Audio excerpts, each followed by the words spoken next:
Legend competition is so bad right now. I don't actually understand how it can be so bad. This shit is a mess, man. Okay. We're gonna take a big drink of water.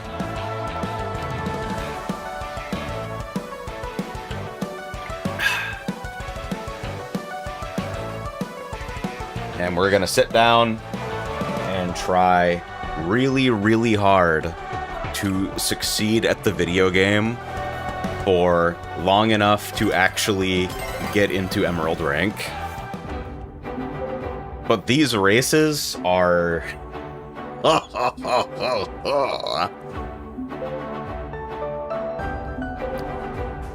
This is very reliably producing some of the worst race endings that I've ever seen in my entire life. Like, with a high degree of accuracy, this produces nonsense.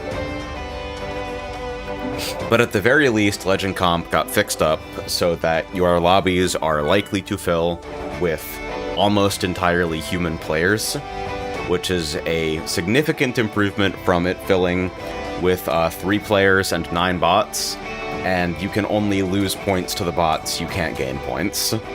That's a lot of crowns in this lobby. What is everybody running? What the fuck? At 1860? Tell me more about that. Hey, who's that? Could that be Big Idiot?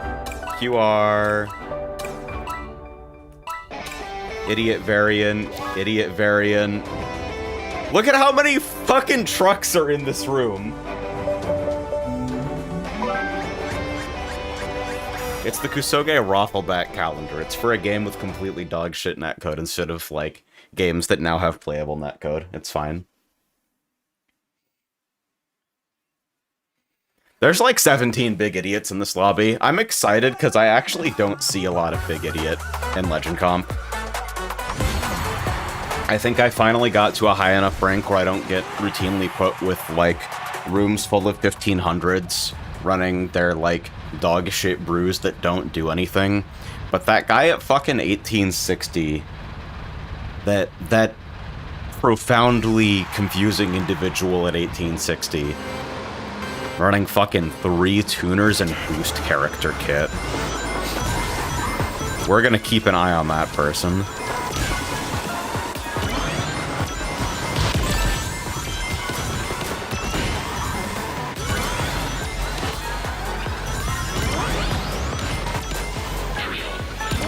So there are quite a lot of people in this lobby using my set.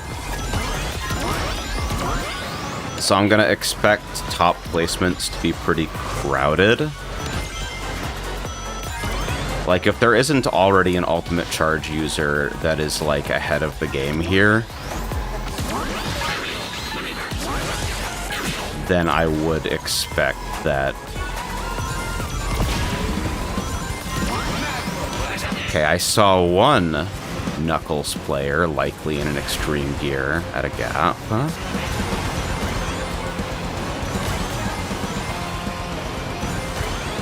Because if there's no ultimate charge breakaway, then for the most part, everybody's gonna slipstream off of everybody.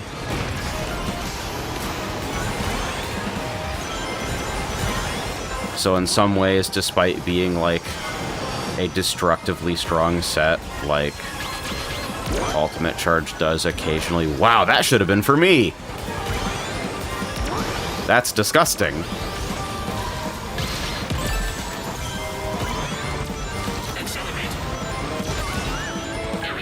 I don't know if I have the opportunity to reroll to anything better than this while this far up. So I think I will probably just hold it. That person definitely just pulled over to intentionally concede the spot, though. Almost certainly. There was, like, no reason to drive like that otherwise. So I think I'll take my chances and reroll both here. Not great. I'll pot shot here. just stay inside and maybe magnet the cut exit.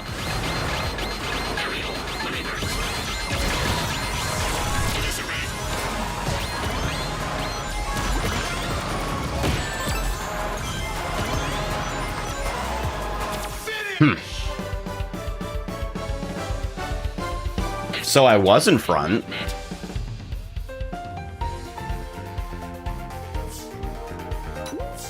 That did happen for a while.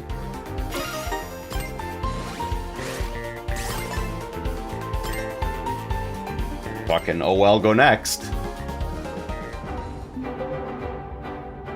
It's like, if you can't get far enough away and you don't have protection on the last 2 turns, then, like, that's just the result.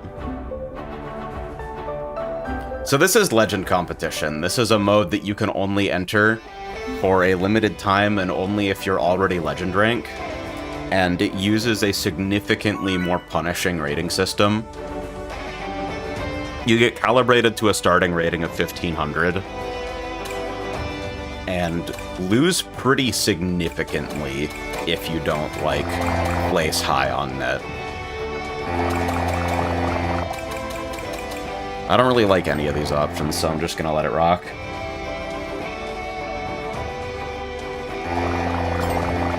I am aiming for 1850. Big Idiot on a board. Quick Recovery Lucky Pair. 4 ultimate chargers so far. Quick Recovery Bagger. Big Idiot. I think... Now, I'm gonna say something kind of controversial here, but I think that Big Idiot might have already been good. And that buffing Quick Recovery maybe was not healthy for overall race dynamics, or, like, gadget diversity in a metagame that felt restricted already, and where 85% of gadgets already didn't do anything. Although somebody came in with a fucking crown and 3 tuners on, so what do I know, right?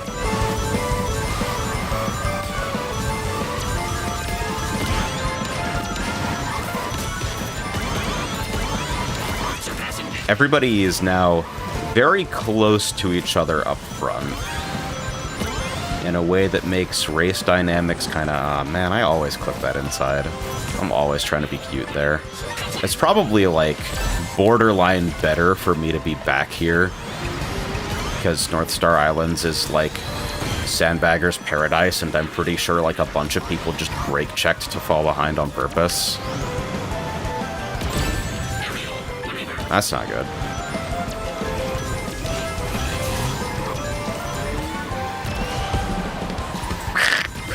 I'm trying to be cute.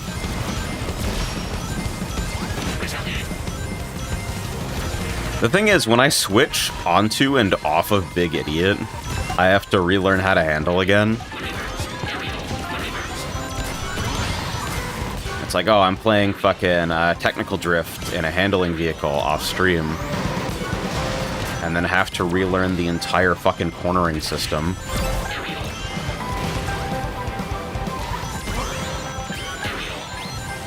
I don't know necessarily that keeping this slime is worthwhile, but stripping, okay, it's a little bit too far forward there.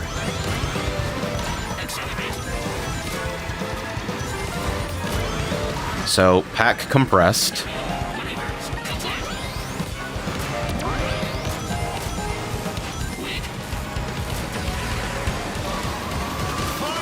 Being in front here is... wow, missed the set too. That's pretty good. I'm kind of a big shitter, and I reacted to a slicer reticle like it was actually in flight there. So, gave up a resource that I really would have preferred to actually have.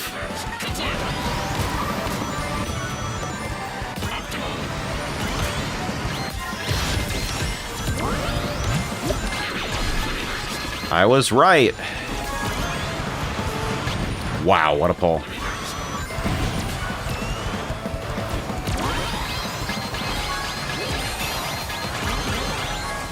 And that boom boo should have been for me, but for some reason wasn't. Finish!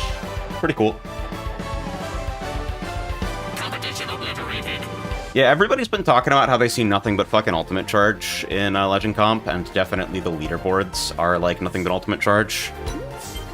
But my lobbies, for whatever reason, are a bit more varied.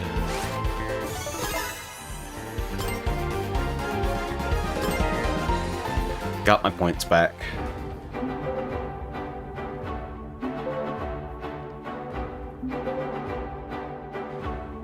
It's a very strange state of the game.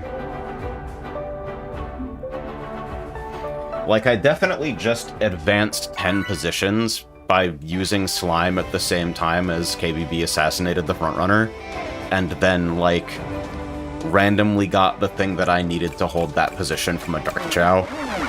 And that was pretty much the entire substance of the win, which is somewhat confusing. Big idiot, you see something. Strong finish drift charge kit. Huh. Item Mercy quick recovery is something that I kind of played around with for a little bit.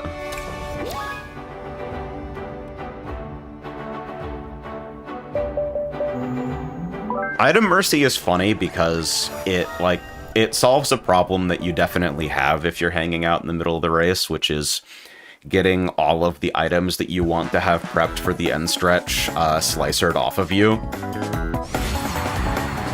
But Item Mercy also rolls at the position where you take the hit.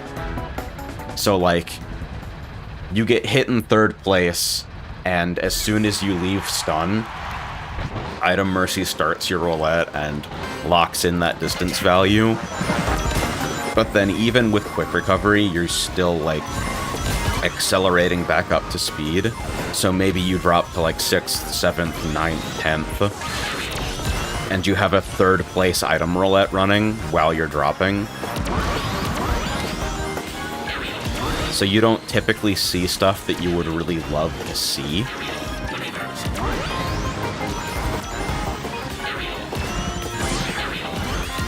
Item Mercy was very capable of giving me, like, complete dog shit,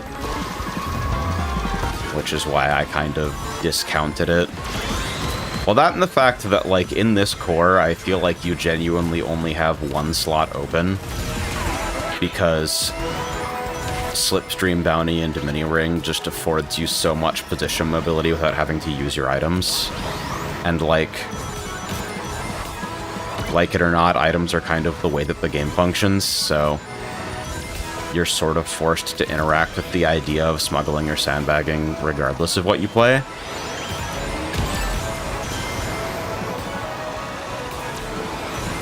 Like, even ultimate charge sets would prefer to have a laser.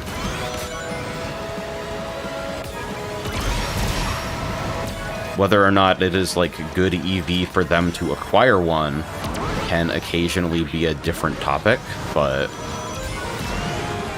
all other things being equal, you would like to have the strong items.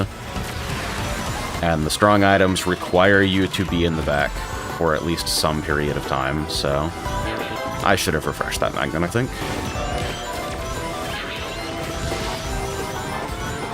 I also kind of don't know where that magnet is going to show up on network player screens.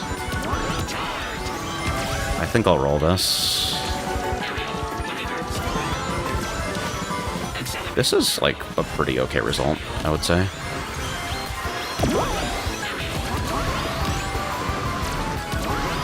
Does mean that I can't safely take the cut there.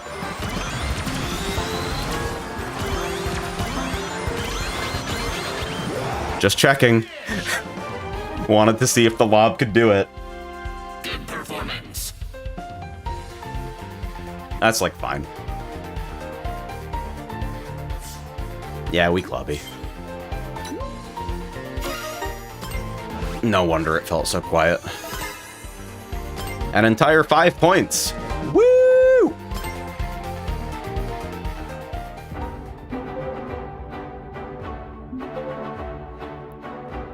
Yeah, I'm waiting for Rockforge to get home. I think we've got what we want to do for today for the Advent Calendar planned out. And I should do something with my hands that involves video games that doesn't involve a leverless. Is it more Guilty Gear? I think we're done with Guilty Gear. Possibly.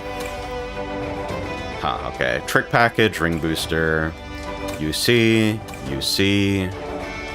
Strong Finish Guy again. Double Ring Booster. I kind of love these. Big Idiot, Big Idiot. Lots of quick recovery on just sets in general. Big Idiot.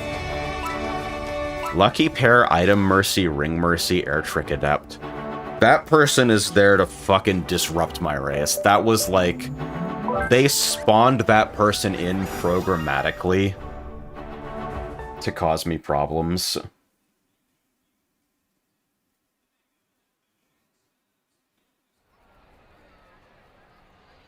Relatively weak lobby.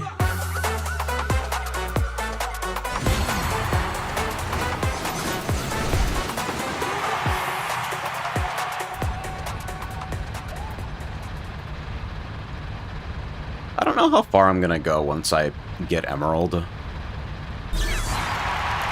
It is nice to have a rating that is like actually somewhat correlated with your ability to win races. You guys have heard me talk at length about how the world match system takes forever to even become, like, even.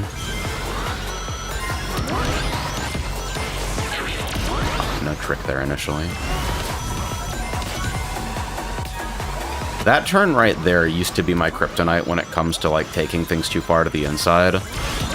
Now it's North Star. Look at this fucking situation, by the way. The whole race is right here.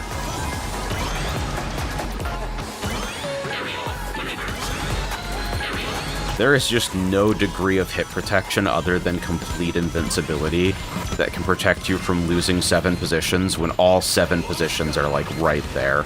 Look at this shit, man.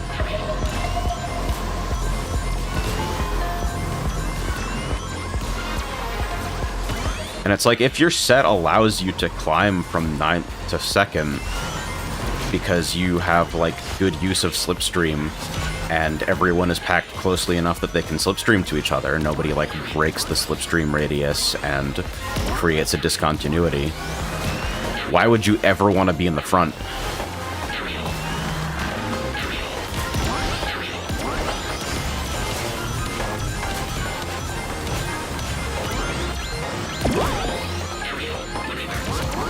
Dodging slime is good there, though.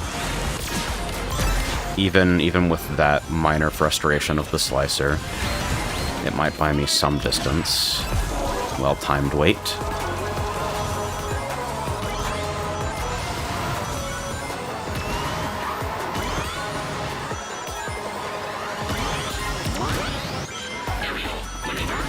Kind of an irritating mid-air bump.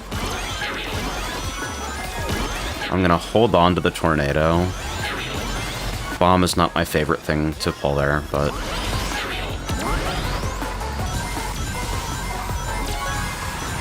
it'll get us there.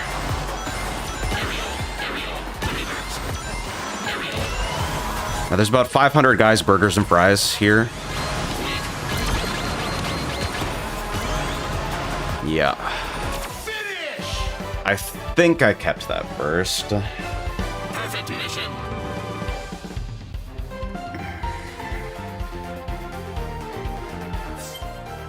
I like AJ completely ignoring what I think they'll replay. I can't give up the surprise, you know? People are free to speculate, but I don't have to fucking confirm anything.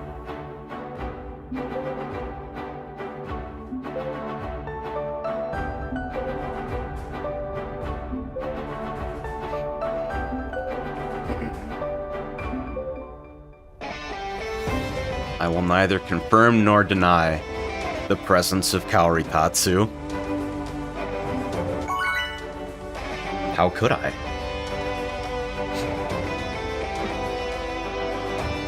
Yeah, I feel like I turned on stream and it spawned all of the big idiots. Look at this shit.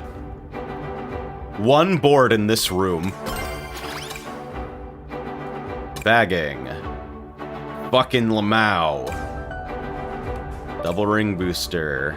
Perfect charge bounty. Perfect charge bounty with no mini ring. That is a crazy thing to be trying. You see. Double ring booster. Bagging. A bagging set with starting boost bounty is funny as hell to me. That's like, what goes in the fucking square hole?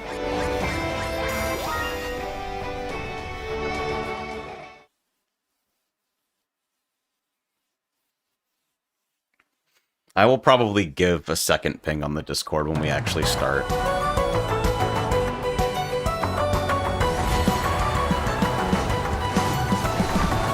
Cloudy's strong. I expect probably there will be a breakaway.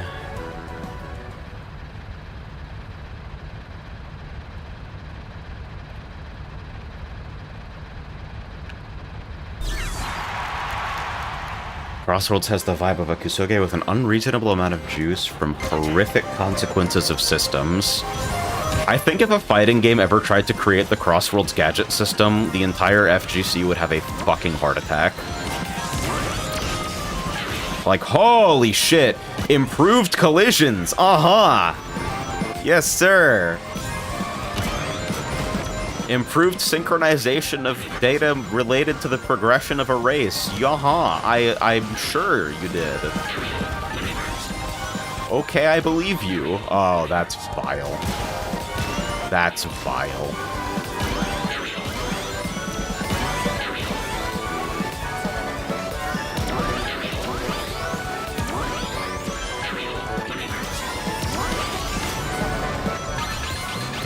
That little airtime discontinuity there is always tricky for me.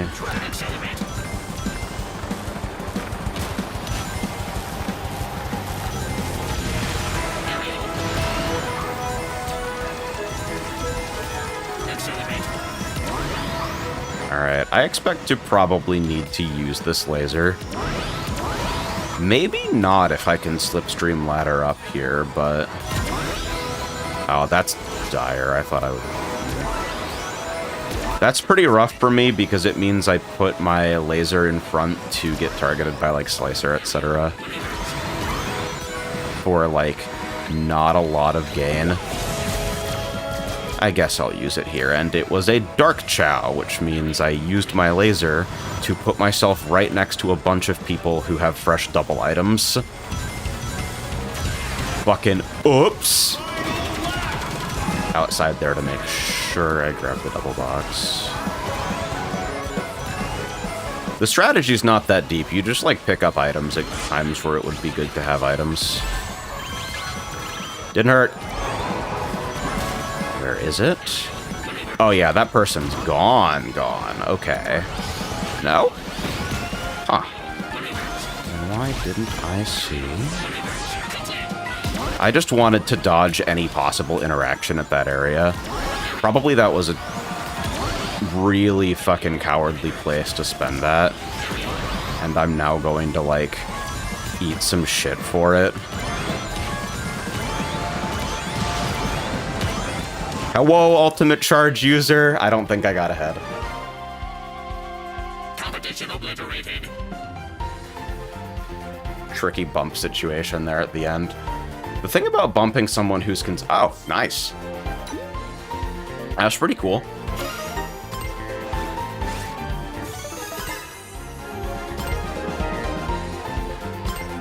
Yeah, I had some fortunate circumstances there, I think.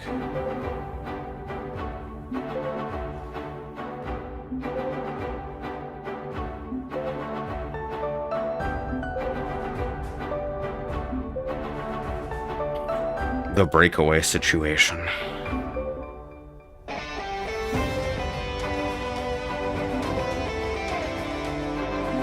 They should put Pandora in Crossworlds. They should put Ringbale in Crossworlds.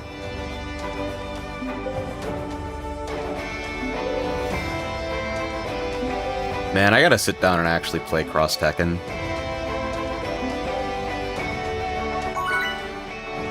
Gotta, like... What's like the least interesting team that I can play in that game?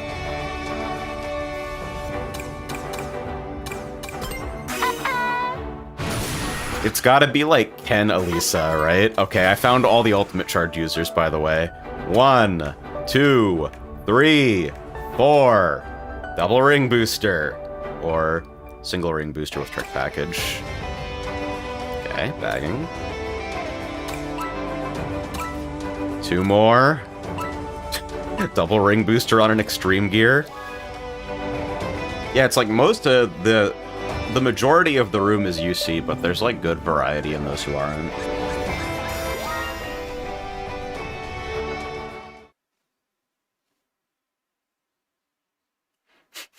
Rockforge Atsby and Warp Kamehameha fan club. Xiao Yu Blanca. Yeah! I wonder if Xiao Yu has fucking dog shit, like, actor instant stuff in that game.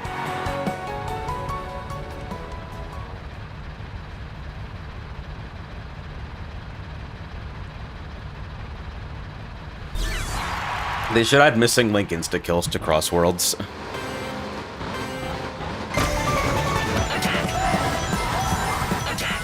If you get locked with a slicer and don't do fucking quarterback A, you should just retire.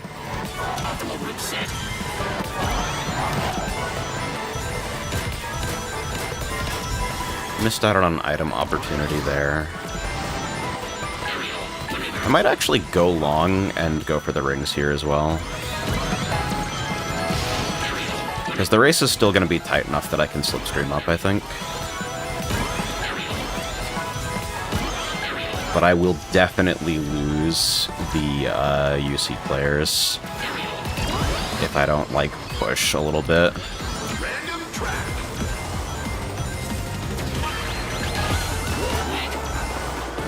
That's fucking funny, I just... Boom Boo that affected second significantly more than first. Based.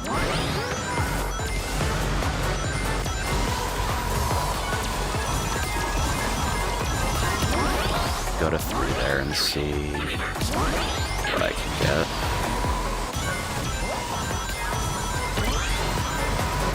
It's like none of you are gonna hit each other with items. If you throw anything, like, the person most at risk is me. This is a bad ordering for this box, unfortunately. But it does mean I might just be able to, like, eat the last set. This is fine. Except I used it on a Dark Chow.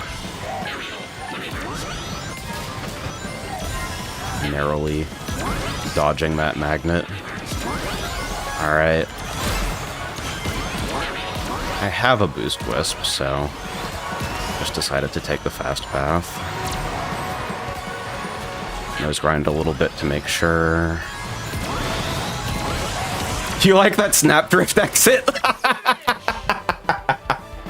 Little things, little things. In that case, it might have actually mattered, making it the one time in human history that Snapdrift actually accomplished anything for anyone.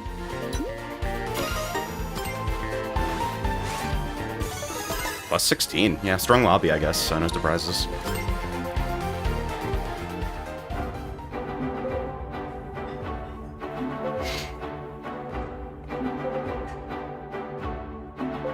Yeah, I just kind of mercifully managed to avoid a ton of hate there by, like... I mean, it's not a mystery. The mechanism is very straightforward. I wasn't in first or second.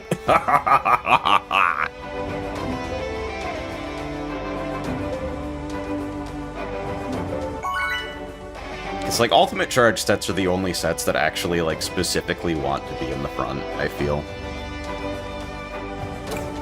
Everybody else has, like, significantly less to lose from, like, aiming for a timed overtake. Strong finish boost character kit. Warlord with a crown. UC trick package. Man, speed tuner as your 1 slot there is so fucking interesting to me. UC. Mini ring thief, I guess to, like, that's an answer to, like, a lot of power cars in the room.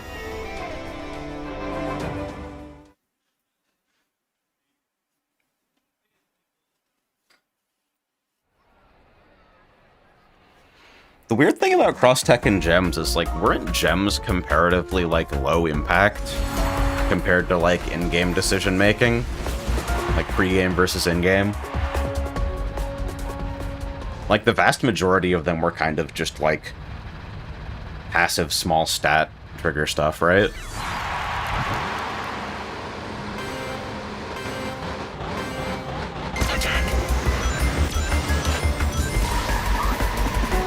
But it all became associated with, like, on-disc DLC. Which, like, is not even an unreasonable concept with the way that games are made. Alright, dead last.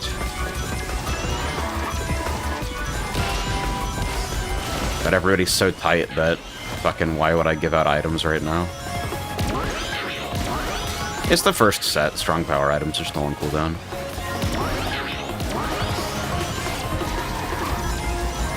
But seriously, everyone is super tight right now. That's a lot of tornadoes in front of me. Man, looks bad to be up there. Good thing I'm in my fucking Uber Black.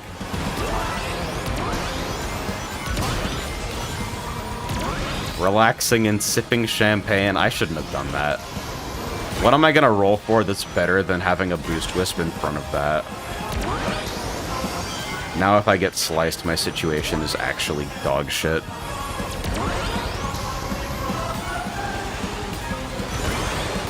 I don't know what the hell I was thinking. And whoever's got a lock on me is still down here. Okay, it's just a glove. Doesn't count. Didn't hurt. One boost down. Not even gonna try the dodge here. I'll just fall back. Low rings. I think I maybe should have rolled here. I don't think this is strong enough to compete from where I'm about to be. But maybe we'll see. If I use both here...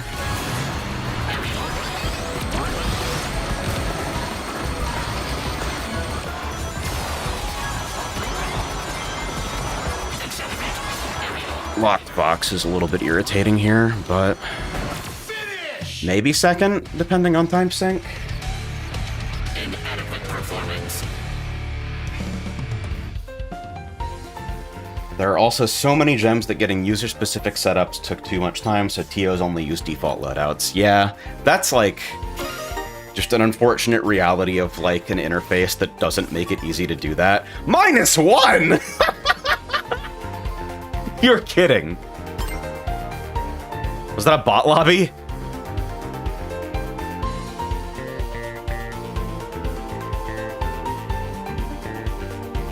Oh, it's just because the lobby was too weak. There was one bot, but, like, everyone I was above was, like, 1500-ish, except for a couple of people. That's fucking tough, man. -1 for that third. Ooh. Okay. Yeah, I imagine, like, getting 2K is sort of completely fucked up. Although I would probably already be Emerald if I was playing UC. Even though I'm, like, not exceptionally good at the set, it just, like... it's so well matched to the current game environment where, like... there is way too much bullshit to reasonably dodge. Bagger, UC... I don't even know how to describe comeback kick, quick recovery. This is a weird UC. Slipstream bounty, bumper guard, ultimate charge, technical drift. I see, like, unsupported ultimate charge a lot of the time, fellow idiot, as, like, just a contingency idea for the final straight. We got a couple idiots in the room. -1! Fuck!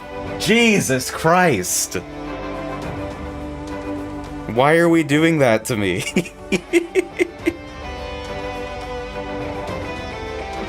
That's just unreasonable. It's probably reasonable. I'm beating players who are, like, not only, like, weaker than me, but substantially weaker than me, and rated as being substantially weaker than me, so, like, that's probably fair. But it does kind of suck that you can get put into a game where, like, the odds are so bad for you in that way.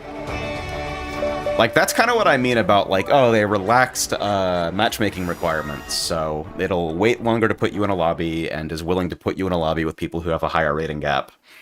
But, like, that means you can get put into games that are, like, really, really, really bad EV for you. Thank you, Lass. Appreciate it. So, like... Because a lot of Legend players are still in World Match, you know? Like, especially people who are, like, looking to somehow hit 99999, because they added an extra digit to World Match rating. Or just, like, in general doing leaderboard competition. Like, for them, it'll never be easier to fucking work on World Match rating, because everyone in World Match is, like... All the people who are super motivated are in Legend Comp right now.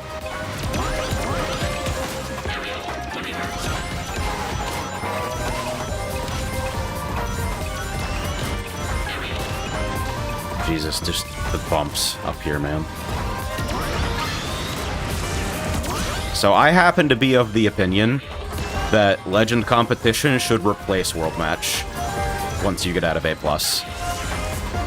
Because a lot of the problem with, like, organizing good quality matches up here is that the player base is split. Nothing requires Legend players to go here.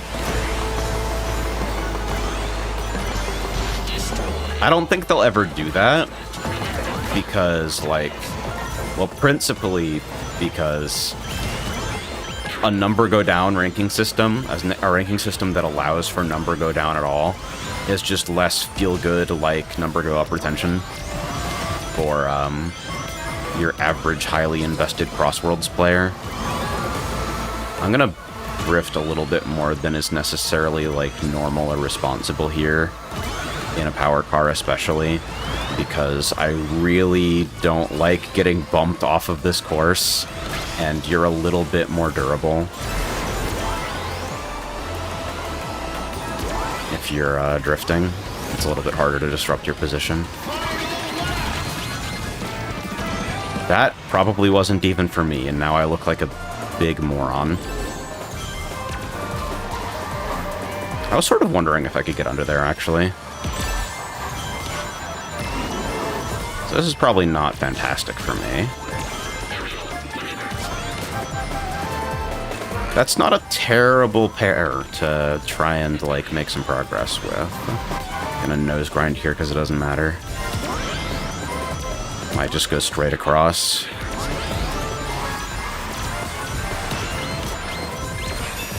Alright, there's the slime.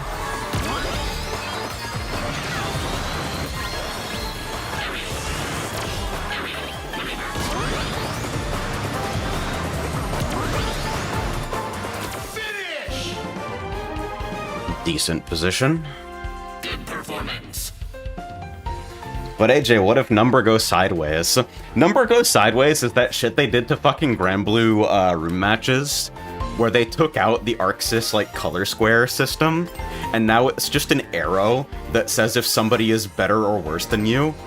You have, like, no absolute point of comparison anymore, because I guess we're not allowed to do that. It's like, didn't they change ranked in that game to number go up as well? Just, make it make sense. We create worse people when we do this. If you can't emotionally handle a number that, like, assesses your skill and tries to place you in, like, close matches, maybe you should fucking learn to do that. That's an idiot. That's a bagger. That's a bagger. Maybe I should play a little bit of double rank boost while I'm here. UC. Maximum traction from Burbus. That's an idiot. This is an idiot.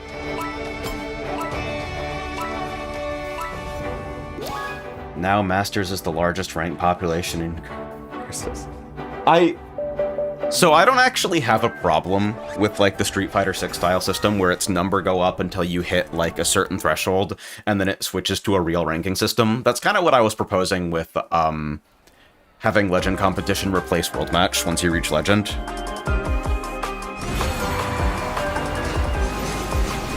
But I do sort of, like... If it takes too long... If it takes too long to get to the zero-sum part of the ranking system, I feel like you do something bad. You get too far into the rage quit axis and get sent to the zoo.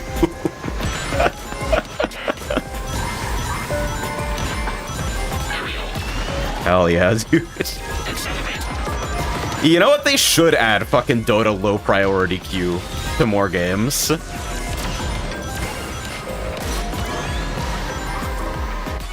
The conceit of low priority queue is fantastic. And, like, a publicly displayed behavior score is even funnier to me.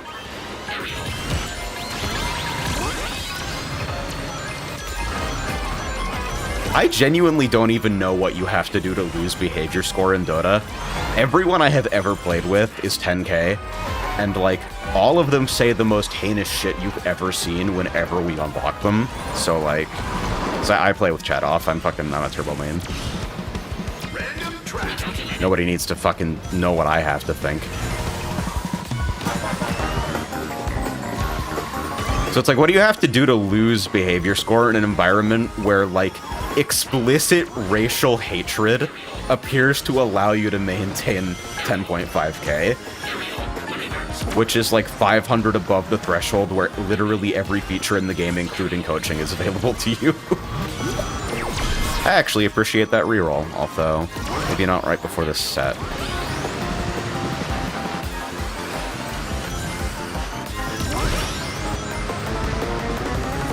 I don't really trust Omochao as, like, a shortcut enabler on this course.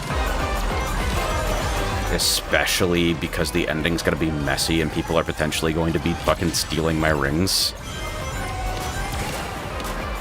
So I was okay with leaving it unprotected there. Basically, all item strategy in this game comes down to, like, trade-offs between blocking a slot so that you can influence your next pull, because you can't have two of the same item. And, like, using a slot as protection. Where it's like, if I get slicered right now, I lose my Omochao and keep my Boost Wisp.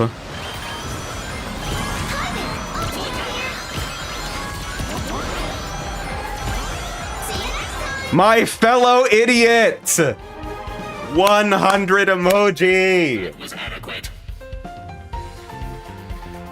Probably trying to give useful advice for winning the match is your best bet into low prio purgatory.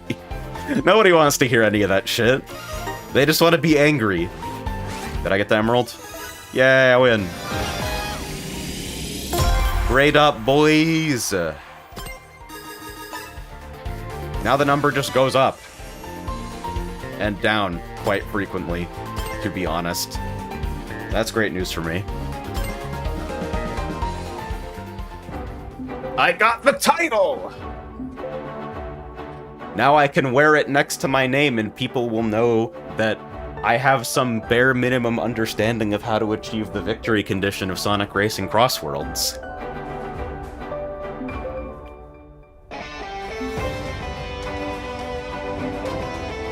We love to see fellow big idiots succeed in one of the dumbest patches ever put into an online game. Yup.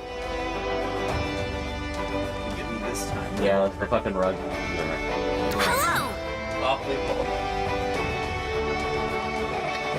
I have a smoothie. Say it with me, everybody. 1, 2, 3. My life is awesome. That looks like an awful lot of idiocy in this room.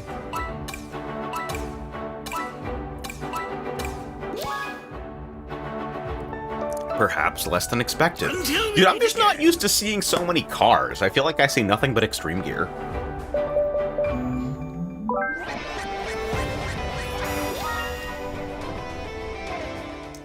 It's definitely like blueberry and blackberry and fuck ton of Greek yogurt.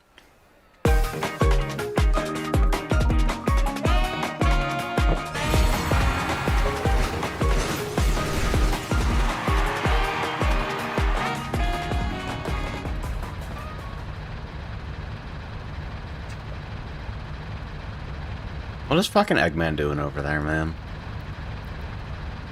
Get off that board. You don't belong there.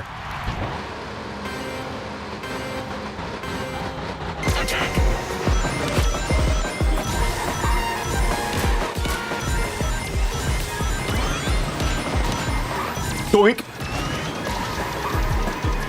It's okay, it didn't matter. I love being an 11. It means I acquire tools that I can use later to succeed.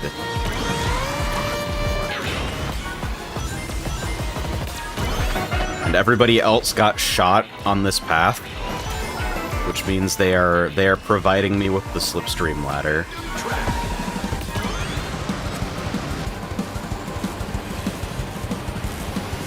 Can't slipstream anybody right now.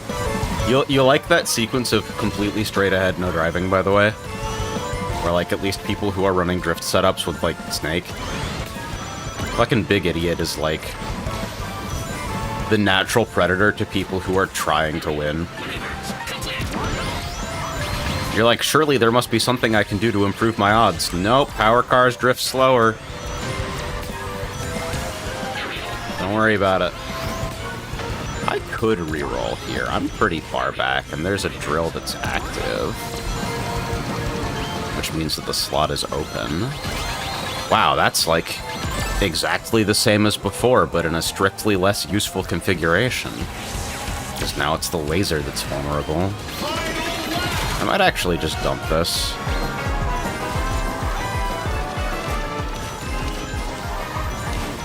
Okay. Yeah, the thing about, like, opening the laser cap and then, like, immediately picking up an item box is that your odds of re-grabbing the item you just used are decent.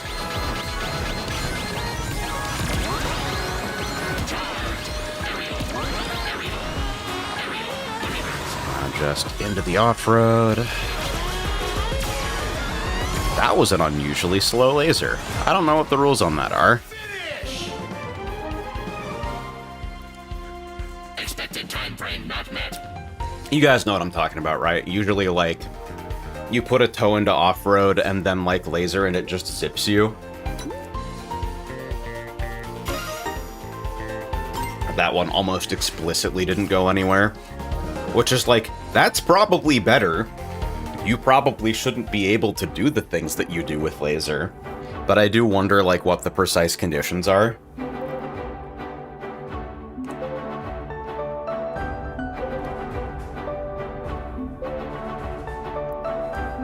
I have a smoothie, dude. I don't care what my race results are. I know it will shock you, but I fucking love food.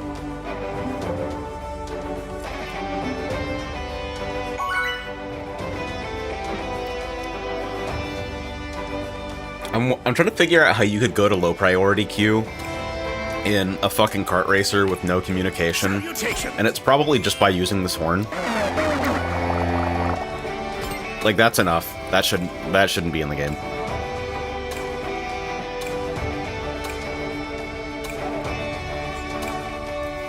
This is the leave me alone gadget play it, and I kind of respect it.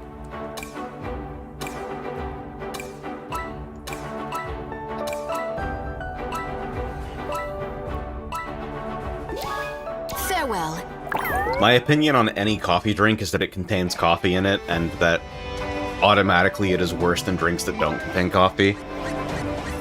I'm sorry I have the taste buds of a 9-year-old. I didn't choose this life. I'm not, like, prejudiced against coffee. I don't dislike it on some fucking axiomatic basis. I try coffee drinks regularly. I would love to find one that I enjoy.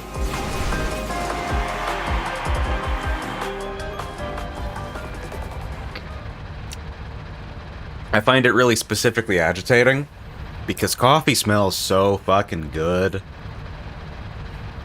And then you, like, taste it, and it's like...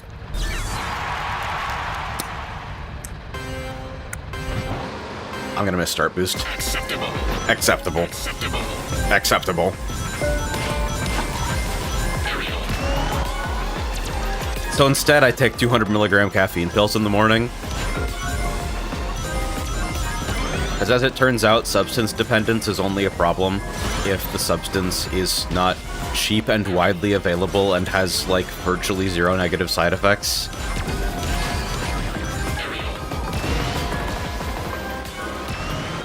It's like on a chemical basis, you build a tolerance for the part of caffeine that produces mild euphoria. Which is why when you, like, when you've built up a caffeine dependency, you have, like, the headache situation. Oh, that's bad. But the part of it that, like, affects wakefulness, you don't actually build a tolerance to, as I understand it. So those effects just fucking function, no matter what. Caffeine dependency doesn't make you, like, more lethargic. It just makes you, like, slightly more upset when you don't have the caffeine.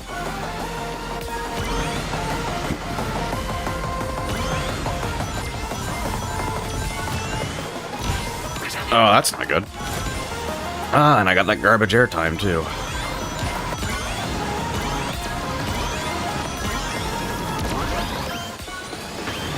I wanted to do the level 2 boost extension there, but... Oh, that's dreadful! I wanted to see if I could wait as long as possible to boost away from that portal, because I wanted to take the cut. Okay. Cool. We like lasers. Am I gonna get, like, end of race scammed again? Am I going to become the end of race scam? There's a bunch of drill slots open because those just passed me. It's possible one of them could be mine. Wait. This sucks. This is like one of the worst outcomes.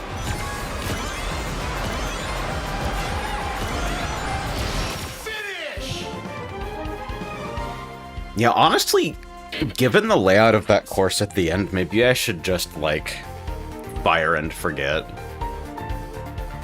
Because there's not a lot of off-road that you can skip individually, and, like, if you're forced to blow something like a first slot laser in that position...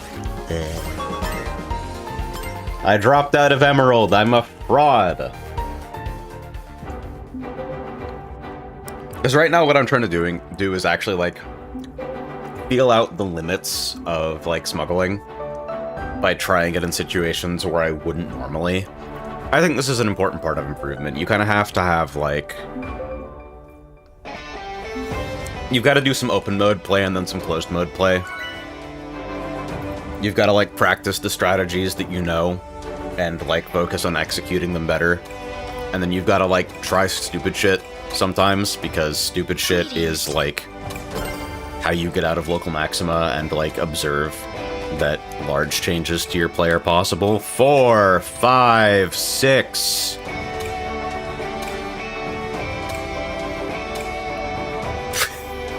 I love seeing fucking big idiot on boards, dude. 6 ultimate charge users and the rest of the lobby's mixed. See ya!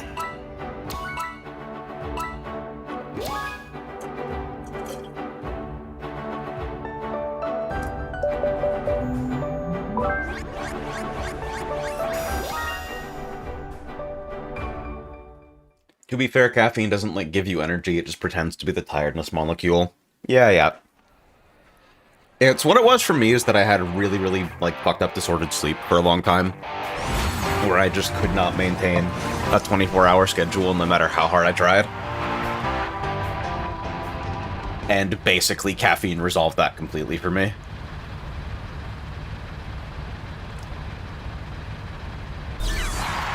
My friend who's just starting out with Ring Racer said something to the tune of, "I'm not used to high-skill games with an iteration cycle so long and unclear." Yeah, I guess that's a fair way of describing it.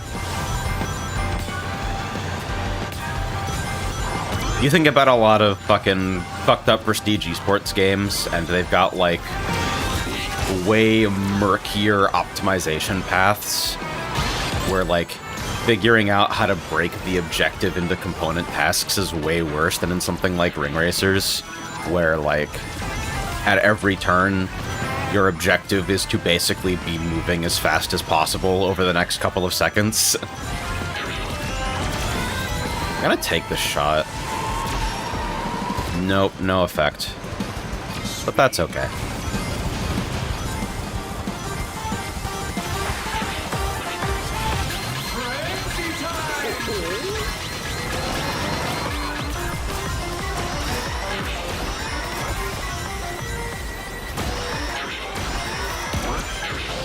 I think people who use caffeine to stay up are fucking freaks, though. Like, freaks with some begrudging respect, if that makes sense to you. But still, like, being awake on caffeine is so unpleasant.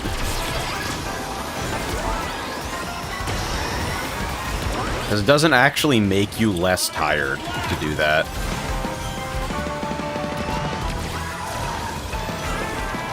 I probably should have dumped both at that range, I'm not sure.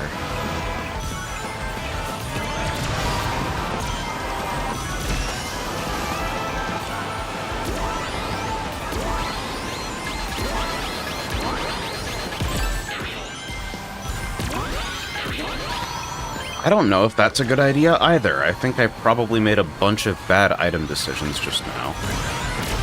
But we'll see.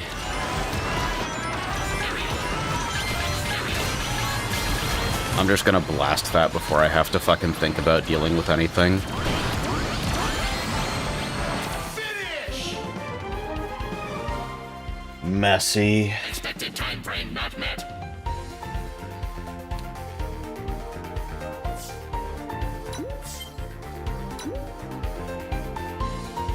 Also consider V8 Energy Pomegranate Blueberry for the love of God. Jesus. That does sound good. The 8-hour Mugen stream required multiple energy drinks on top of the mics. Man. So, like, we're ingesting battery acid with our brains and eyes and fingers in addition to our digestive systems at that point. Just like every part of your sensory input for 8 hours is fucking garbage. Which is like, yeah, man, I love the KUSOGE Advent Calendar. I'm gonna, like, rinse this off before this fucking calcifies.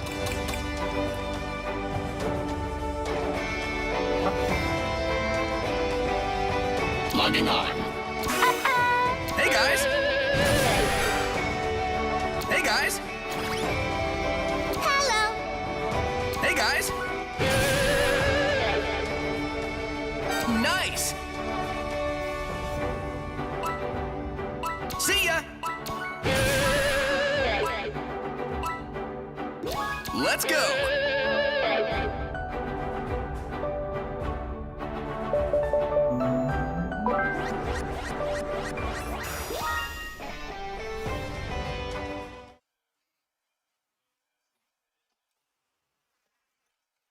I'm back and I have one fewer smoothie.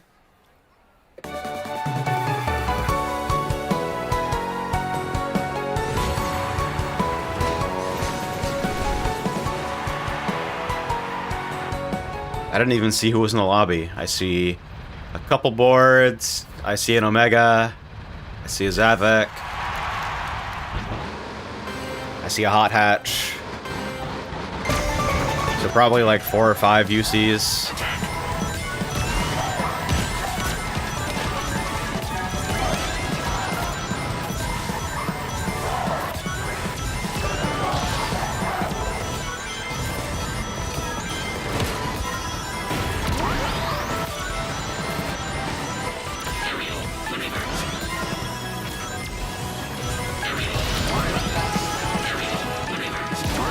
Just shot the green glove for fun. Just felt quirky.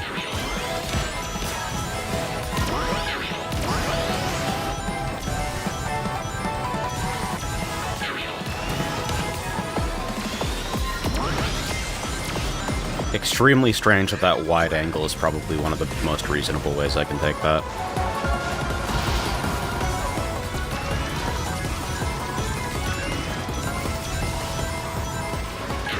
Tornado dead ahead.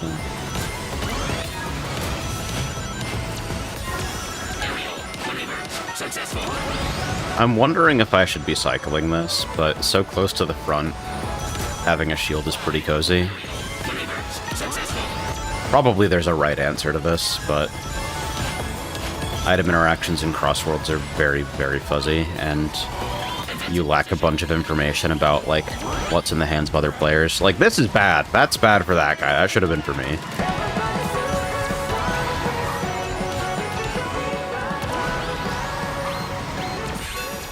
No cut access upcoming here is not great. Omochao will technically do it, but is sort of foundationally untrustworthy for that purpose from where I'm standing. Oh, I missed the fucking... Alright, you know what? We'll detour. See, like, Tornado, hopefully. Oh, this is way too crowded. I don't know if I can do this. Oh, I just barely missed the panel. Sucks. Yeah, I got sideswiped by a tornado coming in as well. Good performance. Is Big Idiot getting an entry in the write-up? You know, I've been thinking a lot about how, like, a good understanding of fighting games has been useful in kind of a cross-disciplinary way for me as a designer. Like, developing an understanding of and appreciation for fighting games helps you understand concepts like the language of timing and fucking dynamics of advantage and, like, mental stack especially. Wow, I got a emerald grade, wow. Wowee. There's probably an angle I can talk about that with, but, like, I'm gonna be real with you. I have notes for, like, 2 games for the write-up so far. A lot of these are like, no, we just played it again and it was fucking based. Like, I already wrote about DOH fighters.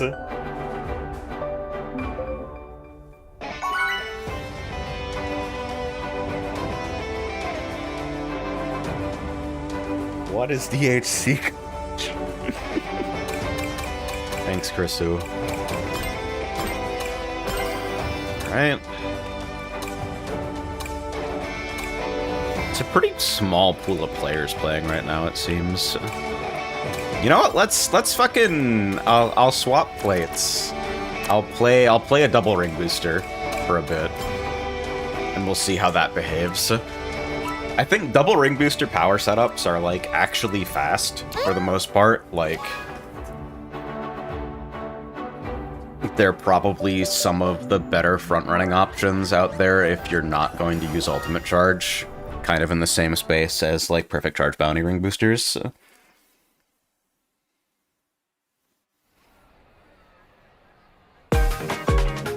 Strong lobby here.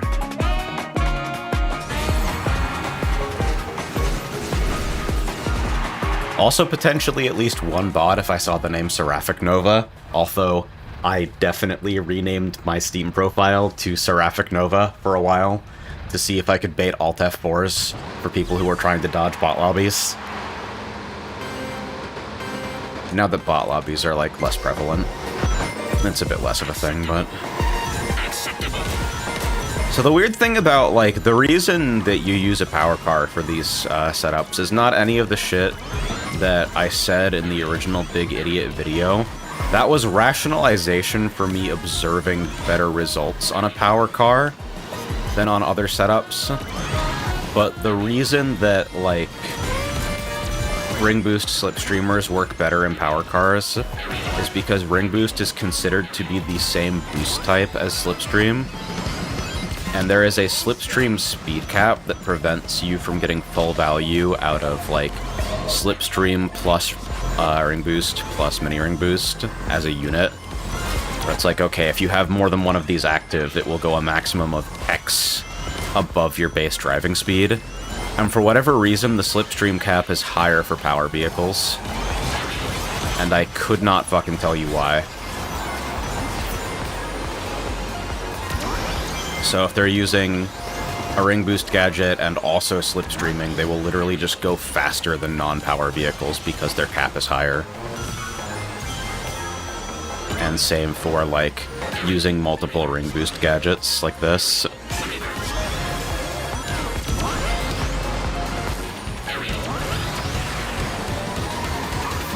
I think the way that most people run stuff like this is, like, I've seen at least... I think Budendorf has been doing well with a double ring booster that runs... No! A double ring booster running Air Trick Bounty. Which is, like, probably pretty good for, like, water sections and, like, in general, gives you a little bit of boost to speed whenever you get significant airtime.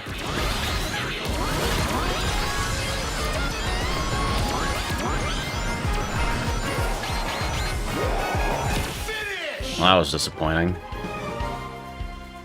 I'm way too, like, I think I should just not take that path lap 3 because it's just not good at all.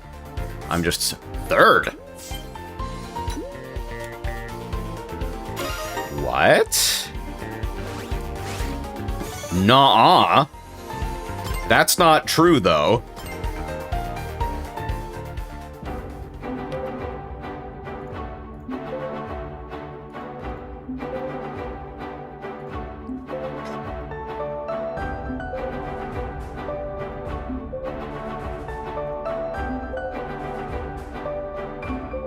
Fourth coming in. Were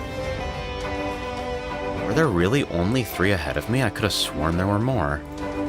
And then I guess somebody was just time shifted out. Or maybe it was me.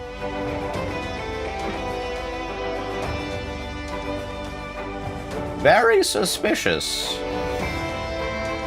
The big thing is that even with all the bullshit some fighting games have, it's still the most distilled version of PvP game fundamentals, IMO. You know, I've been thinking for a while, and, like, maybe you guys can give me some fucking feedback on this idea.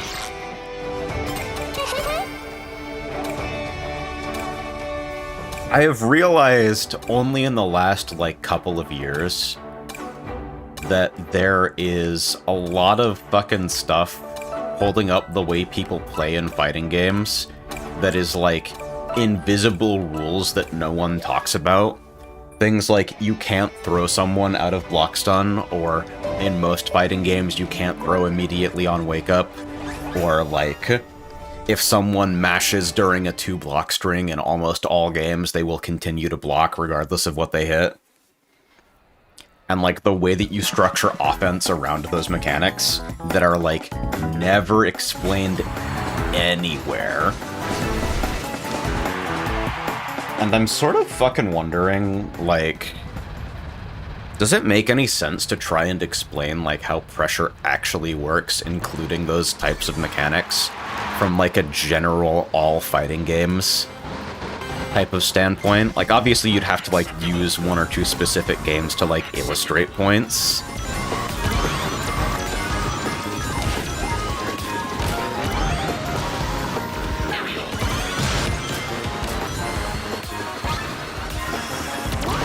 Street Fighter 6 has none of them. Can you throw people out of block stun in Street Fighter 6? Really?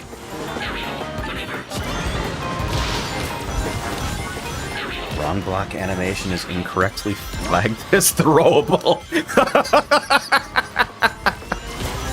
Okay, check this out. You can take this cut with anything. Skyroad has no driving, so probably advantages me slightly.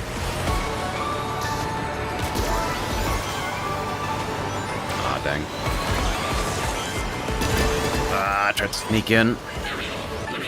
Fortunately, like, none of the choices that you make during flight sections actually mean anything. Like, double ring boosters feel so comfortable to play until you get hit and you wish you had quick recovery, you know? Like, you guys can actually notice that this is significantly faster, right? That, like, When I'm slipstreaming, I gain significantly better. And, like, when I'm following ring lines, it's easy for me to, like, keep up or, like, pass on corners. I think this was probably a reasonable set to keep until the end. But I did sort of want to see what I could get.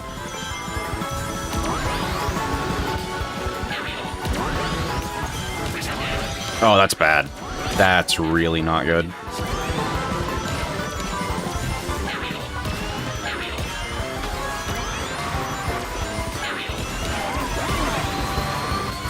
I'm going to try to do this. No. Sometimes if you just take a bullshit random line into that, like somebody's already blown out the chairs. Inadequate performance. There's a reason it takes being literally Grizzly for it to be so unplayable that it physically hurts. You have to legitimately misunderstand every core concept in ways that verge on impossible. Yeah. It's tricky. But yeah, I've been thinking about, like... Because I've got friends who are learning fighting games, and I want people to understand these games better, you know? But I don't know if, like, how to structure pressure broadly in a game-agnostic way. Like, what happens when you apply Oki in a general sense. I don't know if talking about that is useful. Because I think a lot of new players in particular are, like, only playing one game and would be better served by, like, a narrower explanation of that game's systems. But I feel like a lot of content that gets made for particular games is, number one, character-specific, and number two, kind of elides some of the reasons that people do what they do. Or, like, if you don't know that you can't immediately throw people on Wake Up, then, like, sort of the foundation of how do I get people to tech is already kind of confused. And if you can't get people to tech throws, then you probably cannot meaningfully apply stagger pressure. And if you can't apply staggers, then, like, all you are really doing at that point is, like, canned low overhead. And in a lot of modern games, those are tuned to be reactable or, like, fuzzyable. So then people go, why the fuck can't I open anybody up? And it's because of a cascading chain of misunderstandings that come from, like, failing to understand something like, if I hit somebody really, really fast and make a true block string, I actually remove their need to make decisions from the interaction, and it's letting them out for free, as opposed to me attacking less. But kind of in the same way that people, like, look at fucking Daigo and Momochi walking back and forward and go, like, that's what you do in fighting games, and do it with, like, no intent. People, like, attack their opponent really fast with no intent.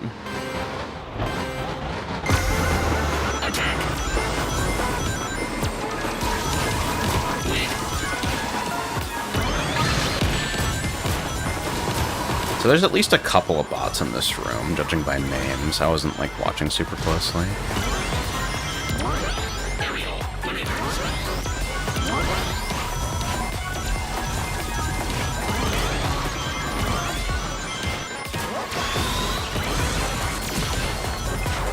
Yeah, double ring boost feels great until this happens. And then it's like, oh my god, maybe I should die. Maybe I should give up video games and, like, get back into crochet. Man, if yarn wasn't so fucking expensive, this is a real opinion that I have, I'm sorry. Fucking, it's so hard to get into craft hobbies if you fucking broke. It's like, oh, I'll buy nice yarn.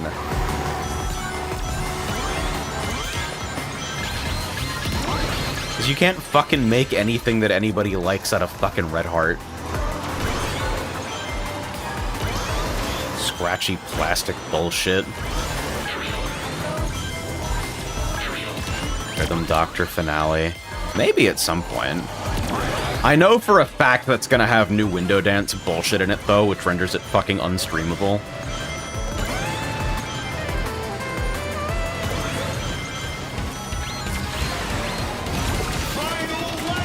Dude, get out of here.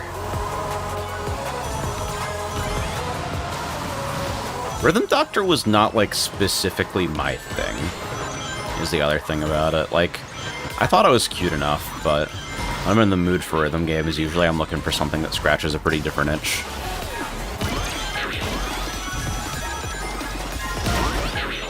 Me when I download Eterna Online. So I'm just gonna blast this all, I guess.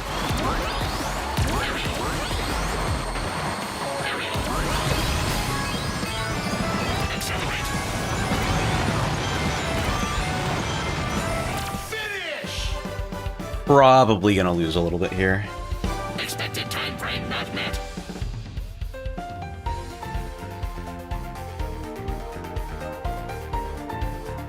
Not anymore, since I think Act 5 release they added simulated desktop. Oh, that's kind of cute.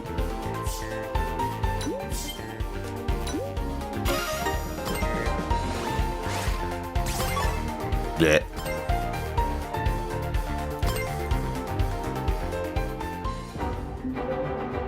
Video games are a cheap hobby, and every other hobby right now is hell. I mean, there are a lot of fucking cheaper free hobbies, but, like, video games are, like... If you have a computer, they're free. Do I want to try the fucking Air Trick Bounty version of this? I may as well. Fucking... What else am I gonna do? I got Emerald! My life's awesome. I'm fucking done.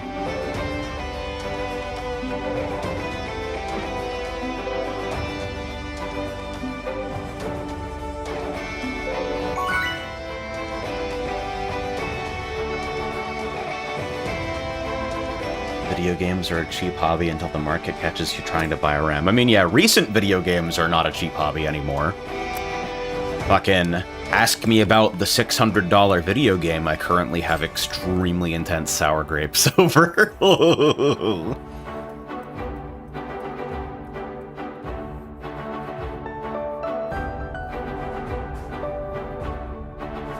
But, like... Fucking Raspberry Pi and like a $10 SD card is enough to load up every like no intro and redump set and play basically anything up to fucking PS2. And like, as much as it may shock you, there are like a bunch of good old video games.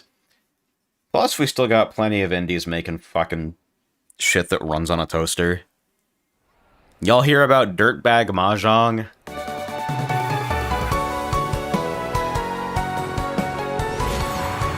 Guild Wars 2 is cheap until you, like, want inventory space. And boy oh boy do you want inventory space in Guild Wars 2. Yeah, also the 17,000 Living Story episodes, but, like, those go on sale relatively often, I think.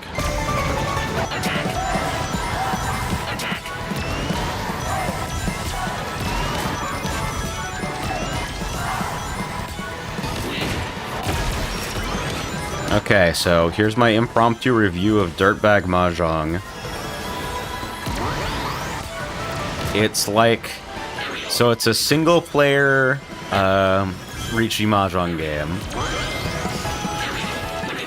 that, like, has a bunch of interface scruples, IMO, that are mostly centered around, like, the bullshit superpowers in it being kind of annoying to activate and juggle, considering how often they come up, but is otherwise pretty neat and a easier to recommend entry in terms of, like, I want to learn the game and play alone than, like, a lot of things, and in particular basically everything on Steam.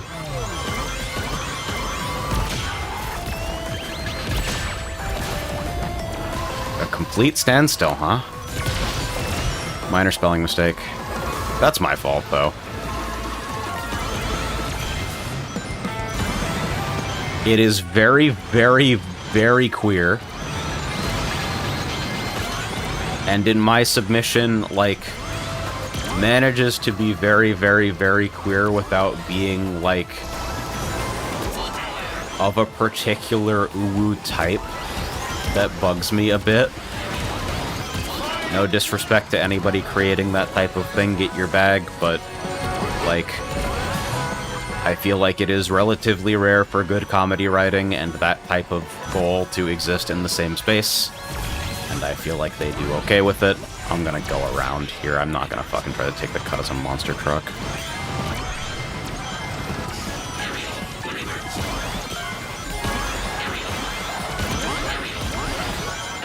I think a lot of the story objectives are interesting, and a lot of the story objectives are really uninteresting. But I think overall it represents a pretty nice effort. Did I just assassinate that person?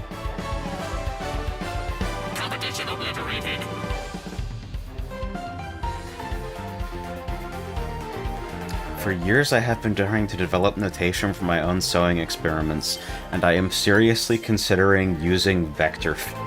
What the fuck?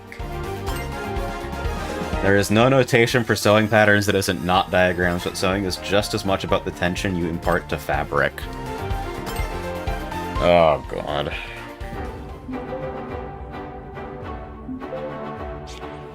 Next game on the advent calendar is gonna be fucking I Am a Teacher Super Mario sweater.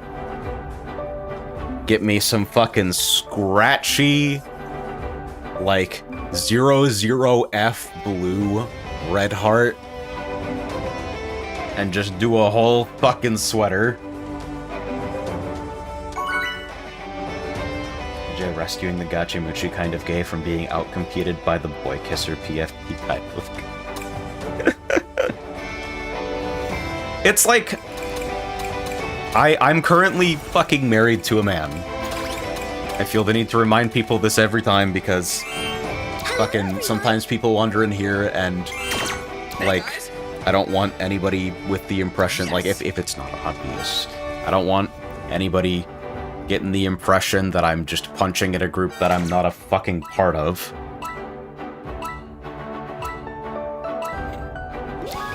But there is a very particular type of writing that I associate with games that are, like, and this is, I don't even consider this a bad goal, militantly queer.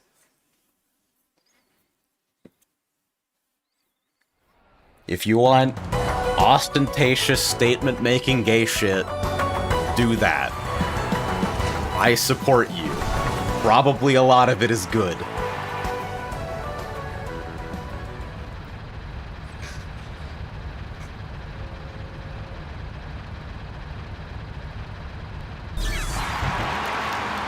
And maybe this is even just, like, maybe it's fallacious to even fucking draw this set of conclusions.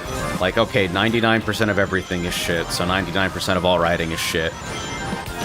Which means that, like, we should not be unduly surprised when a game that is militantly queer has character writing that is fucking not good, right?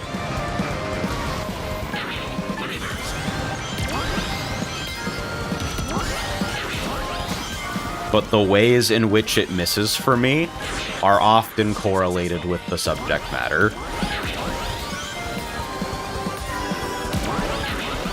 So I appreciate games that manage to avoid that.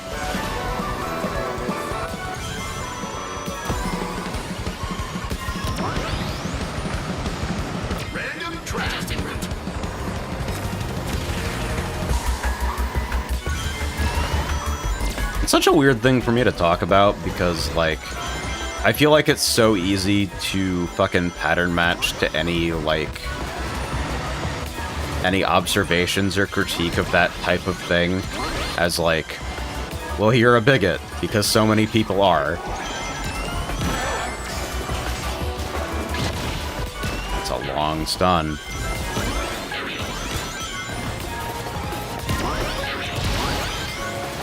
I probably didn't need to fire this. I did screw whoever popped that void out of a fucking second item, though, maybe.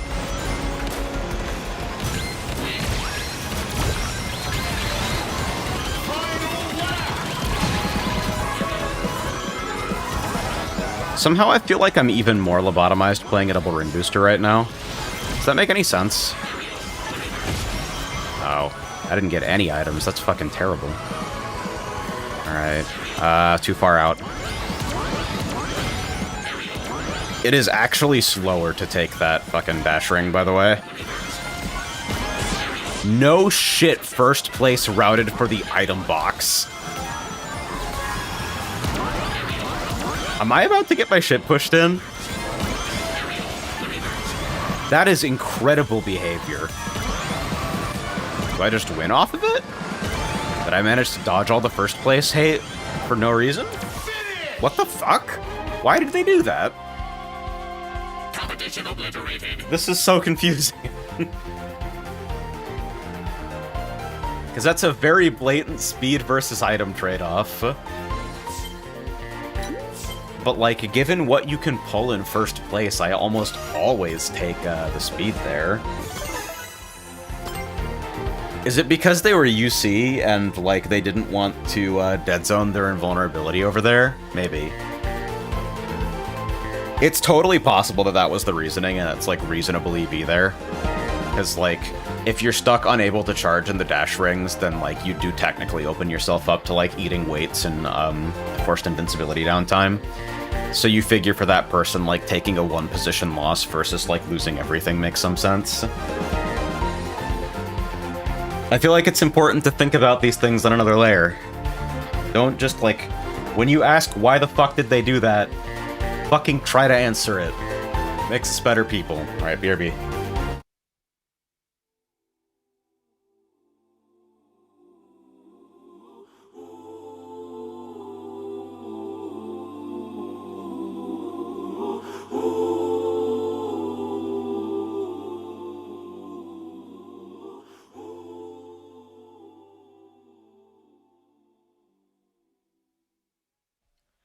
東に向いてるプライン目がけて差し込んだ光に瞳を開いたら昨日の暗闇を濡らしてた雨音かすかに思い出して表はきっと透き通るような空の色慌てて飛び立つ翼よこんな朝のような心になれそうな Morning Glory 輝きよ Heavenly 浴びせかける Softly 消えゆく悲しみ Morning Glory いつの日にも Surely 君のそばに Dearly 愛はあるから昨日の夜覚めずにまだ寝ぼけている街並みさえ動き出すよほらもうすぐにこんな朝のような心になれるなら Morning Glory いつの日にも Surely 君のそばに Dearly 愛はあるから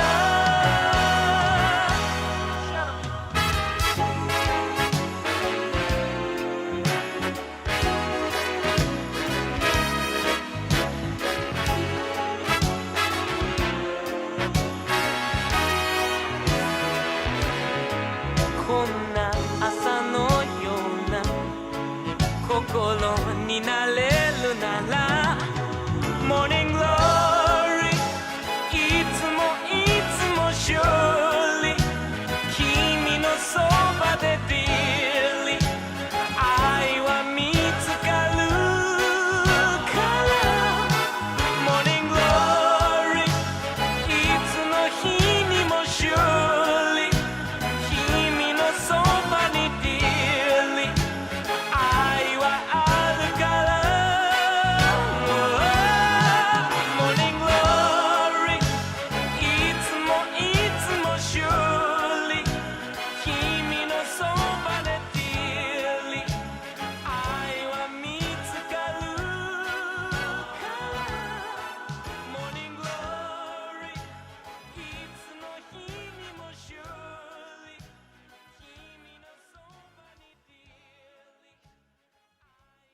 Hello.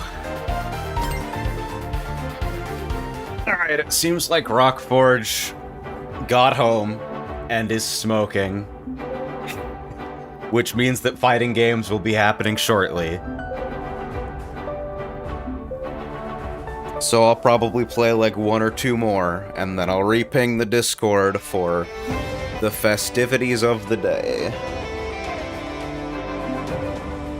Marvel Smoke On.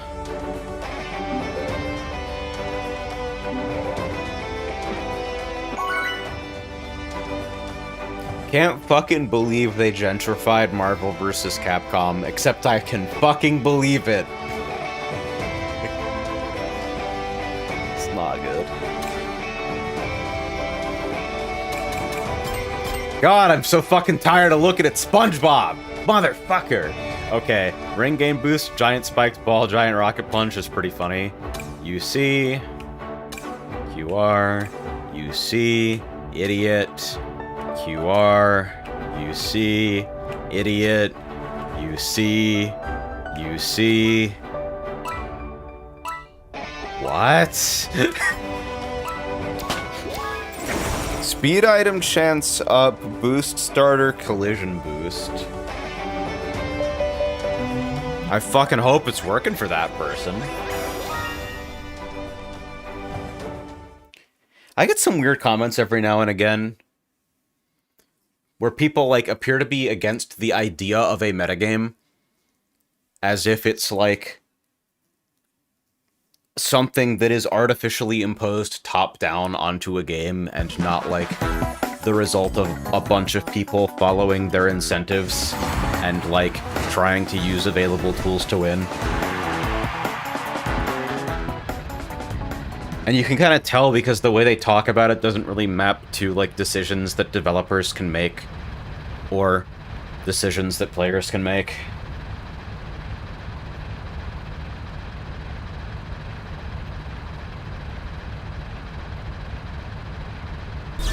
Yeah, why the fuck do people want to win at video games, dipshits? Acceptable. Acceptable.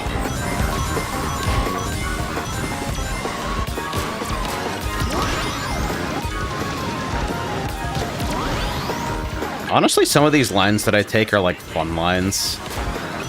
It's like, I don't know if it's fast, but it feels fun to wiggle around in a fucking truck and get level 3s from nowhere.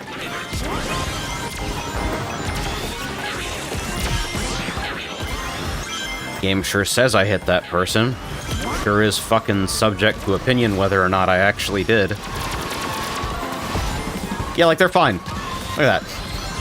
So whatever they did to try and make sure that, like, Ultimate Charge users have their invincibility accurately displayed, not working. I feel pretty comfortable. Like, I made a lot of, like, mid to long-term predictions about, like, the types of behavior that are gonna be a part of this patch.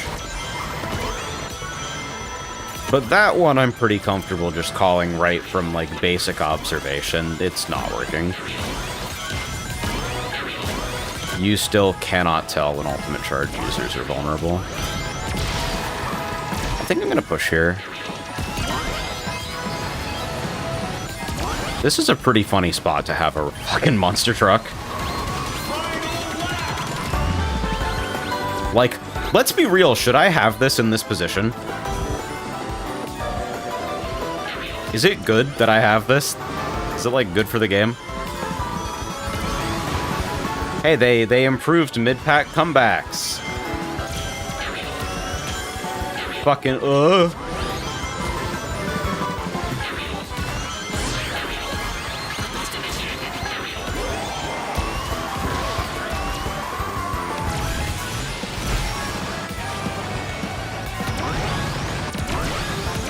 Video games! Fucking what do you do? It's just not good, dude. This shouldn't be the way that the game functions. I gotta get like +3 for that because the lobby's full of fucking silvers. +7. That's an appropriate time for that. Tactical Easy.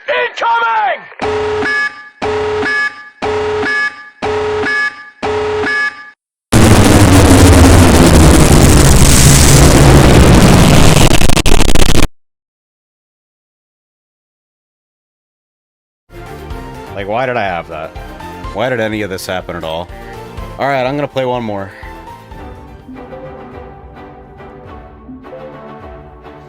There's a reason I give people the fucking warning I'm allowed easy.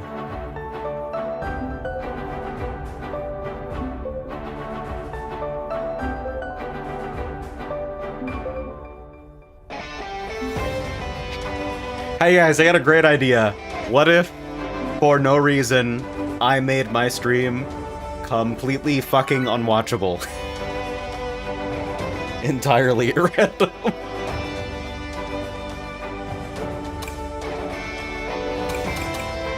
But Tyron, your stream is already unwatchable. You see. You see. You are. You see. You see. You see. You see. Whatever this brew is, I think it's fucking great. Acceleration Tuner 2. 100 emoji. Anyway, another you see.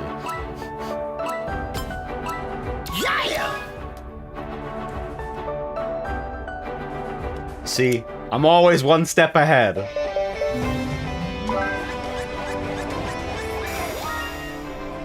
Plus 860.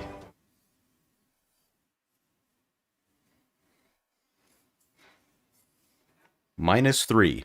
Plus 1. Plus 840.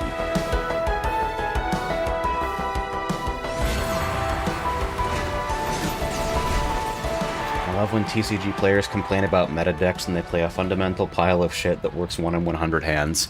What I don't get is when you complain about the meta, where is that complaint aimed at? Like, it seems to me like a lot of people are just against the broad idea of people identifying things that are strong and then playing them. Like, they don't think that should be a part of their gaming experience. And it confuses me because I don't think there's a way to design out of that.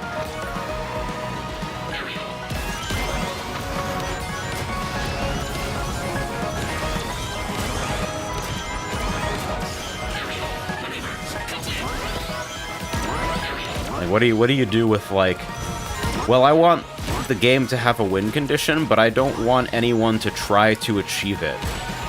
Or at least, not very hard. They should only be trying as hard as I am. And even that seems like a fucking misunderstanding of the position, you know? Ah, we came back to the fucking conversation about sweats again.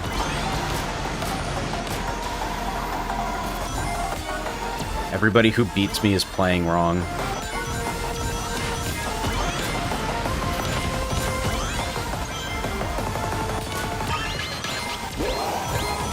I didn't. That's not for me, dude. That's fucking terrible. Alright, can I hold this and move on? I might need to use it, but it kind of depends on if I can slipstream ladder off this person. A lot of the time it depends on whether people are getting hit ahead of me.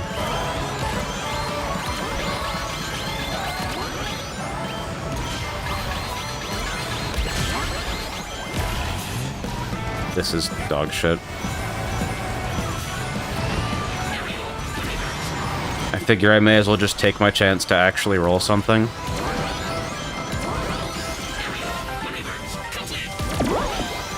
Okay, dodged one portal.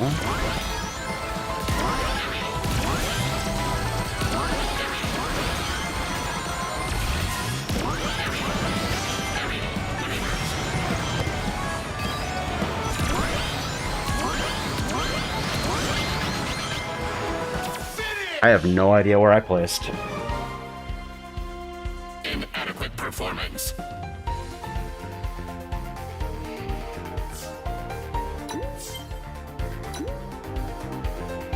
The issue is the people who call other gamers sweats, and that for some reason not self-designing means that you have cheapened the experience when being able to design a functional deck requires a fundamental idea of how the game works and why deck design exists, but doing so requires fundamental knowledge that requires playing the consensual best decks in a deconstructive nature. Yeah, it's like... You're allowed to do this, you're just not allowed to do it for a particular purpose or while understanding the thing that you're working with. It's a strange world. Okay, I'm gonna play one more because that was so deeply unsatisfying.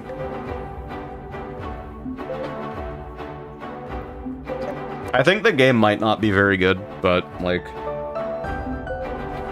I am so fascinated by Crossworlds as a fucking ecosystem right now.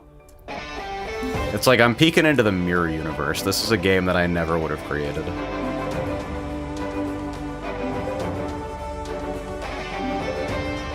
I have complained about, like, how all of my potential interest in getting into MTG immediately faded away as soon as I realized, like, the current state of fucking regular-ass over-the-board play is just arguments over whether you brought something too strong to Commander.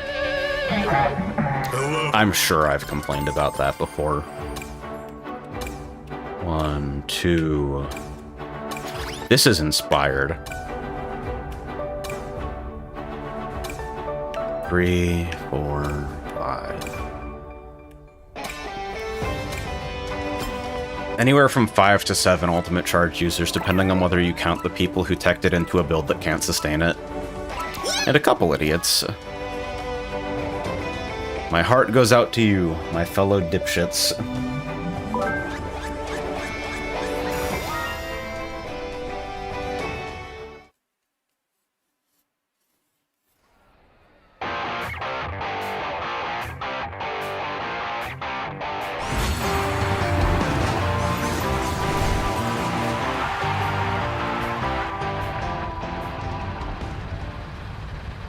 The weird thing is that, like, unless you're building, like, fucking people sitting on chairs tribal, like,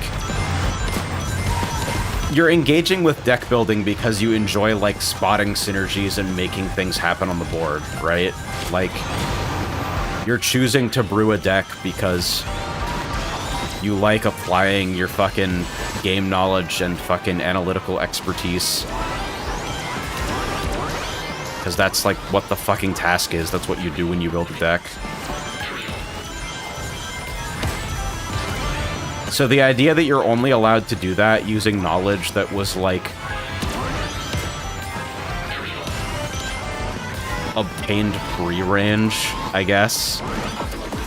Like, you're not allowed to learn anything from anyone else. It just all has to come directly from your own head.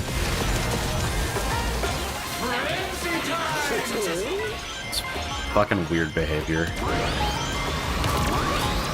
And for what it's worth, I don't even fucking... I completely empathize with the idea that, like, it is frustrating that fucking net decking is a large part of, like, playing card games in a competitive setting. That fucking copying the best gadget play is, like, extremely likely to be relevant to you in Crossworlds, etc., etc. It's easy to understand why that would be frustrating to someone.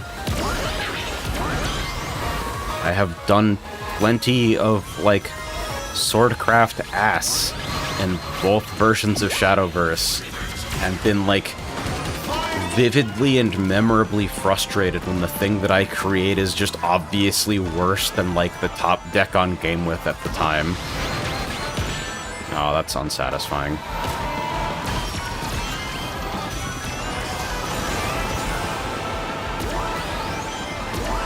But you, like, can't design that out.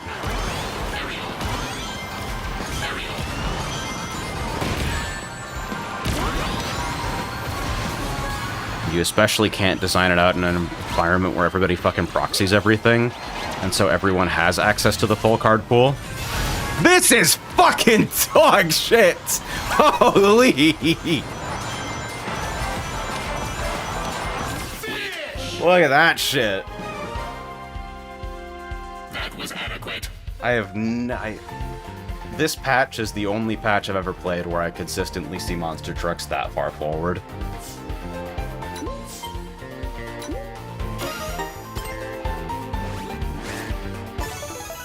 +0 for third. Yeah, that's enough. Okay. So I'll tell you guys what.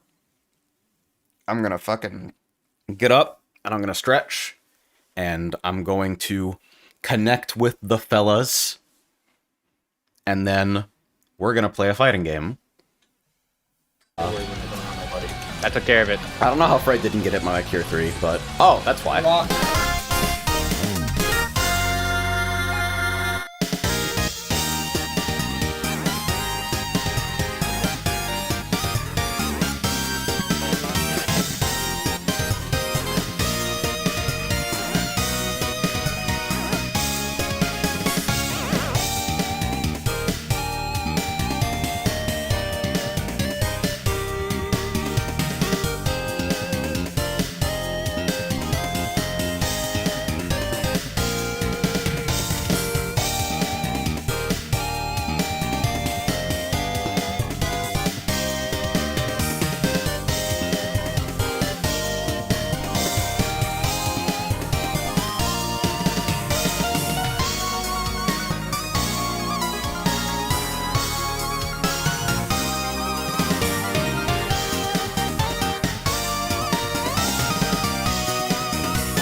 New challengers appear.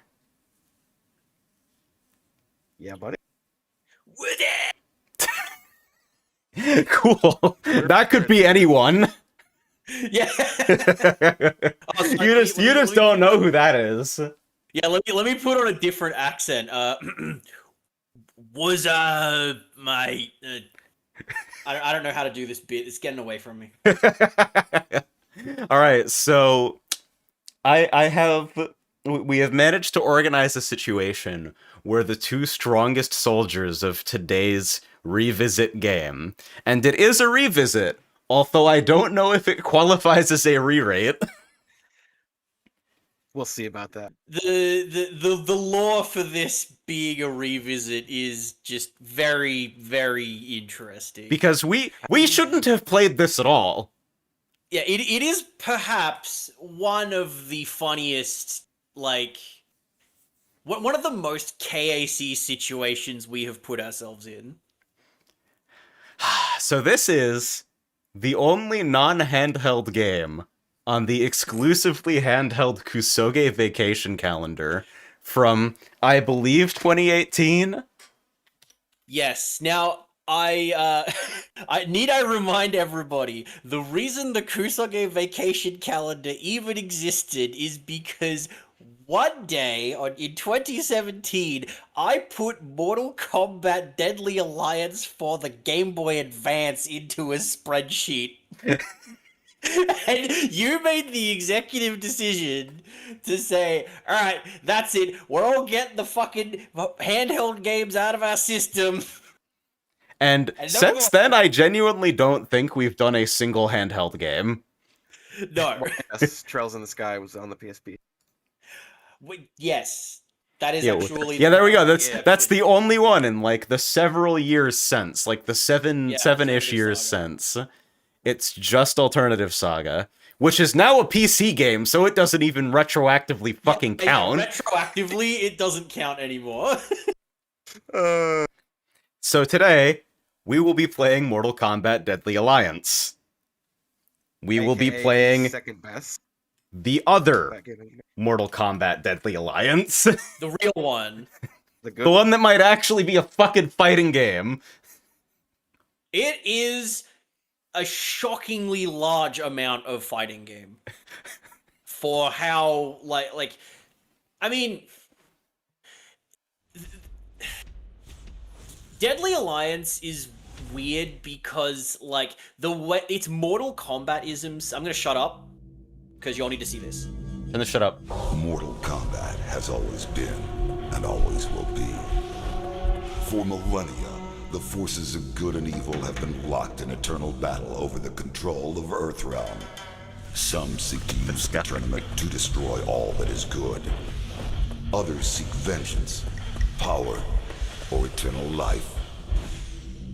Time after time, each individual threat has been vanquished, and Earthrealm has enjoyed relative peace for many years.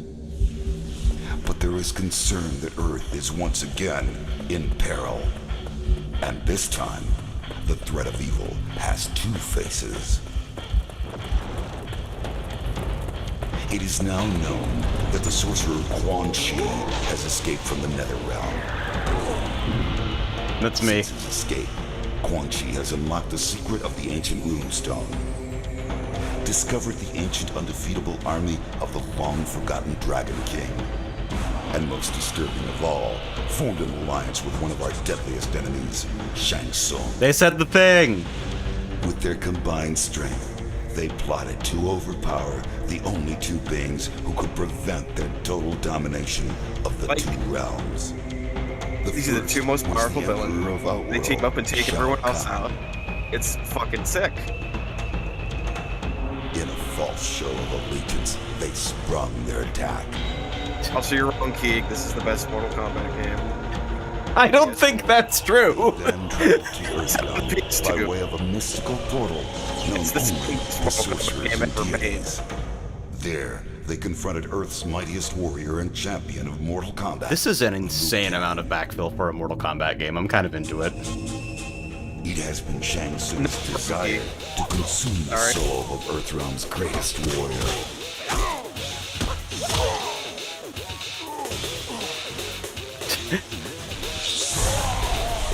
the only one that can take out Liu Kang, who has defeated fucking Liu Kang before. You're breaking up a little bit, by the way. Sorry. Liu Kang is dead. That's also me. Yep. Your soul is mine.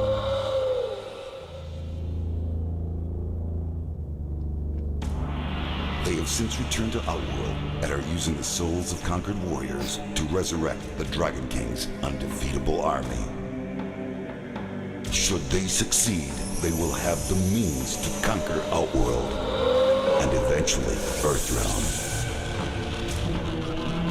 They will be unstoppable. Yeah, that's a soul NATO. I can no longer stand idly by and watch this evil consume the world. I have relinquished my status as Elder God to return to Earth and lead you all to battle against our old adversaries. We must act now. We must stop this deadly alliance. Ah! All credits. Da-da-da-da-da-da. So, this was the first Mortal Kombat game that ever came out after they had stopped making arcade games. So it's very important to a lot of people, including, obviously, you know, me and Oren. Yeah. Although I didn't, I mean, I played this game as a kid, but I didn't really gain an appreciation for it until like way later in life. This game is like, I mean, look, I haven't played Shaolin Monks. I do sympathize with Shaolin Monks being like a, you know, quote unquote better game than this, because Shaolin Monks is just a fucking, like, I've seen that game. That's like a fucking crazy ass, you know, really cool beat 'em up / like action game. But like Deadly Alliance is really interesting because it is very clearly like an attempt to make something really new and different with Mortal Kombat, and they're very particularly drawing on a lot of like ideas that they found in the 3D fighting game design space. Mm-hmm.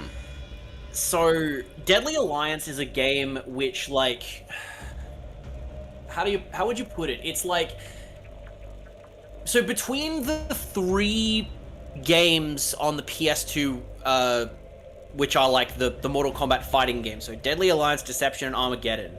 Deadly Alliance is like the most like a normal fighting game, and consequently the least like a Mortal Kombat game. Yeah. And I mean, we'll get to Deception and Armageddon eventually. Those games are fucking bonkers, but like Deadly Alliance is worth a revisit because there are a lot of like really little things where you play the game and you go, oh, this is like, and you know, you go, oh, okay, this is like kind of a game. And then you find out that this game had like it didn't really have much of a competitive presence because, you know, competitive Mortal Kombat pretty much died in the US after like UMK3 because like no one had MK4 boards essentially. And so a lot of the like, I guess, tournament, you know, attention from this game that wasn't from like the couple of, you know, MK diehards that were holding out was like Tekken players playing this as a side game. Yes, it was all the Tekken 4 players playing this on the side. Yeah. It was fun, and the movement might be a little like Tekken, as we'll see, so that kind of attracted them too. So before I get this started, should I fucking do the Game Shark save run around? Yes. All right. Yeah, it'll be good to have. I mean, you could probably Let's just activate some see. gecko codes. All right. Let's see. Right click. Properties. Hey, download codes. Yeah. Fucking worked. All characters. Is all crypt unlocks in there? Because there's Let's stuff in there see. we're gonna want to look at anyway. Oh yeah, Mr. Taco spent 100 of those hard-earned chat points on asking if we're going to watch Cooking with Scorpion on stream. What's Scorpion? All right, so So we can do all I mean, crypts are we free. always just like pull that up on YouTube, but I think The cool crypt unlock. we should dedicate a animation. little bit of time to cooking with Scorpion. Definitely. How do we feel about Let's super see jiggling my action? That's a cool code to have in this list. The jiggling is already good enough without that, trust me. There's 2 of those codes!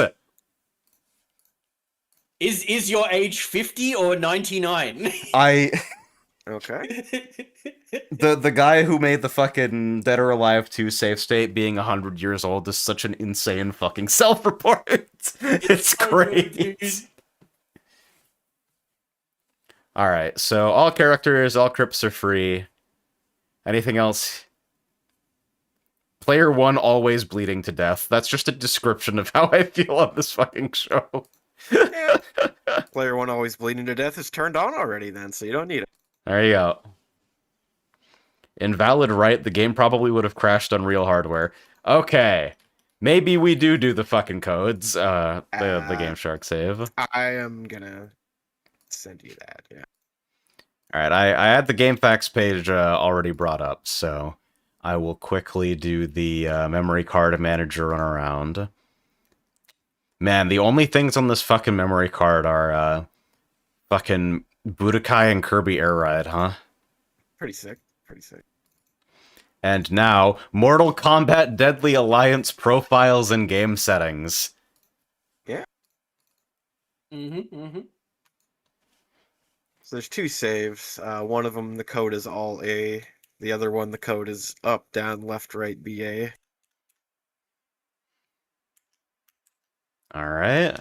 So, okay, this one, the code is all A. Yeah. Thank you, Daniel. Yeah. Fucking password profiles is wild work.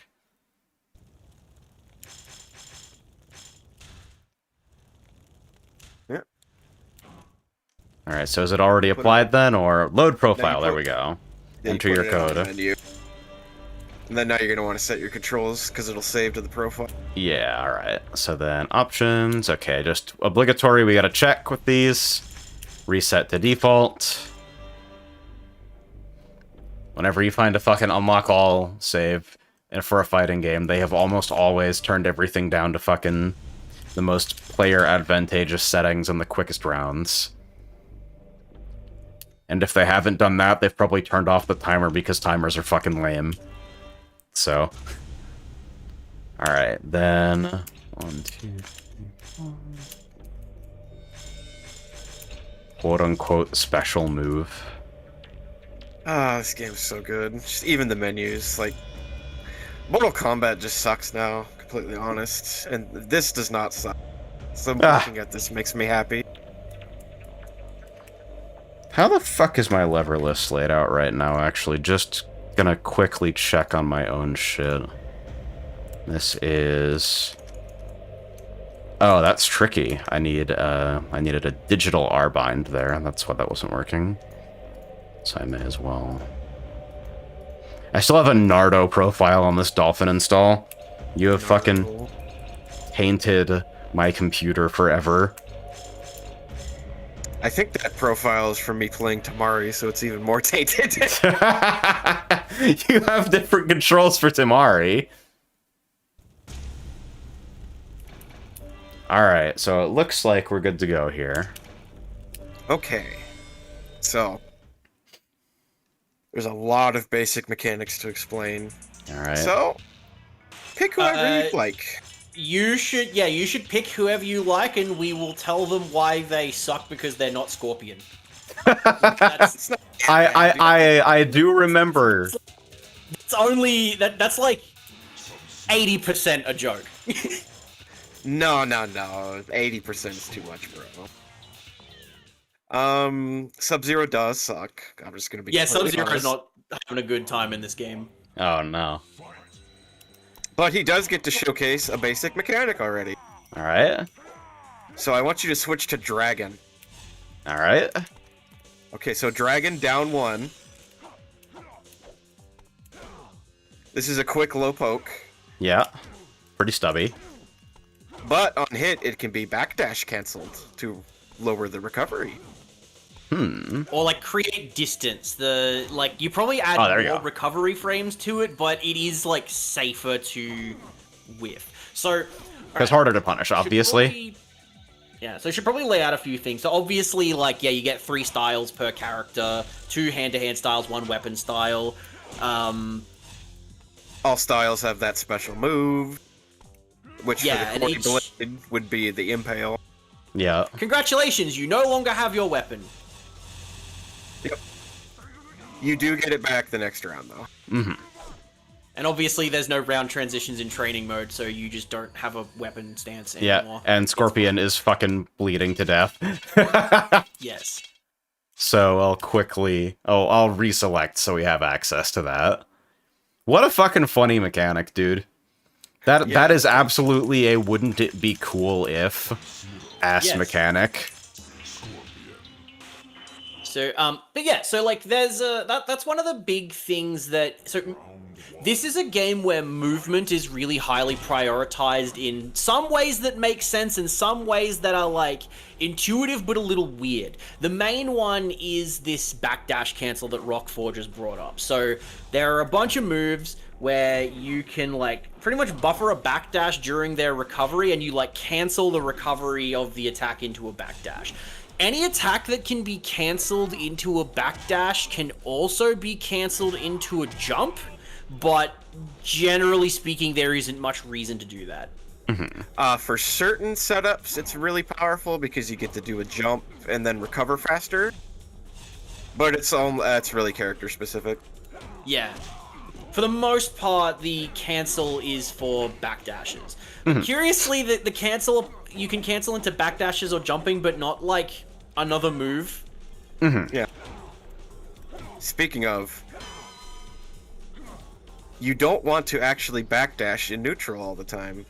The best way to move in this game is to do very quick taps of 4 or very quick taps of 6 and completely ignore the backdash animation. Yeah, because like you take a the full screen. step like every single time you tap forward or back. It's really noticeable with characters who have good movement. Like later on, we'll look at Sonya, and when she's doing it, she's gliding across the screen. Oh baby, Aww. Sonya's so cool. She's also really good in this game. Yeah, she's the 5th best character in the game. So Encyclopedic knowledge, okay. Oh, actually, one thing that's worth mentioning. So when Rockforge said that the down 1 in Dragon is a low poke, he meant it. yes, that is a low attack. Yes, so, and I think we brought this up when we played this back in 2018, but just a refresher, this game does not have a concept of a special mid. Yeah, it's high and low exclusively. Yeah, it's high, mid, or low. We do have mids, we just don't have special mids. So, like, Yeah. everything has to be blocked either standing or crouching. Yeah. A choice made by only the highest quality 3D fighting games, like Kensei Sacred Fist. Ugh. Well, also, technically, Virtua Fighter 2, Dead or Alive still has 2Ps which are considered lows, so Yeah. it's not... It's a scary not system level necessarily thing, though. The fucking the up close situation when like the bulk of your offense does actually have a wrong block direction is like Yeah. There's also that- like sorry, Oren, go on. No, I was just gonna say, that's like... It's not... For reasons which we will get into, that is... The fact that there is a way to block even like your basic, you know, quote-unquote Abare tool wrong, like MKDA is the kind of game where that doesn't really matter a whole bunch. There's a lot that goes into that. Speaking of, so AJ, do you Yeah? remember the Bloody Roar engine? I sure do. Do you remember how jumping increased the range of your grab? So this is even more complex than that. What I want you to do is do an up forward 3, which is a jump kick, All right. and I want you to cancel that before it comes out into another button. Almost. There you go, you did it. Yeah. Ha! This increases the range on all attacks because you go high into the air when you do it. So the really like good players, installing the movement from your jump button into another attack. yes, You can even see the momentary airwalk. That's kind of it's appalling. incredible. Actually, Also, shoutouts to Polar Bear and the rest of the community lab for coming through. They just finished up their Air Guides tournament. Oh shit! How'd that go? Fucking. God bless I was her. seeing a little bit of footage of that earlier. Posted a clip okay, too. so Dragon has a power-up. All right, that's special, right? Yes. Certain power-ups can be jump canceled to cut the recovery by a lot. Huh. And when you jump cancel, You'll see God. it would be up forward 3 and special at the same time. I don't think you got it there. That was the regular animation. Yeah, that was That's it. it might not be super noticeable with sub, but Yeah, Yeah, with and- certain characters, it's much faster when you jump cancel. and it's worth noting that the power up, it like increases the damage of your next attack by like 250% or something like that. Yes, it is an Holy shit. extremely high damage increase for about 5 or 6 seconds. Yeah. And you can get a pretty impressive distance on that airwalk. It's You think that's impressive? We'll look at Raiden later. yeah, like that. Good. Yeah, so you can jump cancel any button that is like a 1 or a 2 or a 3 or a 4, etc., or special. I don't think you can jump cancel forward buttons, but that's completely fine because like your standard 2 and whatnot is what starts a lot of your strings anyway. This is like this Yes. being a mandatory part of poking is a little scary. Yeah. Because it increases It's the range on it's everything. not a small range increase either, even for like a character who supposedly doesn't get much out of it. Yes. And because you're in the air when you do it, but you're still technically doing a grounded move, you have all the properties of the grounded move.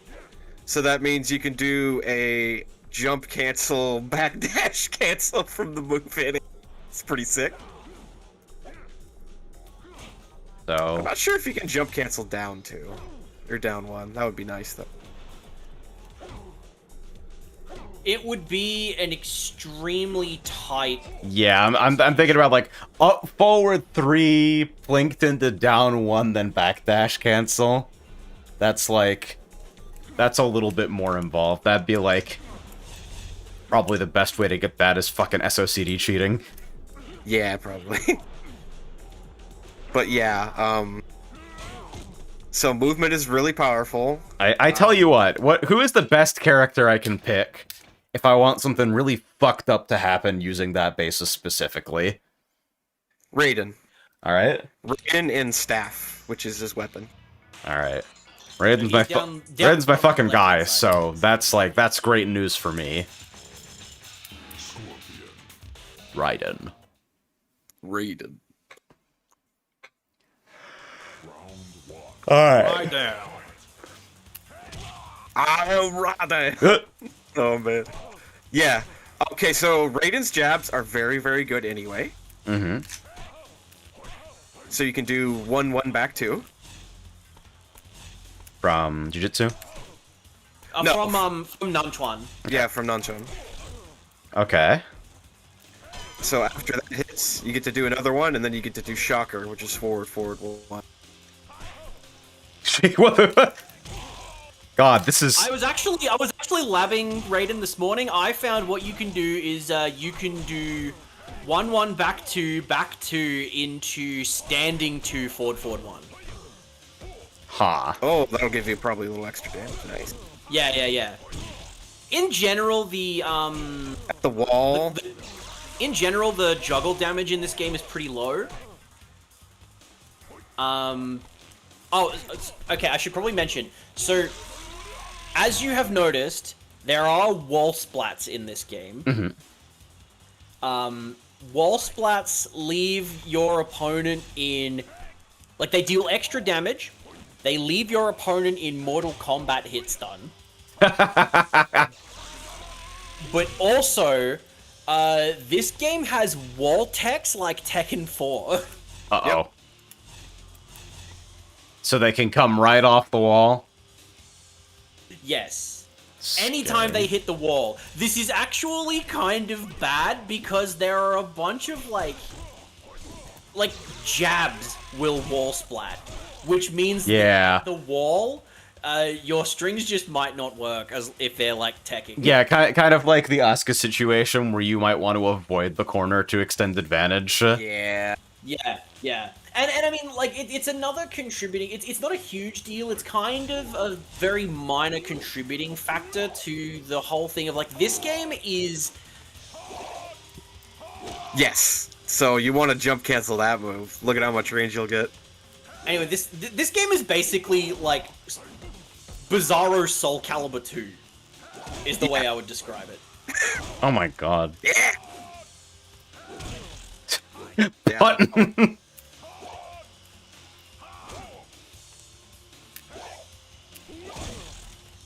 Yeah.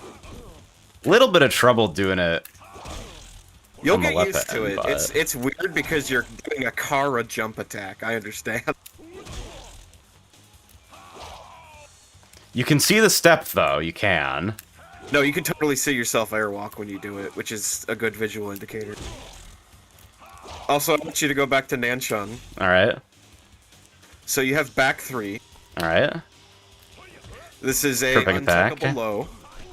Some lows you can, and some knockdowns you can tech roll out of, but this isn't one of those.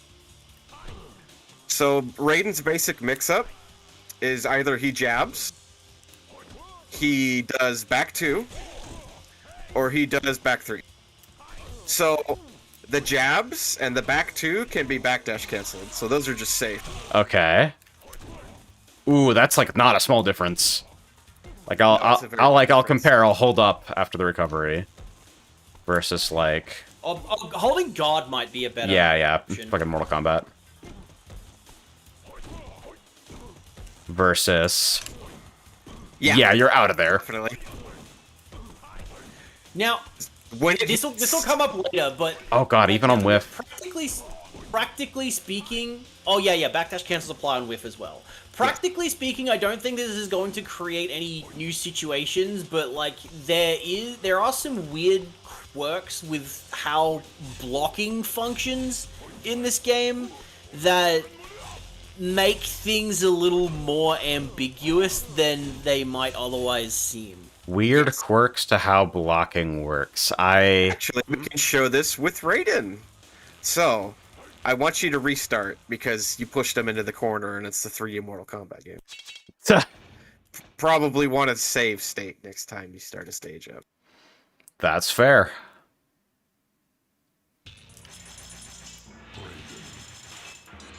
So, Raiden's full branch from his jab. Oh, so branch meaning like every character has strings that cycle between their styles. Yes. And a full branch is a string that goes from stance 1 to stance 2 to weapon stance. Okay. So Raiden's let's full see what- branch. You'll be able to find it in the move list.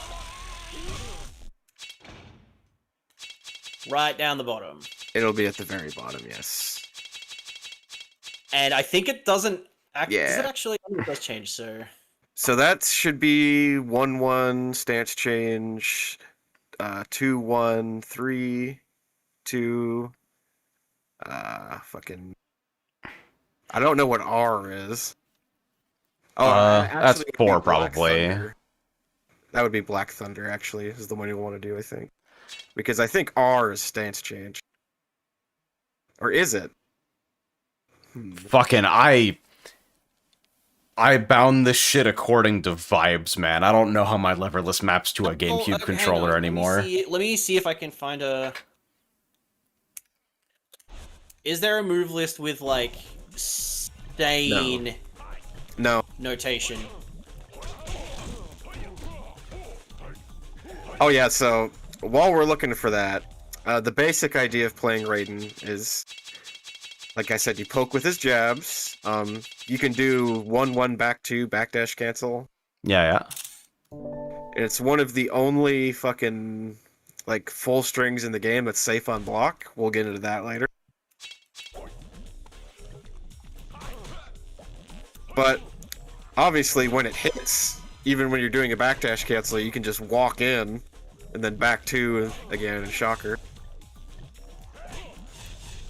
So 1-1-2 stance change. Then from Jujitsu. What the fuck? Okay, so I'm only gonna be able to get to it through the string, right? Yeah. Nice. Okay. That was most of it. This this stage is banned apparently because of the Absolutely the acid spitting statues. Yeah, this is absolutely a banned stage. It's the only one with the stage hazard, and they're really strong. Okay, Yeah, as so you can see, that's a lot of damage. fucking Nice. 1, It's okay. 1, 2, 1, 3. 1, 3 stance change 4-4, I think.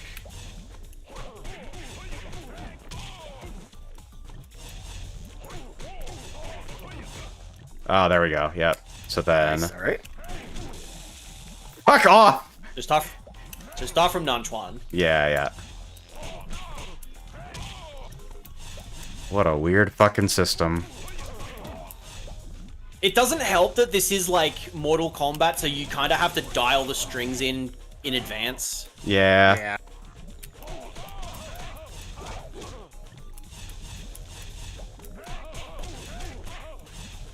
Is it?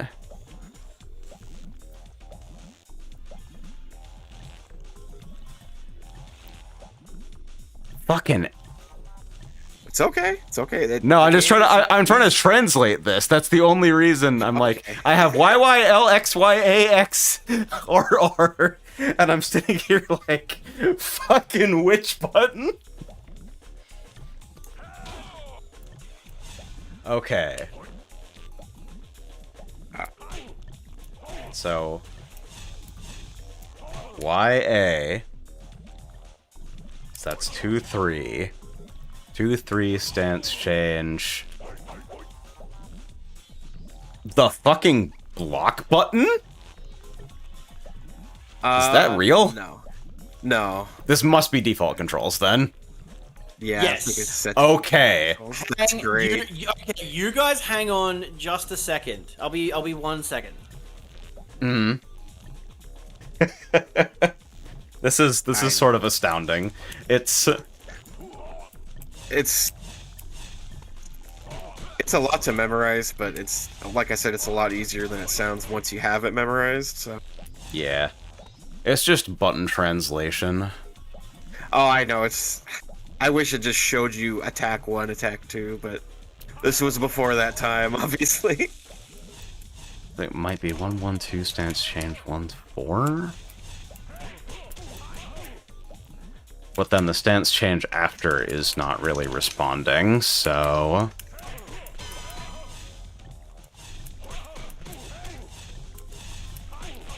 That's the wrong stance. Man, 3 stances, too. What a fucking... Okay, this actually gives me a good chance to explain something else. Go ahead. I want you to change stance while inputting a button. Alright. No luck so far.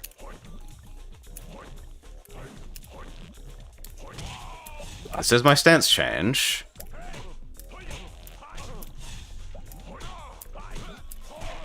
Okay, so I think you might have to stance change first. Oh, okay. But you can, like, instantly do a move out of changing stance. Yeah, so I could be from Jiu-Jitsu, it's like no issue at all if I want to do fucking staff 2 right from there. There's like no, Yes, yeah. That's what I mean, yeah. So when you're in one stance, you actually have access to 2 if you know how to use it properly. Yeah.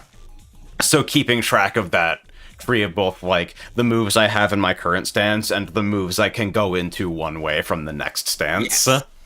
If it makes you feel better, Nan Shoan and Staff are Raiden's good stances. You don't really use Jiu-Jitsu outside of branching. I mean, fucking...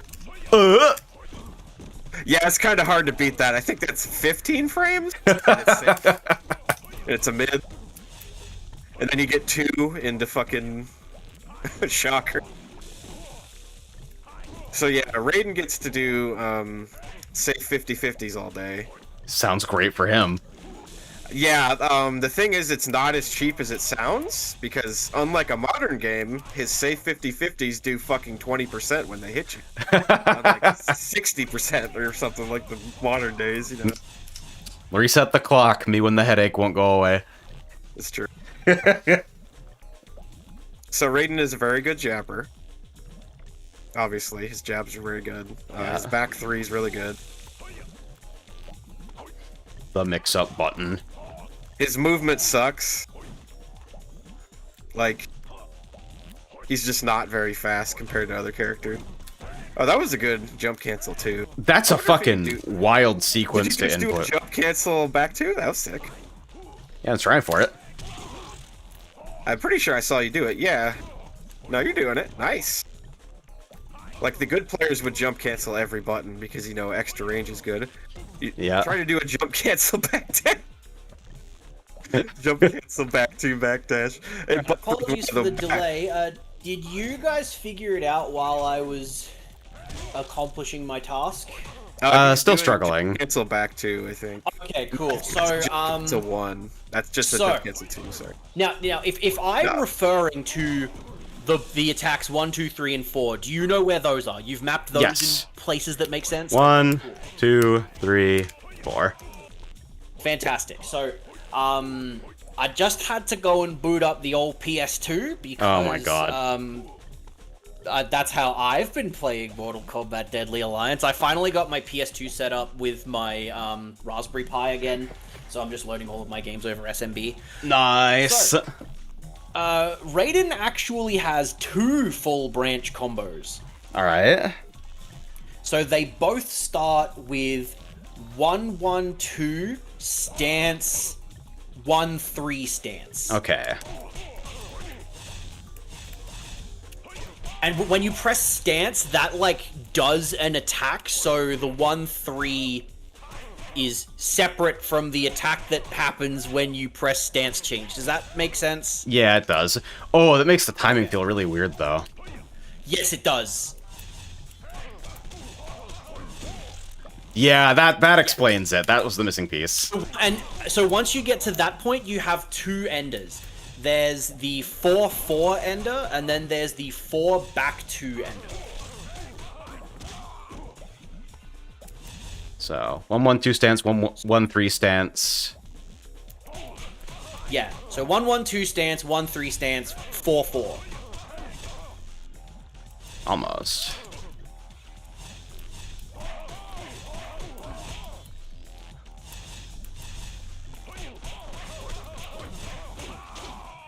All right. That's the string I want you to use. Yes. So 30% off a jab. Yes. Yep. But when he's in that, you get to walk up because you're plus because he's in a nosebleed stun. Mm-hmm. And you get to switch stances. Now from here, when he's in the nosebleed stun, you would think, oh, I just get to 50-50 him, right? So it's the first thing that I would try. But not in the way you think. Would you like to explain, Sir Orin? Okay, so,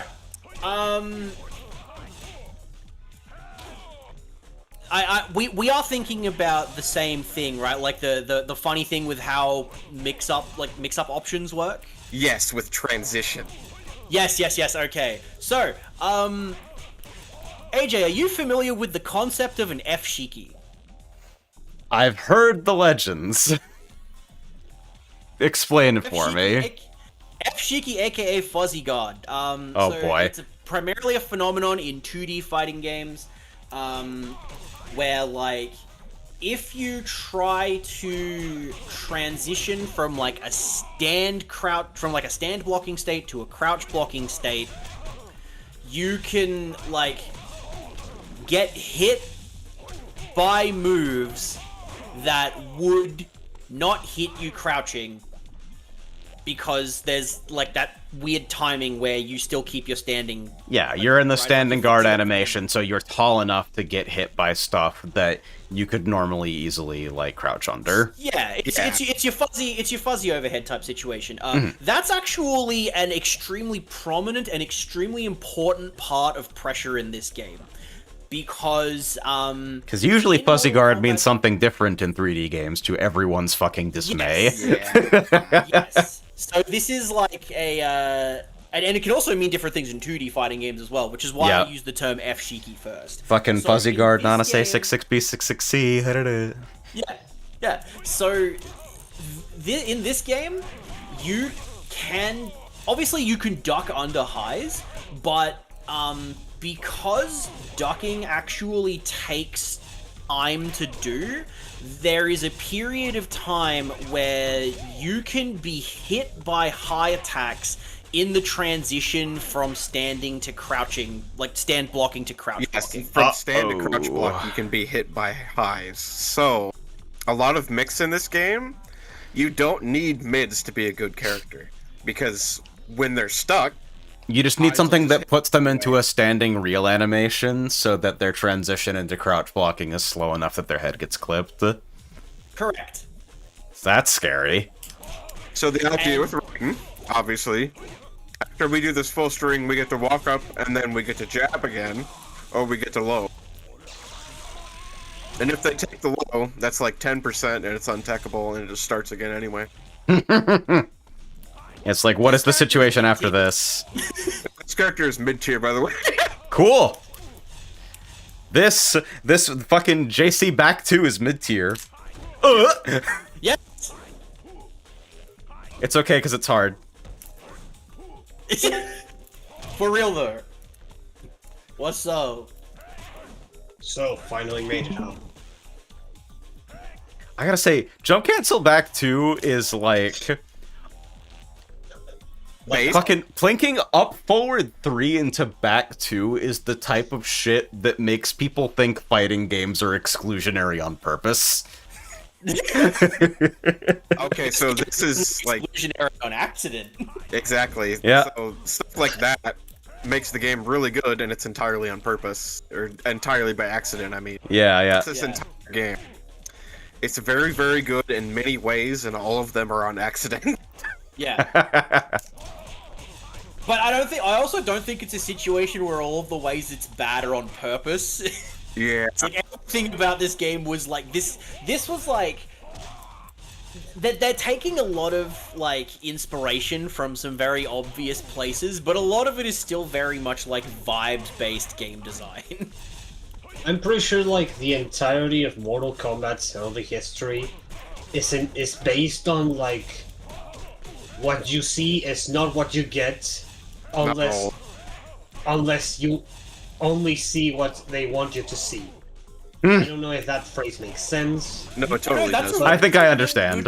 That's a good way of putting it. It's like, you are not meant to question the layer 1 result of your actions. If you this does so much fucking damage, by the way. Yeah, it's amazing. Yeah, no, it's really fucked. That was so distracting I almost forgot my sentence. It's like, you're not meant to question the layer 1 results of your actions, because if you go any deeper than layer 1 and ask what system is generating this result, then like, usually the answer takes you to a layer of gameplay that was not designed. Yeah, so what I believe, even from specifically the arcade era of Street Fighter's relationship with Mortal Kombat as competition, is that while Street Fighter, like, I like the Mortal Kombat games competitively, like, a whole bunch of them, of course, but the whole thing about them is that it cannot be negated that undoubtedly the entire reason it was popular was because of layer 1 people. Like, the whole reason about it is entirely based on the things it offers, the content and the popularity, and the gameplay mechanics being cromulent enough to see that they have a fighting game and have something original to offer over Street Fighter. Absolutely. But by comparison, Street Fighter 2 still gets offline tournaments by people who have enough like fundamentals to be considered serious players by other people. To no insult to the Mortal Kombat Classic players, said by actually a Mortal Kombat Classic player. All right. Yeah, I mean, like, the thing with MK Deadly Alliance specifically is that, like, you know, in retrospect, a lot of people, like, a lot of MK heads will look back at this game and go, this game is actually, like, fucking gas. This game is really good, and it's doing a lot of really fun and interesting things, but, like, it existed at a period of time where, like, the old Mortal Kombat was dying and the new Mortal Kombat was struggling to be born, because, like, the genesis. So could you stop for a second, and AJ, don't touch Scorpion. He is moving by himself with this standing thing to the screen. Okay, no, it stopped. But he was in a position that was making him slide very slowly towards the corner on the. I don't know how to explain it. If you see the stream like a couple seconds back, you will see how Scorpion was moving towards, like, aside from the camera a couple times. Sorry, I his idle animation was like brushing up against the collision of the stage, and it was slowly pushing him towards the acid exactly. bar. Yeah, there we go. Exactly as you said that. Yeah. Also, there's a basic mechanic I haven't mentioned yet. All right. It only works with some specials. Actually, it would be perfect to show with the guy. The guy. Absolutely, the guy. All right. So yeah, sorry I cut you off while you were talking. No, you're good. You're good. Okay. These things move quickly. The guy is Draman, by the way. Oh my. Draman. So he is middle row, third from the bottom. He's the guy with the mask on. Yeah, that. The guy, huh? The guy. Yeah. No. Oh yeah. So, That's but, the place. yeah. So Mortal Kombat Deadly Alliance existed at a time where the old Mortal Kombat was dying and the new Mortal Kombat was struggling to be born. So, like, obviously the modern Mortal Kombat as it exists now had its genesis with MK9. Prior to, and you know, at the beginnings, the competitive scene was contained within the arcades, of course, barring your regional exceptions, like, you know, you had your scenes for the console ports of, like, MK3 primarily in, like, Latin America and Russia and places like that. Indeed. But in between those two periods, you had a competitive scene for the 3D Mortal Kombat games, which was focused almost exclusively on online play, because Mortal Kombat Deception and Armageddon had online play through, like, you know, the PS2's thing, and obviously also Xbox Live. So the entirety of the competitive scene for like 3D Mortal Kombat was pretty much focused entirely on, like, GameSpy clan battles, essentially. Yeah. And Mortal Kombat Deadly Alliance did not have online play, so there was no space for it to really, like, grab a hold in that scene. At the same time, you know, in this period of time, 3D fighting games were still pretty, like Tekken was not a big deal in America. Yeah, not really. Like, what few Tekken players there were, like, probably less of them playing Deadly Alliance as a side game, because at the same time they would have been playing Soul Calibur 2 as a side game as well.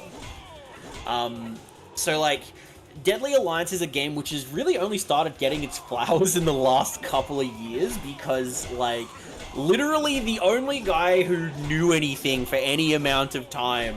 So what are your thoughts Tom on Brady. this thing that looks like a combo? This isn't real. There's no way it's real. It's not. It's not a combo. real. Okay, so Exactly. AJ, this character, he plays in one stance and one stance only. It's Iron Club. All right. You never played another stance. I want you to press the 4 button on your controller. You're a Ramen player. That's a very good looking poke. This is a 9-frame mid. It's a mid? It's a mid. It's a 9-frame mid, which is fast as the fastest jabs in the game. You can backdash cancel it. Drummond has the best backdash in the game. They have Drummond literally gets 2 backdashes for the price of 1. Yeah, that's I'm backdashing only once on this one. It looks like the animation is just wrong. There is a reason. It's so he can show his club backwards, right? Interesting. No, the way it worked is that his stance was breaking the game, so they had to give him a second backdash. It just ended up going to the final release because otherwise he was crashing. Oh god. So that's why he's never facing away from the camera. That's what I'm saying. Yeah. Okay, so the thing I wanted to show you is his ground pound. All right. I'm vaguely remembering that we covered this. Look at the move list. We would have covered this. So you want to go 1 to the right. Special move, I see. Ground smash. Back down. Back down 2? R. Back down Yeah. 4. Back down 4. Okay, so after back down 4, we want to sidestep up and then mash backdash. And that will refresh the timer on your special move. Uh-oh. What okay. The way that this moves is already, like, not good. Yeah. We set this up as from back 2. So from back 2. Yeah. Yeah. Huh. Because this So obviously has a cooldown. Yeah. That into sidestep up into backdash. Either that or it's backdash into sidestep up or down. I don't remember which. Alright. But that'll refresh the timer. There you go. And it'll let him do multiple ground pounds. This, of course, leads to an infinite. Oh, I want to get this so bad. Dude, I think the setup we would have done back in 2018 was you can do, like, ground pound into, like, forward 2. I think that's the propeller move, yeah. Yes. Yeah, that infinite scales a lot harder, but you can do it. Yeah.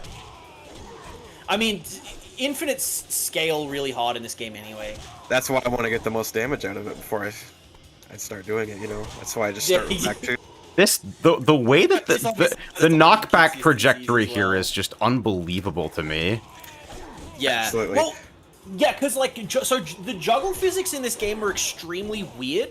Basically, it's like, once you've hit, like, 3 hits after your opponent has been launched, they go into this, like, tumbling animation that just sends them to the ground really quickly. Yeah, I noticed that with, like, Scorpion 4, or whatever the fuck. Yeah, and that's, you know, just as an aside, that's also why, that's in conjunction with the fact that combo damage scales really aggressively in this game. Absolutely. And yeah. Guess how Drummond gets around that, AJ? Is this an unscale? No! He has a power-up, an Iron Club. Alright. And guess what? He has the best throw in the game. It's the only one you ever want to use. Forward special. Oh yeah, and remember, throws in this game are blockable mids. Yeah. That's not a real infinite. Which is why, yeah. He gets a fucking free power-up attempt, and then after that he gets power-up mid, power-up low, or power-up unblockable. Yeah. Your choice. Oh yeah, and, his low is 3, by the way. It's an untechable low. Yep. Huge range, good damage. Untechable. And immediately sets up a situation. Guess what? 4 is backdash cancelable. Huh. 4. 4. That's 3. That's 4. There you go. That's 4. Yeah, as we covered. But, yeah, worth mentioning that, there were a few things. So yeah, throws are blockable mids. Oh yeah, so the combo damage scaling is like, I never really figured out the exact specifics behind it because it's just beyond my ability.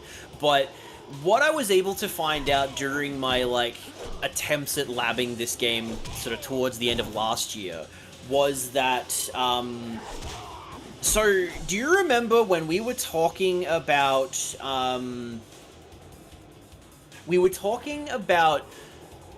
Ultimate Mortal Kombat 3, and we talked about the concept of damage protection.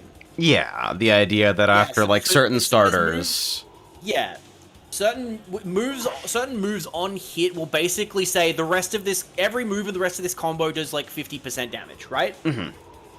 So that exists in this game. It's got both damage protection and double damage protection. But on top of that, there is also some kind of per-hit damage scaling formula that applies to juggle combos, and I think it also applies to grounded combos as well, which they would have done specifically because of the branch combos being a thing. Also, just as an aside, health values in this game are stored as floating point values rather than like a 4-byte integer. Ha! And it's stored as a floating point because damage is calculated in percentages. Yeah. So the way you would do this mix-up, by the way, AJ, is you would throw them and then back two, then power up. Because the back two will launch them extra high, and then you get to power up for free.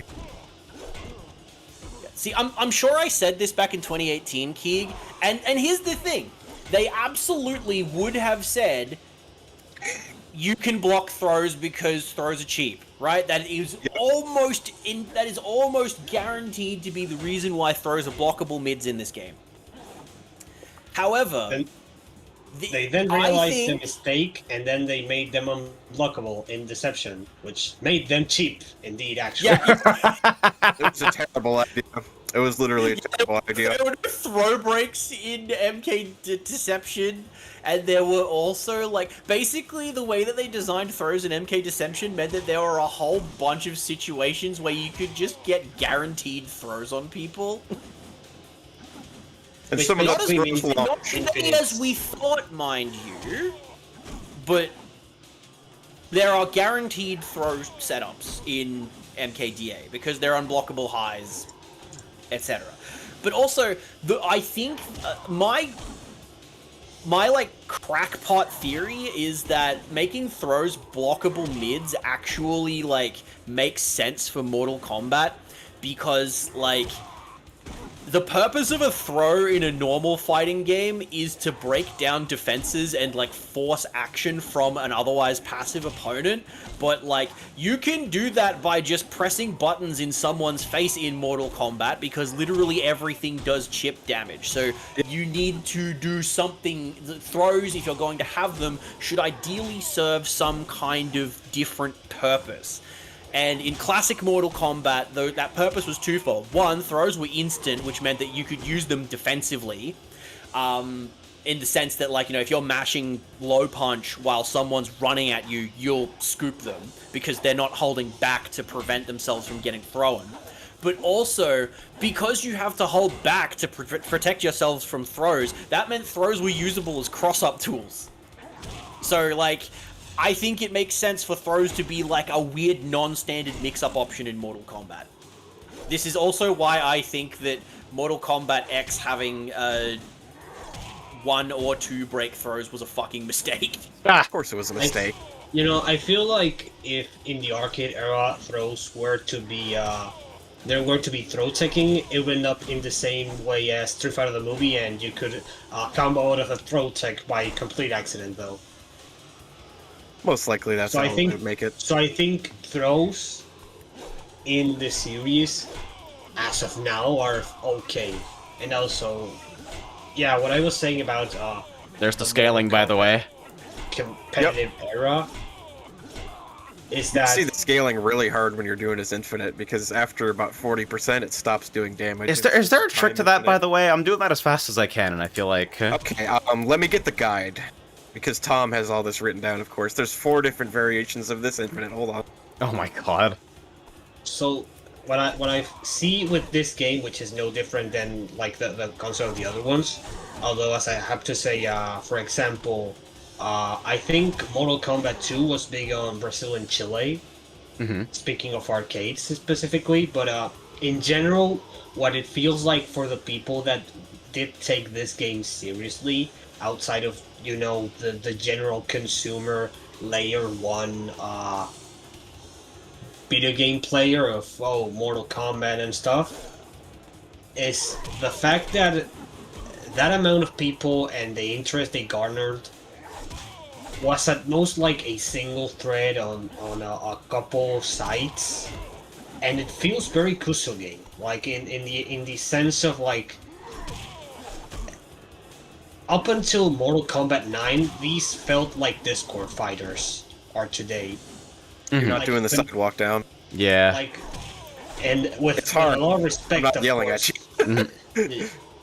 With a lot of respect, but like by comparison, you had entire DVDs set for combo videos on, say, Guilty Gear back in the day, or Street Fighter, or every kind of thing. And for Mortal Kombat, there you go. Oh yeah, that was it, wasn't it? Yeah. You want back 2 is more reliable. But Back 2 does everything for him, of course. Outside of 4. 4, back 2, 3. 4, back 2, and back 3, and throw. Outside of that, you just use specials and your power-up mix-ups. That's the character. Man, doing that after the side, I feel like it wants me to like neutral for a bit. It's a little funky. It takes a little while to get used to. Yeah, this is like, you can, mash. It looks super goofy, but it's like, it doesn't seem free to at least like. It's the thing about stepping outside of the fighting game norm is that you get a lot of games with a lot of very particular opinions about how inputs should be structured. Yeah. So, like, would it shock you if I told you Draman stopped here? Not exceptionally. I mean, like... That's as fast as the fastest jabs, and then it's backdash cancelable, and then you've got the throw of death, you've got the fucking infinite. His fly ball, when his fly ball hits you, you get a ground pound for free. It's a combo. I think the because even though they can forward block, too. you know, Mortal Kombat hits doesn't matter if you're being hit with an unblockable. Yep. Yeah, no, as I was saying, it's the fact that at most the things that were maintained. Oh, good one, you had it. Yeah. Longer backwalk. Like the competitive stuff was maintained by like YouTube's Ascension and a couple channels by dedicated players who basically had kept the names, as you know, like MGO, like the one with the sick ass UMK3 editing. Yeah. It's tricky too because like if you don't like buffer the sidewalk correctly, you get stuck in full crouch. Exactly. Yeah. No. Oh, actually, another thing that's worth mentioning it's probably obvious, but one of the reasons why this worked is because ground bounces are hard knockdowns in MKDA. So like there is like a system of like there is a wake up system that's normally just tech rolls. There aren't wake up attacks in this game, are there? No, there's just tech roll in all four directions. So so you can just start it off a raw back 2. Yeah, you can start off raw back 2, you can start it off throw. Start off a raw ground pound, which you can get from a blocked fly ball from certain ranges.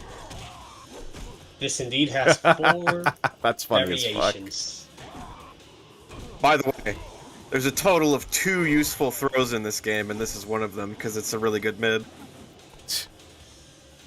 It's like, it looks pretty fast. Yeah. You know that this would have caused household arguments, though? Billy, the block! Billy, you're gonna block, you're gonna stop complaining. Fucking Me and my dumb friends as teenagers taking an entire fucking hour to figure out how to stop fucking sweep loops in Mortal Kombat 2. Hey, dipshit, you have to block and crouch. Figure it out. Hey, question, can you, like, do you have the dolphin menu? Like, open? What are we looking at? I have to make a question. Is it in this version? So, I want you to start a versus match and then disconnect your controller. Okay. No. That's not in this version, it's on the PS2. It's only in the PS2 version. If you disconnect their controller, you can hit them before a round start. It's banned. What the Obviously banned.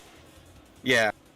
Yeah, like, so if and you can do this in single player as well. In the PS2 version, if you like while the round is starting, if you unplug and then replug in your controller, you gain early, like... Oh my god.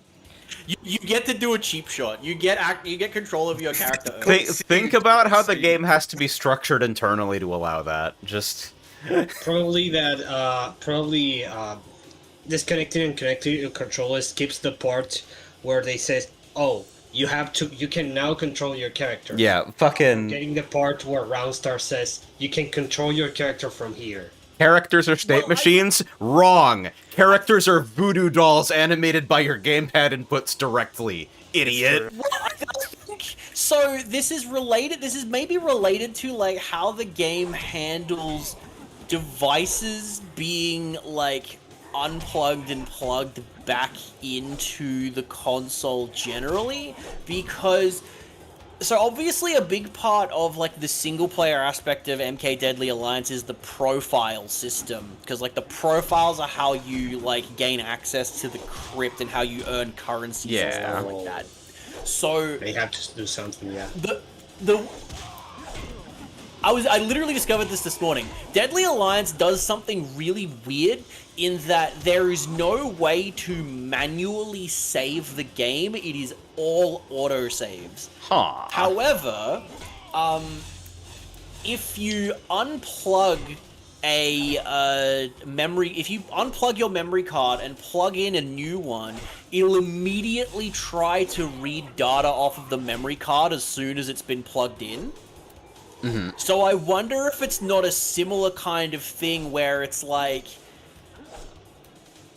the game is programmed to give you control at certain intervals or when the game detects that a controller has been plugged in. Mm-hmm.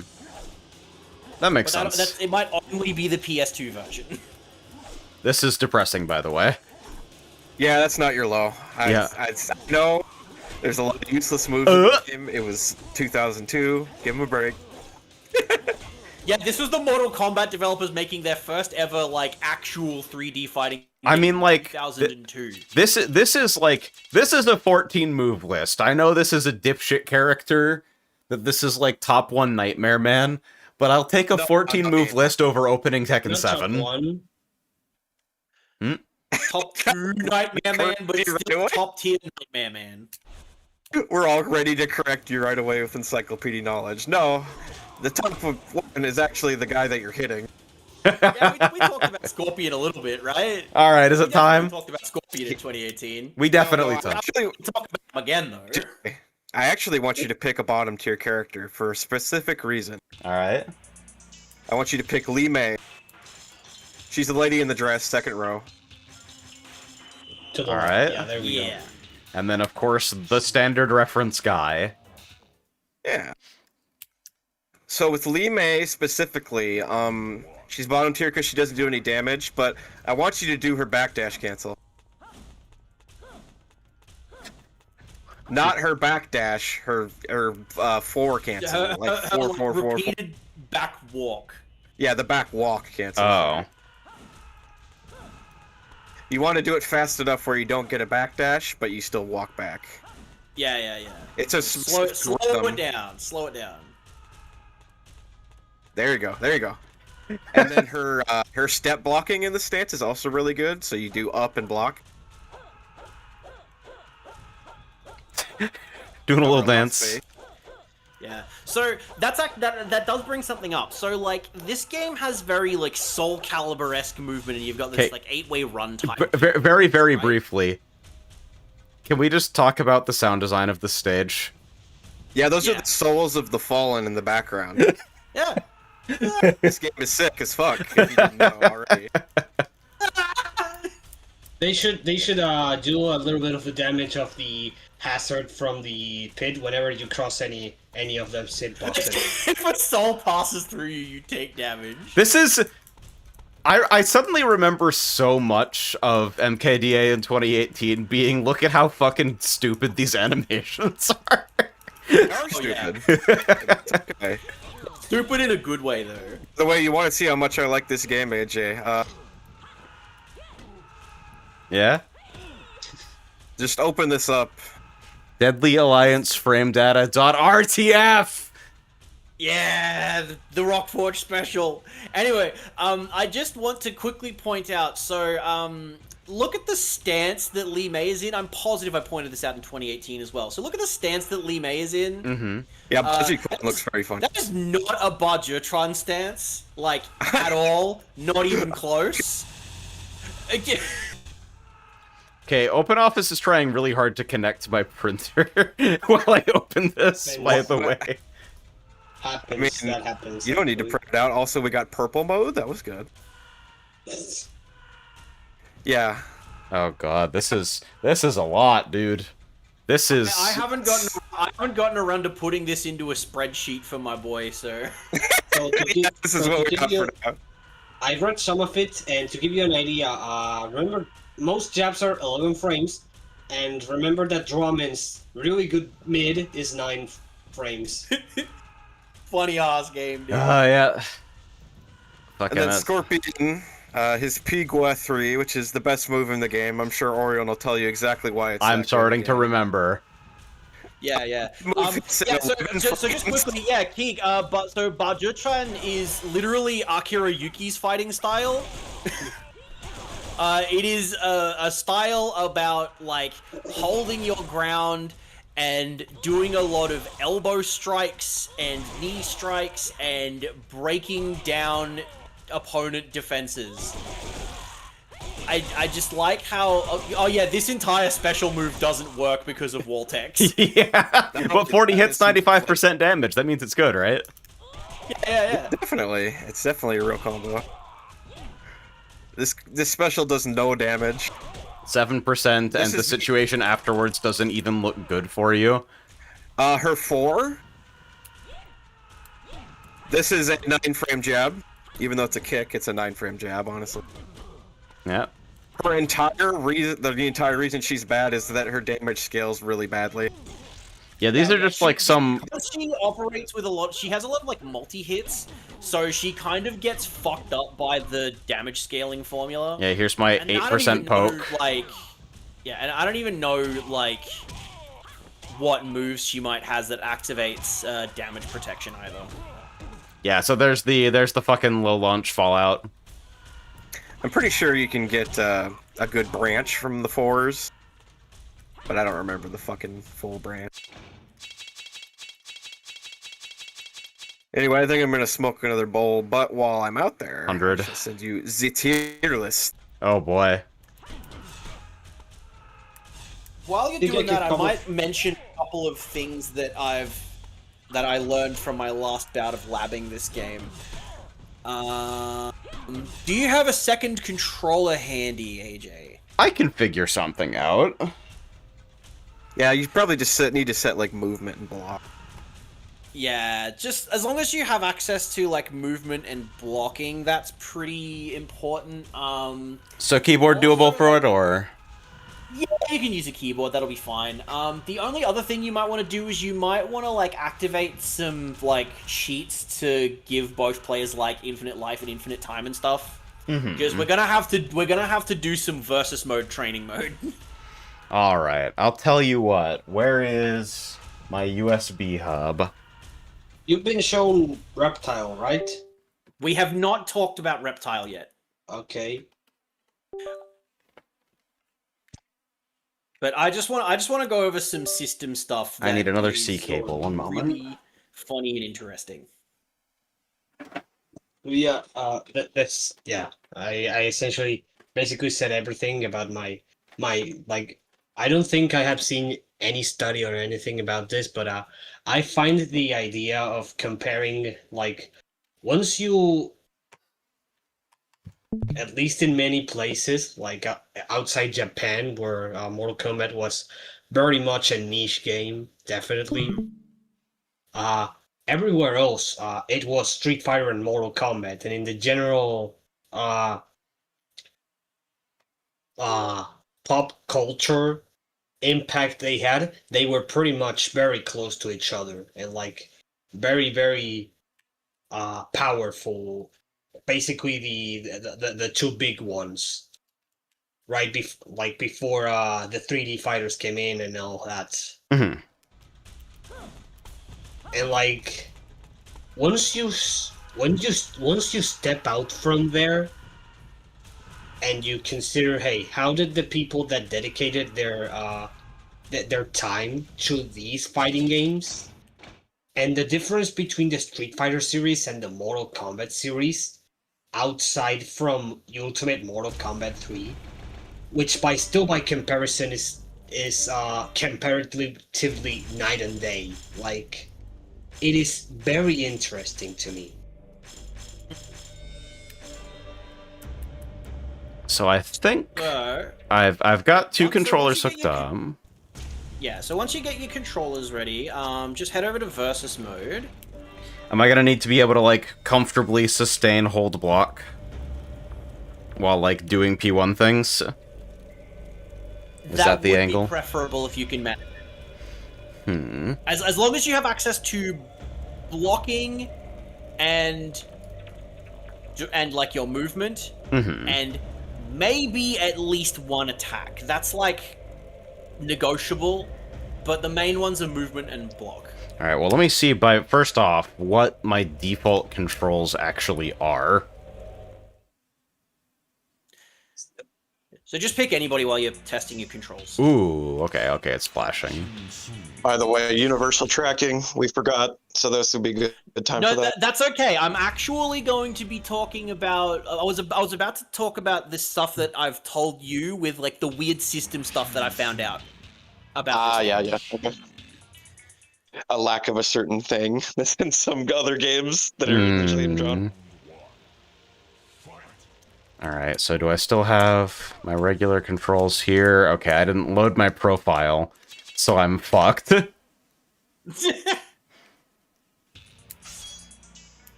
Oh. Welcome to the PS2 era age. It's extremely funny to me that, like, profiles needed to be passworded. It's such an arcadey way of punching them in that I can't be mad, but, like, Lamau. By the way, Warren, since I'm not there right at this second, I shall send you the guide. Oh, yeah, please do. Okay, so blocking on a trigger is a little bit dubious. I wonder if I can, like, get some way of latching this. Fucking. Says, the first 10 characters. Which includes Shang Tsung.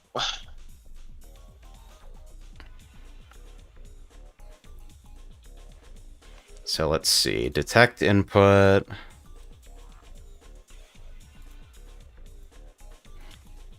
Can I do toggle trigger R? Alright, we have toggle block. Hey, that'll be... Now, it'll be useful to be able to let go of block at a certain point, but if you have options for both, then that's perfectly good. Alrighty, so then...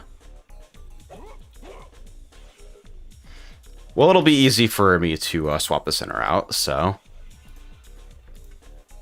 Come back. By the way, I know he's player 2, but I want you to move around as Quan Chi, just back and forth. Moment. Tank Pseudo is really good. That's fine. And Pseudo. Is that backticks? Is that why? God. Again, I didn't know Dolphin had like this fucking input scripting shit until you sent me the mash macro for Budokai. Yeah, you needed it. I really did. Yeah, so his back walk cancel is fucking insane in this stance. His forward walk cancel is really good. He's got a 9-frame jab. He's a pretty good character. He's purple for an amazing reason. He's purple for an amazing. That's a pretty funny jab. It's a good one. It goes into a full branch, I'm pretty sure. Can I do this on pad? Here's my jab. Do it. I definitely can't do it on a pad. I can do it a little bit. Nice. It's really good with his jab. Like I said, back in the day, like the actual tournament level players, they would jump cancel everything. That's scary, There's dude. no reason not to if you can. I know it's Because the consequences for fucking messing up a jump cancel is that you do this in their face. Yeah, it's pretty bad. But if you never mess it up, it's just extra range every time. Yeah. Hard to turn that down. Alright, so I got a toggle block set up on our fine fellow Quan Chi. So, what's a good place to start? Oh, actually, that's a great idea. So, as you can see, every time you do an attack, Quan Chi is changed. Oh, actually, can you turn on an infinite life cheat? Let's see. Properties, gecko codes. No idea if it'll apply, like, immediately. P1 infinite health, P2 infinite health.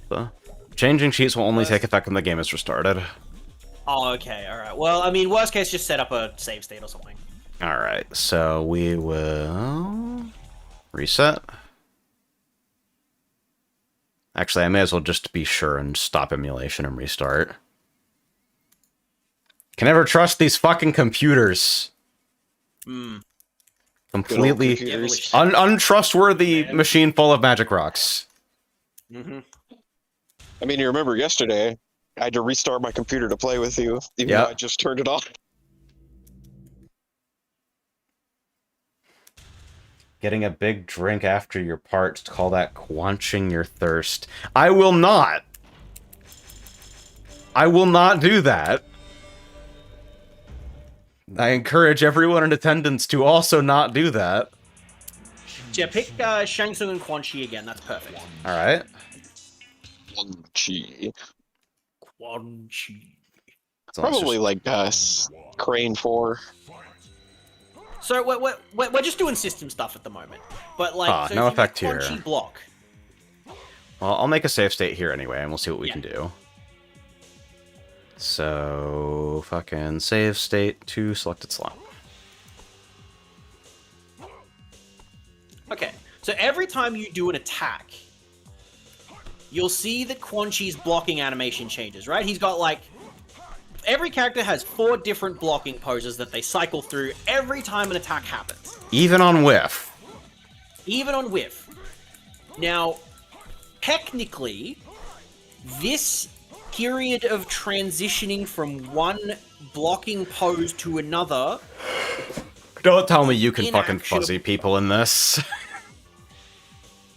Well, I mean, not really. Kind of. I don't know. This is weird. So, this is technically an inactionable state while you are blocking, this transition between animations. But, if you make one of your attacks land... Alright, so just like insert low. If you're doing like a faster attack, he goes into the pose immediately. So like, the transition happens so quickly, there's no way to set up a situation where your opponent can't like block a low in time or something like that. You know what I mean? Yeah. However, if you just go way back, take a few steps back, now go into your weapon stance and press special.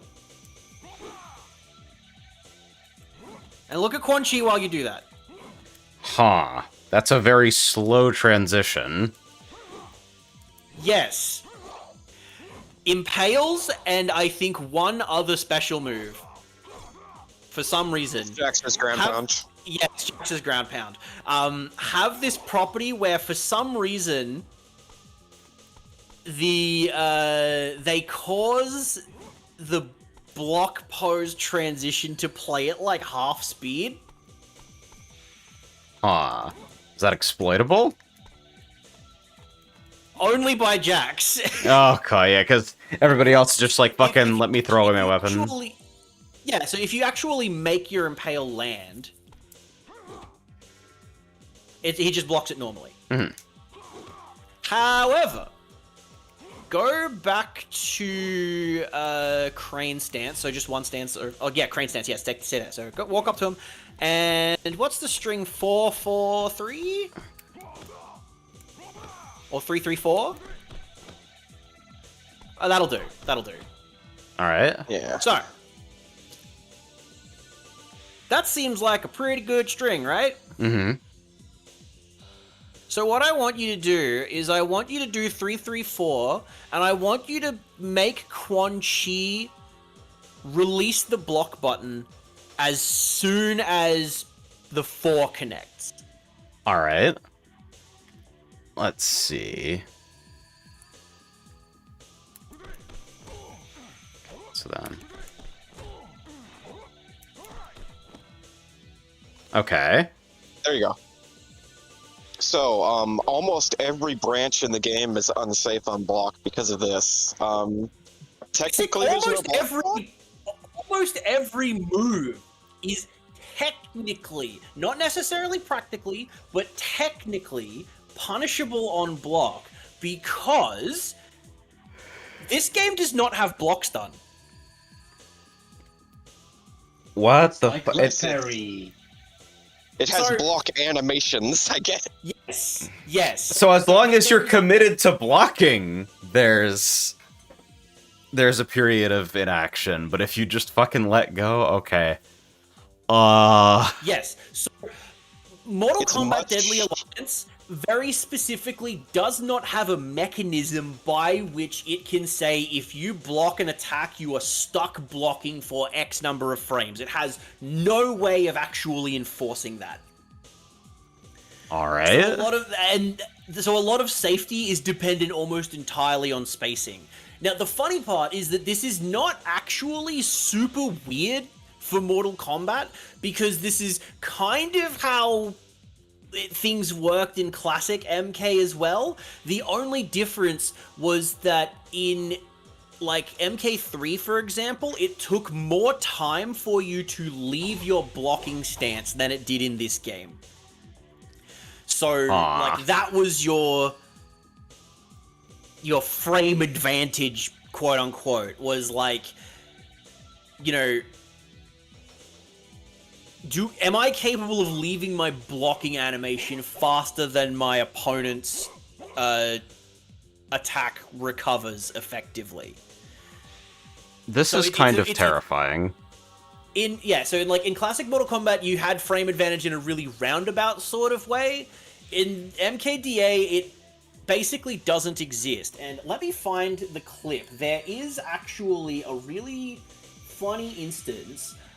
Yeah, you sent it to me not that long ago. Yeah, let me find it. So the idea with this mainly is that to punish single pokes, it's like task level. But multiple hits, it gets a lot easier. That's why most branches and shit are really unsafe. Because, like, you think if someone has a branch that's really easy to just backdash cancel, it would be cheap as fuck. But Raiden, like, has the only really safe one, and I think it's just because the back 2's too fast. Huh. This is... It's very, very good. Entirely by accident. I told you. So what a it's like... I put the video like voice channels text. Yeah. The channel with Bobby in it. That's like you have fucking 2 debilitating diseases that will kill you in a year, but they cancel each other out. Yeah.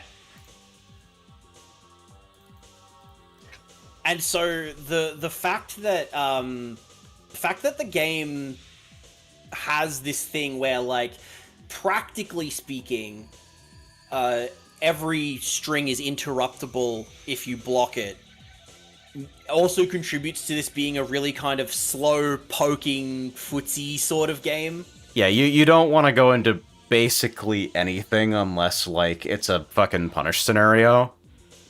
Yeah. So this video... So this is me blocking Sonya's Taekwondo 3 normally. And now next I'm going to release it as soon Hey, as wait a second! Yeah, it completely negates the pushback. Yes. Wow, so things are even, like, you can't even make something safe by virtue of, like, oh, I spaced something with pushback. Like, if somebody's fucking fully awake. It's, like, really hard to do it on single pokes. This was in a test. Yeah, like, because obviously you don't actually know when the attack is going to come, but... Yeah, for a move like Sonya Taekwondo 3, it's like, this is not practical. You have to be, like, cheating, essentially, to get something like this. For reference, Sonya's Taekwondo 3 is a 15-frame mid that tracks, so you're not going to block that on Yeah, reaction. so in a real match situation where you have to watch for more than one thing, it's, like, effectively impossible to make use of this. It's like a red parry, but it's the only type of parry. Yeah. Odd. Yeah. Fair enough, fair, yeah. So, this makes, like, really abusable offense, otherwise, it just makes it all unsafe. Like, a lot of, like, strings where you just backdash, those aren't actually safe, because you just fucking block release and kill them. Like, next, like, I don't know about that one, Chief. Do you think Ed Boon knew about this? No, Ed Boon doesn't design his fucking games, he just puts things in them. I didn't pay $60 to block anyway, so it's fine. That's real shit. So that's the funny detail about blocking. And again, single pokes, no, you are not red parry. You're not doing your fucking Smash Bros. Ultimate parry to fucking whatever, right? But like, that's a really big part of why, like, string pressure is not really a thing in this game. Another thing to note is, so because this game existed at a time where, like, it was the early 2000s, people only, like, you know, people didn't have... Let me rephrase that.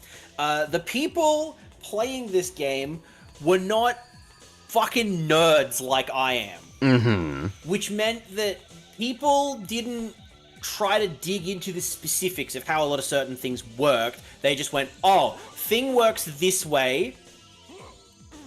I'll,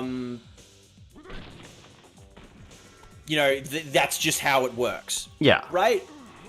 Gecko's right. They don't got internet. So... By the way, I just want you to swap to Crane and move around while he's talking. Yeah, just move around in Crane. Crane is amazing. I really like this fucking forward step cancel. It is genuinely some of the best moves. His sidestep is fucked. Oh. During testing, he was thought to be, like, unbeatable, literally, until we found a certain mechanic. Unbeatable? Just because of movement properties, or...? Because his sidestep is so good, he would just sidestep everything. And then punish you. This is very interesting for a few reasons. So, but basically, what I'm getting at is that, you know, because back then, you know, they didn't have internet. People didn't get into the specifics of how or why things worked the way they did. They just noticed a pattern and went, okay, this is how the game works. That's all I need to be able to play the game, which is fair enough, right? Mm-hmm. But a couple years ago, I wanted to really figure out what was happening. And so when I was figuring out, like, cause, you know, the rule was, you know, basically every string can be interrupted after the second hit. And it's like, oh, that's got nothing to do with how strings are designed and everything to do with how blocking works. Mm-hmm. There is another system, which I believe... an engine quirk in this game, which I think we talked about in 2018. It's this thing called universal tracking. So... the basic idea is that does Shang Tsung have an up 3? I don't believe he does. Perfect. You don't want an up move. Okay. Yeah. So do you press up 3 and he just does standing 3? Yeah. Okay. Perfect. I'm starting to remember. Yeah. So the basic idea with universal tracking is that for some reason we are bolding. Pretend I'm bolding this phrase here. For some reason, if you do an attack while pressing up at the same time, that attack will track sidesteps. So let's compare fucking sidestep versus holding up. Yep. Sure does. Now you are noticing it is not 100% consistent. It is quite consistent. It is consistent enough to matter, but it is not 100% consistent. It's 100% consistent with certain moves, like a naked 3. That's 100%. I'm pretty sure. As in, like, okay. Basically, what I'm getting at is that when I was testing how this works, I tested a few different things. I tested, like, different inputs. I tested different timings of both, like, up and then an attack and the sidestep and everything. Basically, I discovered a few things. One, so just do a normal sidestep with Quan Chi. Yeah. And now, do a sidestep specifically to dodge an attack from Shang Tsung. Fast. You hear that whooshing sound? Yeah, and he steps into place immediately. Yes. So, this game has, like, it's got, like, Soul Calibur style movement, but it's also got a Virtua Fighter style distinction between a successful and failed evade. Huh. So, practically what that means is that there's almost no risk to a failed evade because you can block nearly immediately, but a successful sidestep, like a successful evade, literally moves you, like, faster. It's, like, not a small amount either. Yes. It's a super step. Yeah. It's this the super sidestep we were calling it. So, that's one thing. Now, the thing with universal tracking is, this comes back to that thing, like, you know, people noticed a pattern, they went, well, that's enough information for me to go off of so I can play the game. But they never really dug into why it works the way that it does. Why does it work the way that it does? I will explain this as simply as possible. AJ, do you remember why Julia's Ford 1 in Tekken 5 Dark Resurrection quote-unquote tracks the opponent's sidestep? Refresh my memory. I think that entire night was lost in a blur of square hole jokes. Yeah, no, fair enough. So the reason that Ford 1 quote-unquote tracks the opponent in Tekken is because you realign. You just fucking move forward and it realigns you.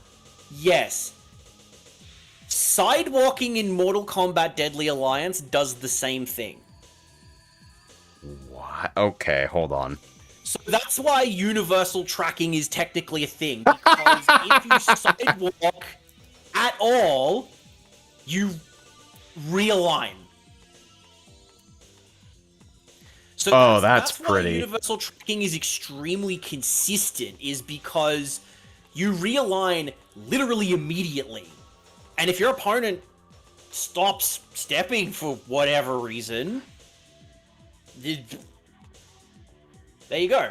And it's like, because even though the game has a distinction between successful and failed evades, if you successfully evade something, that doesn't change what your opponent is doing, so they can still hit you out of a quote-unquote successful evade if they're doing the, like, if they're, like, sidewalking to follow you with their attack.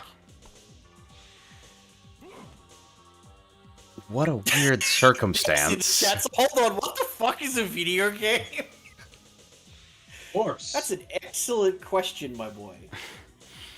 So, you know, just movement again. mechanics completely invalidating your predictive sidestep. Just not a useful thing to be able to do. No. Really? It's like movement is still really powerful, but like, and then also like, generally speaking, characters are playing with a fairly limited move pool, even by the standards of like, you know, one stance only has 14 moves in it. Mm-hmm.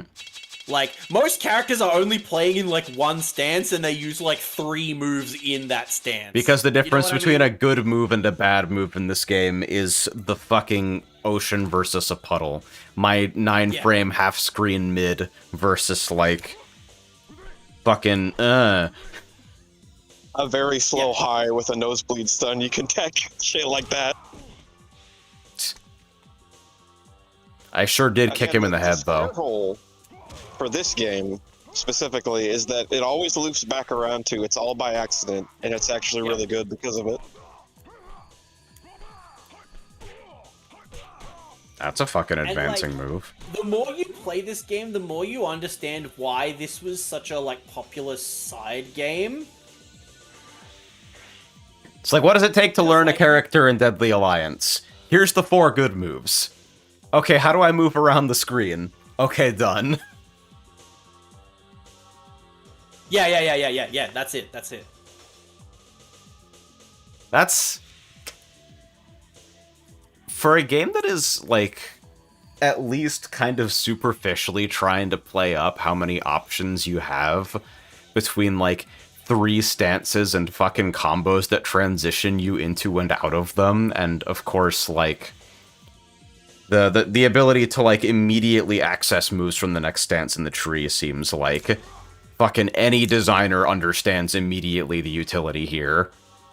Seeing a game that's been superficially constructed like that come down to, like, me press 4 is kind of fantastic. It's pretty good.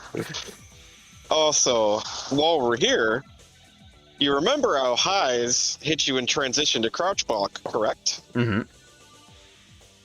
Well, Shang Tsung is the best zoner in the game because he has the 3D fireball. The 3D fireball. Tell me more. Oh. What the fuck? It's called the 3D fireball! Yeah, 3D fire. So this is a fucking insane projectile. It does 13.5%. It tracks sidesteps. It has a close and a far version, and it has the transition high to low fucking problem. Yeah, because it's a high, it can hit people transitioning from high to low blocking. Yes. And then he's also got a straight fireball, which isn't that bad, and he's also got a soul steal. Shang Tsung is a very rare character in the sense that all 4 of his special moves are very good. All 4 of his special moves do something. Oh my god, dude. 3D Fireball is gonna send me to the fucking Nether Realm. Okay, so... You can imagine... Oh, yes. You can imagine him doing fucking crane sidestep everywhere. Sidestepping everything everyone is doing, and then just spamming fireballs. You can imagine why they thought he was top 1 in development. Oh, Consider, god. though, that this is made by the people who called the sidestep button in War Gods the 3D button. The 3D button! I'm employing a 3D move. More video game controllers should have incandescent light bulbs in them. I don't think that's true, Oren. No, it's not. But this doesn't even do bad damage. Look at this. Yeah, no, it does fucked damage. And it hits everywhere it's not supposed to. Look at it visually. 13.5%. So it's almost 14. And also, this is like the one instance where an impale is actually good. Oh boy. Quote unquote good. Because you just impale them and then you do this shit. Actually, he wants to keep the straight sword because he's got some good moves from it, and you want to ICS instant change stance from crane into straight sword moves. Ooh. True. Oh yeah, But it because is very funny. I understand. yeah, there is no like inactionable period during like a stance transition, Wiggling. a style transition. Yeah, he's wiggling. That's real sword fighting shit. He's like measuring distance. Mm-hmm. By the way, I'm sorry, I'm not trying to talk over anyone. I'm just very excited. The game is very good. I'm glad everyone's excited. It took 7 years for us to finally be able to talk about why this game is dumb as hell. In the best way. Yeah. Game I definitely feel like I like what I see here. Yeah. It's the right kind of stupid, if like it's the move. Yeah, that's the move. Another thing about Shang Tsung is that he can do, I think it's back four. I don't remember which one it is, but it's his launcher. He can do his launcher from his fucking little kick jabs. Is it up for? I think it might be. No, it's 2. Oh, it's 2? It's up 2? No, I think it's just crane 2. Oh, crane 2? Yeah. Yeah, Yeah, it's crane 2. So you just do 3-3-2. Easy The bake, idea huh? is that we do a 2 again, and then from here we get the choice. We get an ender, or we get a slightly less damaging ender, but we get to end in soul steal for life. Mm. Just like MK9 Shang Tsung, which is pretty basic. Man. What a fucking... There's an appeal to, like, the simplest possible set of combo rules. Like, okay, here's a juggle. You get fucking 2. Exactly. Yeah. Then you're done. I do genuinely really like the, I guess, combo theory in this game, because it's generally just like you do a launcher, and then you do a second launcher, which kind of like, you know, pushes them back high up into the air, and then you do like one string or a move or something. And Yeah, you pick your advantageous ender. Yeah. It's like people are sometimes down on like really restrictive combo systems like knockdown limit or fucking hit count systems, but a restrictive combo system is sometimes the price you pay for like getting to design moves where you don't have to worry about their applications and juggles. Yeah, absolutely. It's like, if you want a game with a supernatural combo system, sometimes that manifests as, like, kind of invisible restrictions on, like, just how large is this move allowed to be? Yeah. And obviously that wasn't a fucking concern for these guys, because fucking, Yeah, why would they ever be concerned about anything? We make Mortal Kombat. If the player's doing something annoying, we could just make it impossible for them to do that thing. Game design's easy, guys. Yeah. Oh, also, I should just probably note for just general excitement purposes, Arcadesia is intending to implement a fork of PCSX2 very soon. It will not be rollback. It's just still to be delayed, clear. of course. Yeah. But It will not be rollback. fair. It won't be right. It won't be Parsec. Parsec. Yeah, no the- kidding. It won't be host prioritary. You know, it will be fair. Yeah, so even yeah. delay. Uh-huh. It's like, hey, you could do a lot worse than that. Fucking... My heart goes out to the Marvel 3 people. Fucking...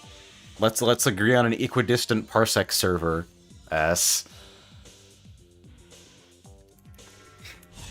So, this is painting a picture of a very fucking, like... It's kind of a crashing action figures game in my brain right now. Where, like... You have, like... 3 to 8 things, probably, that are good. And you just, like... do them at your opponent until they figure out how to stop you. And then you get to start playing the actual game. Yeah. So it's a very true to form 3D fighting game in that sense. Absolutely. Even when they know how to stop those 3 or 4 things, if they're good enough, you can continually do them. The idea about this game is that a lot of the characters are like Nightmare in Soul Calibur 2, and I love it. Yes. Like Nightmare. Yeah, you use like 4 really good moves. And that's the character, and he's top tier. It's... Man, I spent too long thinking that, like, 3D games are like Tekken, and that's all I'm gonna say on that.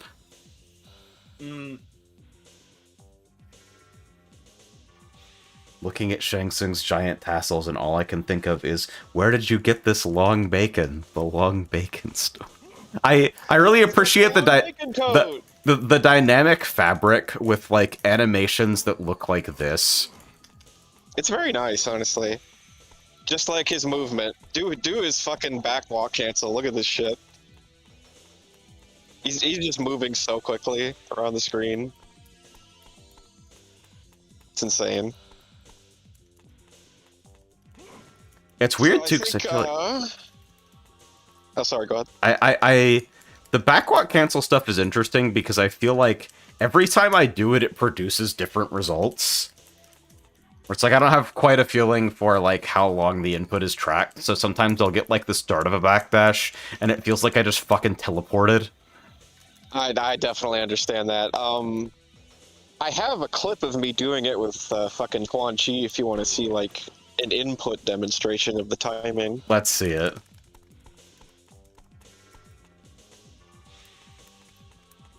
I'll be right back while you're doing that.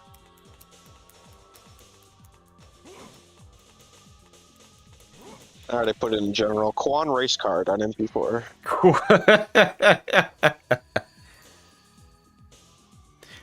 Oh yeah, there we go. Mortal Kombat Deadly Alliance Online on Arcadesia. That's funny as fuck, dude. We live in the future. It's pretty cool. But yeah, this is his movement in Tang Sudo. Pretty good, I'd say. Just... Hello, my baby. Hello, my honey. Hello, my ragtime, yeah. It's so good. When Orin gets back, we're going to talk about Sonya Blade again. God. Alright, well, I'll take the opportunity and step out for a minute or two as well. Fucking... Yeah, you should rest your hands. And then we're gonna figure out how the top tiers work, huh? Well, we've shown you one of them. It's hard for me to imagine anything getting dumber than that. We'll see. He's the 4th best character in the game. I said dumber, not better. Let the record show that much. Well, yeah, he is probably the simplest good character, because you just, like, do power up unblockable and dumb shit like that. You do one move, and then when you get a hit, you do the other moves. Yeah, you see it. Yeah, there you go. And then sometimes you do throw, and then you get a free power up. God.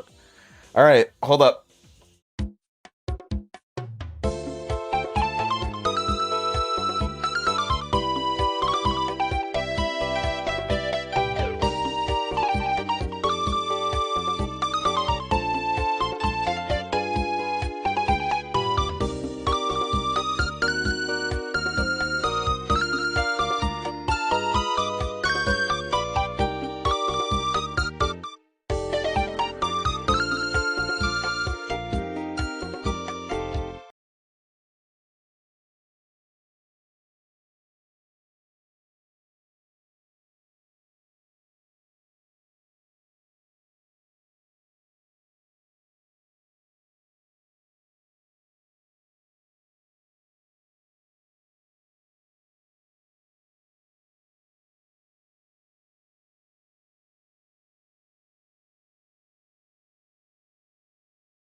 So in our downtime, because I understand what type of stream this is about to be, I unironically made a bowl of popcorn.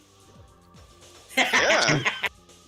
I have things to say about every single character. So, with that being the case, then Rockforge, where do we start? So have you I seen? told him who's next. I told him Miss Sonya Blade. All right, are we doing that in training mode or? Yeah. All right.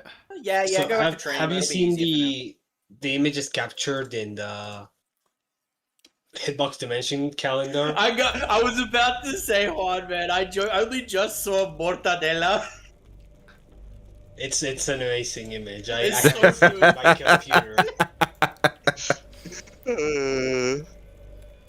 Hold on. Oh yeah, I can start posting Genuinely, my thoughts about pictures of this game too, being broken as shit when I'm capturing it frame by remember frame. to load your profile, AJ, so you get your controls. Oh yeah. Yeah. Load your profile by doing. That's the code. Yep. I've been assured we will go to the crypt eventually. Oh, absolutely, yes. And I might even get So jump Sonya scared for Blade, no second reason. row. There we go. Yeah, there we go. So despite being only really super powerful in one stance, she does use all three because her branches are really good. Mm-hmm. And she also has utility with some other things. So the main stance you want to use for Sonya is her second hand-to-hand stance, which is Taekwondo. All right. Yeah, Taekwondo. That's That the move. button. That's the move, That's huh? the button right I saw where that connected, and like, just a single line appeared on my brow. You got So it. this is a 15 frame tracking mid. Of course it's a completely mid. safe on block unless you perfectly quick release, which you're not doing. Yeah, just not realistic in a match setting. That seems Yeah, it knocks alright. down. This is a unsafe mid, but it launches. Mm-hmm. Back four is an unsafe multi-hit low. So, like, mostly a back three. closer rather than anything. No, there's a specific stupid thing with this. So that's back three. Mm-hmm. If they block it, you die. But she also has a back 3/3. If they block that, you die. The risk reward on these mix-ups is like way out of her favor, but they're still really strong. Well, okay. Let me tell you about something that I learned this from Grandmaster Aris when I was learning Assassin in Soul Calibur 2. So you got a low that's death on block, right? But it's fast enough that they can't react to it. So if you do a low if you do this low and it gets blocked, that meant they were already blocking low when you were doing the move. So don't do lows when they're blocking low. I'm like, There's actually no such thing as risk reward. I feel like that's a beautiful way of putting it, and it's like, Huh. especially in match play settings where, like, you don't have fucking 50 games to get a read on somebody's habits, throwing something like this out once to indicate that it is part of your game plan at any level means that suddenly your mids start hitting more. Indeed. So it's like these types of tools, even if they're fucking like best used as closers, it's like, it's still nice for the character to have a functional threat there, even if the EV is weird, because you're rolling it into the utility of all your other buttons. Yeah. Actually, there is a little bit of extra risk reward in her favor here. Because the back four, the multi-hit low. Mm-hmm. That chains into her weapon stance. Yep. I see.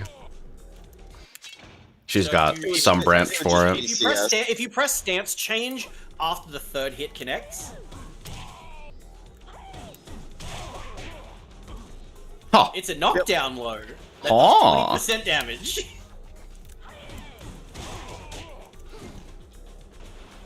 Yeah. All right. Also, in the corner, even though they can wall tech, the back four has like no pushback at all. It's really plus. Doesn't mean you get a combo or anything, but it's still really good if it wall splats. Yeah, because normally this would be like a stacked pushback type of situation. Yeah. You see, like right there, it's a lot better than if you did it. Yeah, you stay like point blank. No, it can't wall splat. Huh. Oh yeah, it's just when it pushes them into the wall. Sorry. Yeah, because like whether or not something wall splats is based, I'm pretty sure, entirely on what animation the opponent is put into when they get hit, and there are just way too many animations that wall splat when they shouldn't. Mm-hmm. So as for the other stances, you said she's got like usable moves in all three. This one I think it has a power up. Or not. You don't really use this one. I think her like stance special options are in Kenpo it's power up, and in Taekwondo it's reversal.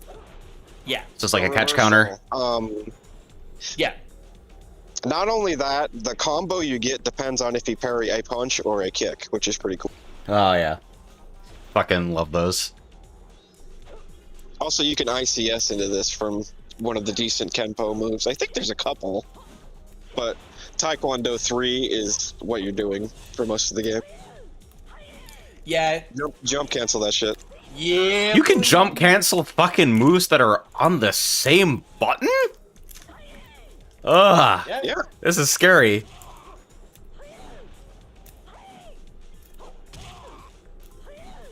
That's tight too. See it how it hits. Probably be easy to do like up forward 4 into 3. We got options. Can you do it with jump punches as well, or is it only with jump kicks? I think it's only with jump kicks. It works with fucking up forward 2 for me. Okay. Or is her up forward 2 a punch? It is, okay.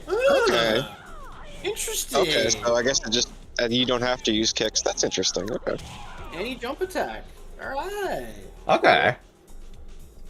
Can we take a look at her relationship between her foot and the ground there? Yes, that is the thing that makes this have more range, is that you do a little miniature airwalk carrot out of a jump normal.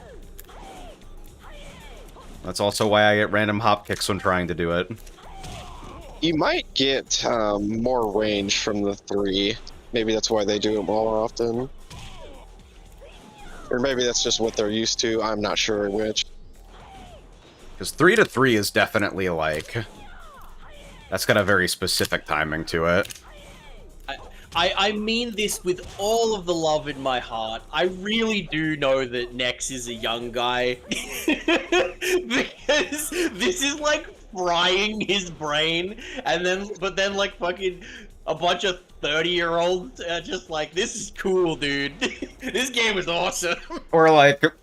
The immediate instinctual, like, before conscious thought reaction to an airwalk is just everyone in the room cheering and breaking into applause like Americans at the end of a movie. I say this with all the love in my heart. Next, you know, you stick to your guns, my boy. You got things you believe in, and you should hold on to those for dear life. For what it's worth, I do think it's a pretty good survival strategy to not think about Mortal Kombat. Yeah. Like, your life is probably just more normal. Yeah. Otherwise, you start asking you start asking inconvenient questions. Questions like, why doesn't Ed Boon let us combo the head? Yeah. Why won't Ed Boon let us combo the head? When will he Certain understand? questions will get you a visit from men in fancy suits.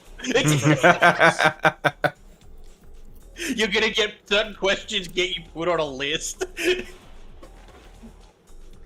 So, Sonya's I don't remember who was that one who in chat once said about Mr. Karate, because in our Fighting 1 you don't see his actual name. He only got his actual Mr. Karate nickname, like I think in All Fighting 2. Well, he's like, actually Rio under the mask in the programming anyway. Yeah, so. yeah. Yeah, so really when they made him a different guy, it was a retcon. Somewhat. Is that like that's like this is immediately making me think of the fucking age-old question of who is Mysterious Lion? If only there was a way to know. The whole thing about that there was comment. a way to know who Mysterious Lion is. Yeah, I'm the pretty whole sure thing it's about Sam.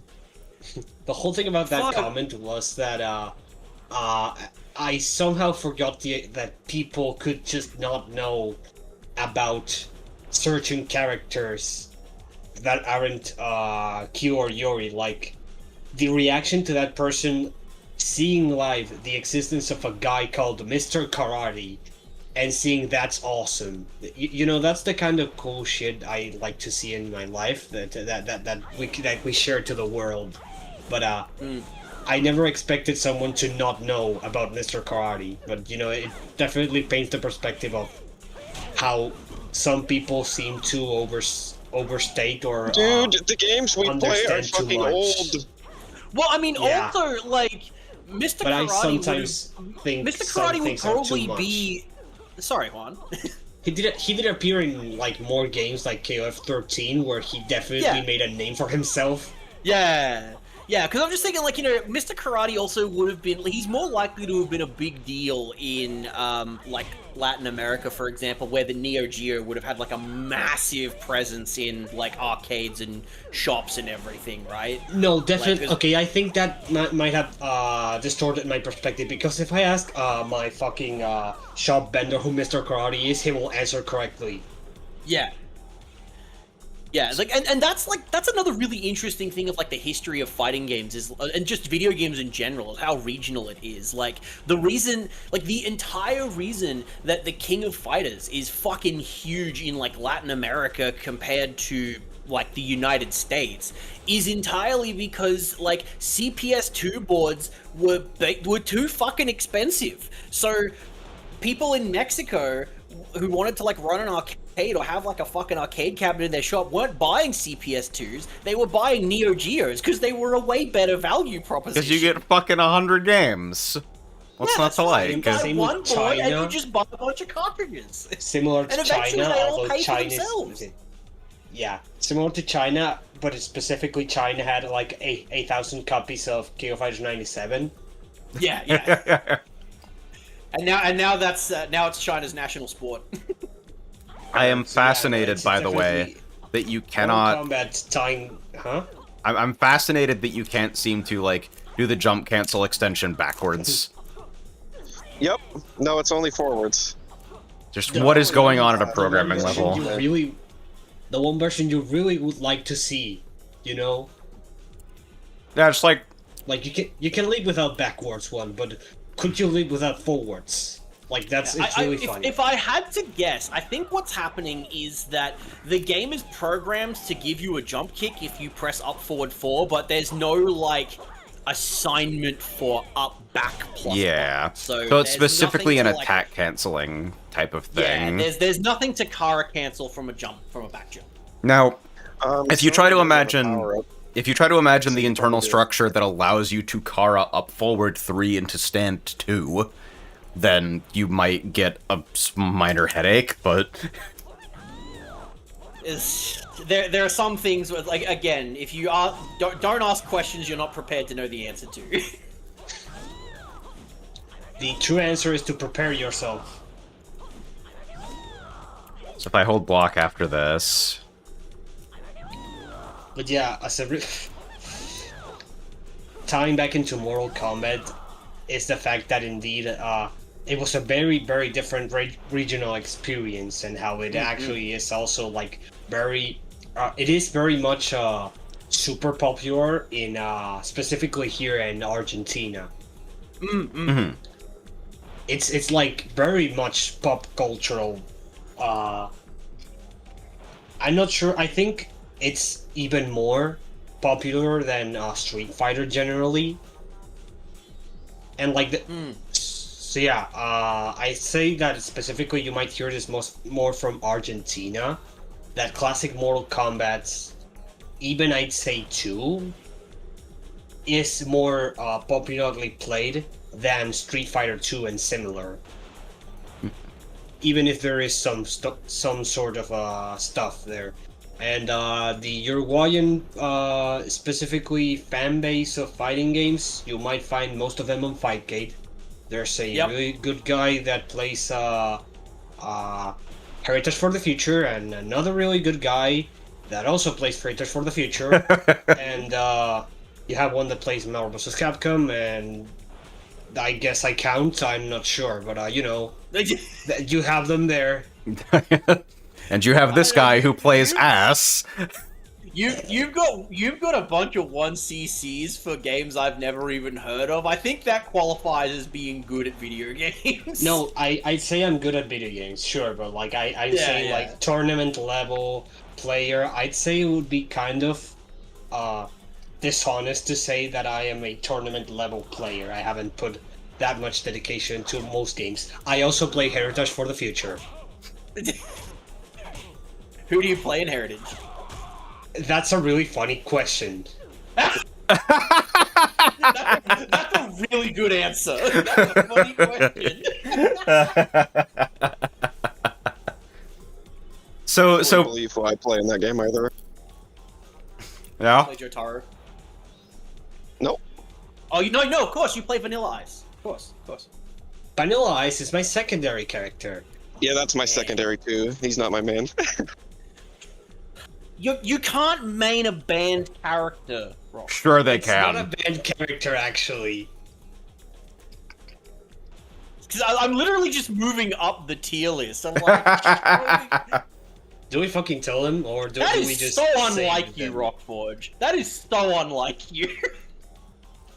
Do we save it, or do we just say it? No, I told him. I told him through DM, so AJ doesn't know. Okay, I have to tell Lauren as well. No, I told him through DM, yeah. Wait, you told me as well, or you told mine, or do I tell? No, I Do I told say it him both myself? of our. I told him our real names, yeah. So which of you is the Kakuin and which is the pet shop? Oh, I Shockingly, definitely neither. play Pet Shop. Yeah? No, I'm kidding. I don't play fucking Pet Shop.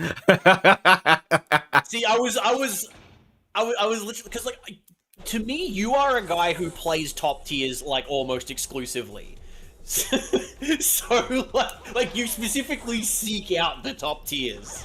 So I was Usually. like, oh, you must play Vanilla Ice. No, I don't. I was just like, well, you can't fucking play Kakyoin. He's banned. Oh, I see the restand there. You're doing the combo now. You're trying to try that combo I sent you. Yeah. It's pretty nasty. You have to fucking wait forever for Kiss to come back up, though. I added Yes. my own flair to Orin, to the comment I made to Orin.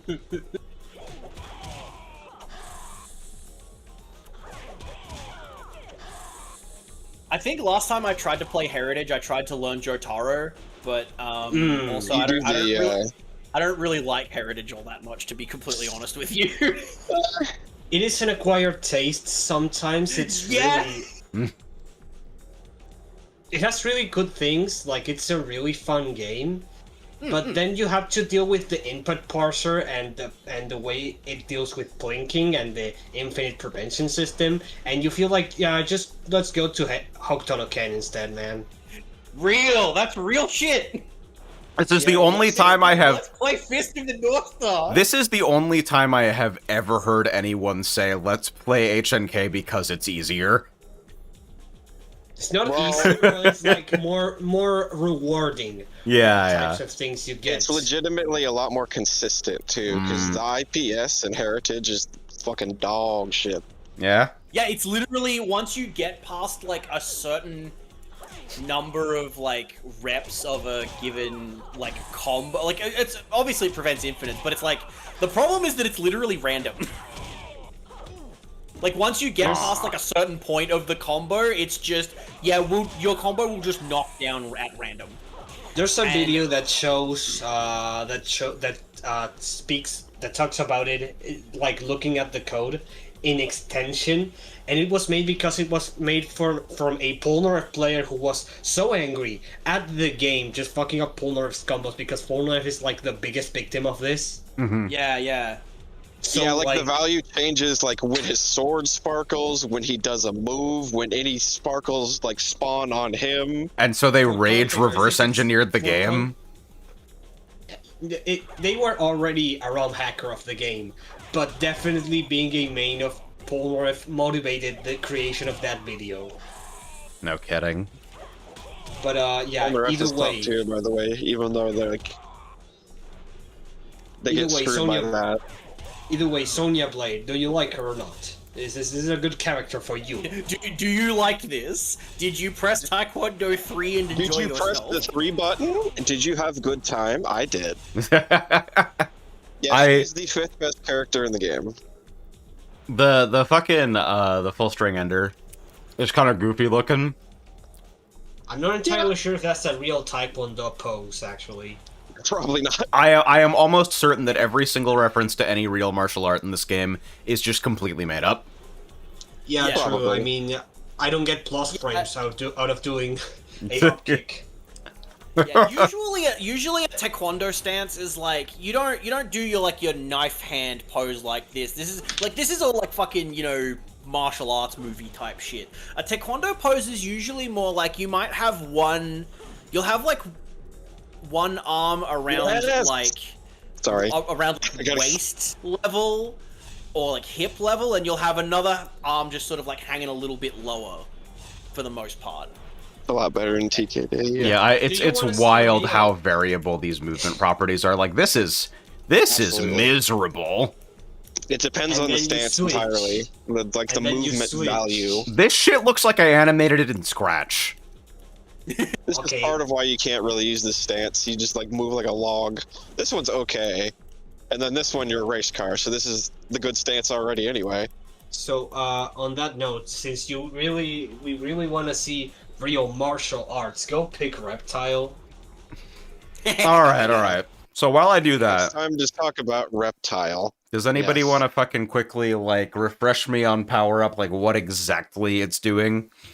Is it just like... It gives, I'm pretty sure what it does is it gives you a damage increase over like 5 to 6 seconds that this is purely based on observation. I haven't crunched the numbers at all, but I think the way it works is for about 5 seconds, it gives you a like 250% damage boost, which then kind of like slowly scales down over time.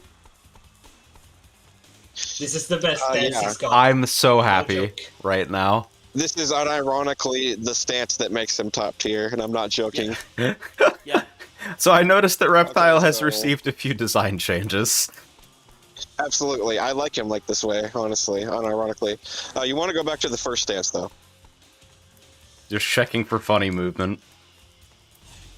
Yeah, the Kirahashi guys. Valid. So in this stance, you have forward 4. Forward 4. Forward 4 is a very, very good advancing safe low that gives you big advantage on hit. So what you do is when this move hits, you come in, you switch to Crab. Alright. In Crab, we have back 3. This is a safe advancing low that does 13.5% on hit. Okay. And back 2. Oh, this is a good. That's a launcher, and it leads to 40%. So, even though it's a high, when they go to duck back 3, they get fucked. Yep. It's actually a mid. So, even though he has all this, he's actually really bad at tracking, and he has bad movement. Mm-hmm. But he's legitimately so good that when he gets in, he's top tier. Just because the blender you get put in from having to respect, like, rewarding lows and an extremely rewarding launcher. Yeah, the risk reward on this is insane because the fucking launcher is also safe. The back 2. Can you do Stanley in light kick? Is it that one? No, the other one? Is it the other one? Yeah, this one. Pretty fast. Yeah, that move looks funny. Yeah, it not was that just useful, because the move looks fun, and you can super jump cancel it. The best. Might be useful for movement. Since you can actually do the jump cancel back 2, that means you can probably do a jump cancel back 3. Yeah! So that gives that a lot of range, obviously. Also consider jumping low, technically. Legitimately true. So yeah, he's also actually got a really good special move. Alright. His lizard roll. This is a low, and if you block it, and like don't quick release in time, it's just safe. And the quick release timing's kind of I fucked. fucking read the motion wrong. Yeah, like, the thing is that the quick release stuff is, like, I'm pretty sure, like, because it was only ever really applied to strings when people were actively playing this game, so, like, as far as I'm aware, I'm the only person that has actually, like, discovered the whole quick release thing. So, like, nobody's ever really applied it in match play. Yeah. Yes, you do still stay floating if you're in a string, although, for various reasons, this is not a doing strings game. Yes. Yes. You want to use your single hit safe low instead. You want to use the button ever? Yeah, like, Look so how much this is damage this does. Ultimately, this is a game where it's like, because of the way moves are tuned, it is a game about just doing the most fucked looping 50-50s you can possibly imagine, but also because of, like, the everything else surrounding those tools, the game ends up really becoming a whole dance of, I'm about to do something stupid and God willing it will kill us both. Exactly. Like I said, Reptile, even though he is top tier, he has to get in. Like, if he doesn't hit forward 4, he's not actually doing much, because his range is crap, aside from forward 4. And his movement isn't that good either. Movement isn't that And good, his but tracking you isn't do that good you do either. get to look at this the entire That's time very that you're true. playing him. So it's The kind of thing is, impossible to even tell. though his tracking is crap, once he gets in and he's doing this, you're losing. Especially because the launcher actually leads to like 40%. Yeah, just like this, the the biggest situation problem after a is single one of dodges. these connects is immediately so fucking bad for you. So yeah, basically, the best blender ever, and it's a two-touch game. For Reptile, of course. There's just kind of an illegal amount of damage for a single poke in this game. I mean, there's worse in Armageddon, but yeah, it's bad. Huh. There's worse everything in Armageddon. Like, that's Yes, but, not hard to clear. Yeah, I was talking about mocap. Yeah, that's true. Also, here's a combo, AJ. Obviously from Crab. Yeah. Back to stance change all the way around. No kidding. You're against the wall, so I'm not sure if it'll work. There we go.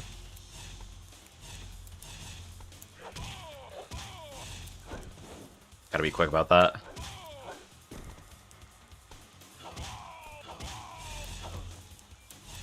I fucking switched all the way around.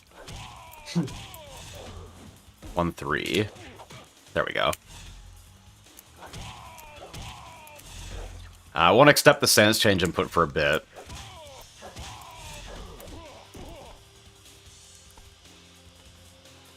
R134.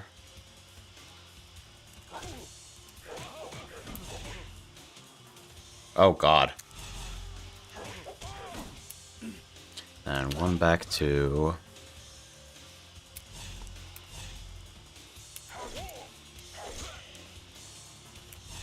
40%.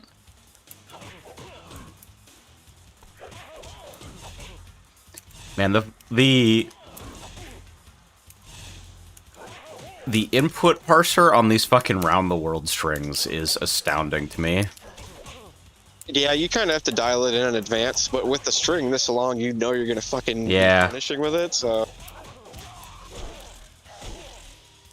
Yeah, Almost. Yeah, I feel like that's... I feel that with a couple of the Mortal Kombat games, even the NRS era, where to do combos, you have to do things like in advance, like not even about the difference between doing a move and hit confirming. No, I'm just telling you have to do the whole thing, and it will eventually. And like it's like playing on delay, but that's the normal thing. It's like you are not staggering the string waiting for the confirm. You are putting it all in as one poke.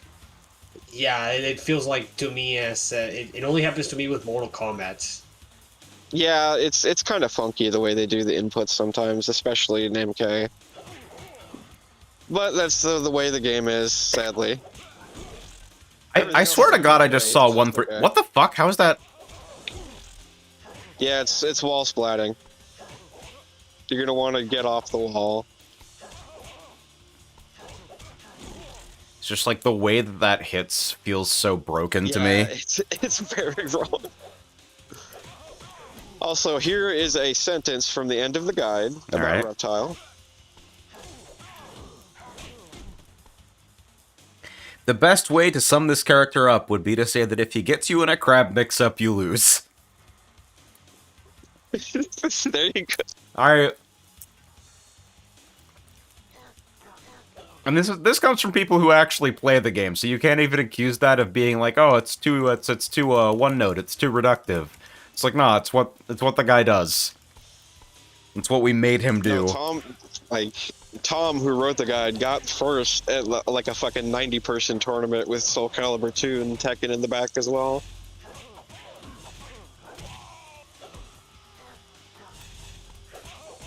Back then, he was known as MKL, or MK Legend, of course. Also, I think Hungar has a shove.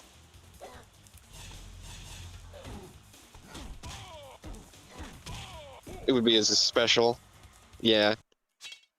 This is one of them unblockable shoves. It's not as good with him, but it's still pretty good. No damage, so the use case is just kind of like interrupt type move, or... Yeah, I think it's unblockable, though. It's pretty good. Like, it does no damage, but it's an unblockable shove poke. Has frame advantage on hit. Yeah. It's hard to tell in this game, because you get stuff that, like... You get stuff that hits, like, Crab Back 3, and it's like, oh, by the stagger animation, this is an infinite, you know? Exactly. No, in a real match, you can block the next one, obviously, but that is how plus it is. And it's so funny, too, because the fucking... The training mode is just so completely uninterested in helping you figure this out. It's like, yes, sir, that's a 102% damage combo. You did it! Yeah, completely fucking useless. I'll show you a real infinite. Oh boy. It's sort of like... Oh, yeah. It's sort of like the inverse of arcade Mortal Kombat. Oh wow, you did a 50% combo, get off the machine. 40%. Yeah, also Frost is second to last row, right where you are. There you go. Yeah, there she is. Alright. So this is Frost. I played her in the Game Boy version, and she made exclusively the worst noises ever and didn't have any moves. She still says Yin-Yo, don't worry. Tongbei is not a good stance.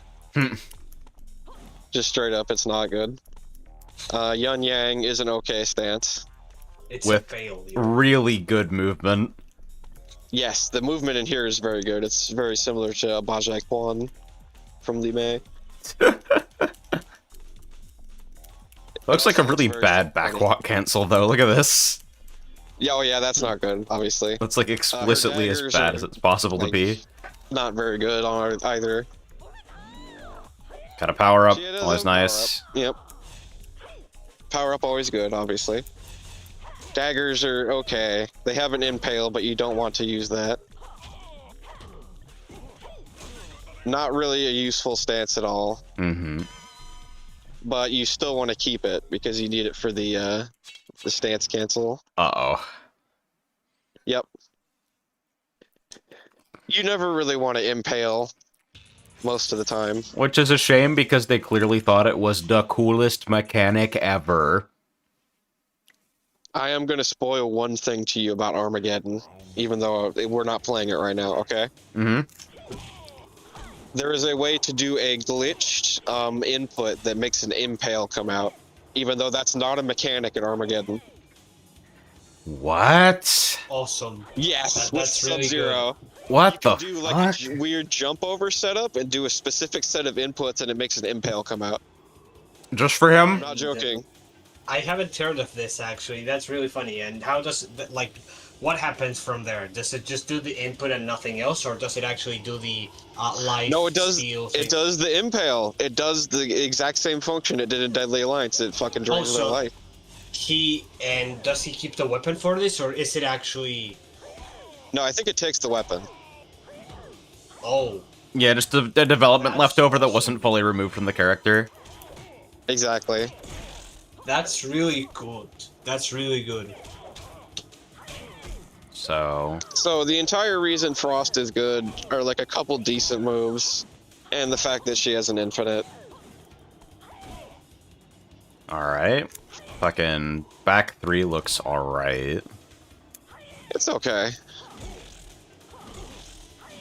Get out of the wall, dude. Let's see, let me scroll down to Frost here. Oh man, this game is so good, and ironically, even with dumb shit like this. Let's see.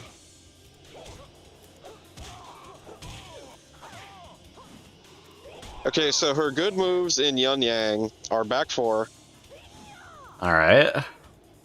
That's a tripping kick. She has up 3. This is a launcher, and because it has up in the input, it'll fucking track. Up 3. Ah, there we go. 3, yeah. She has 4-4 up 3.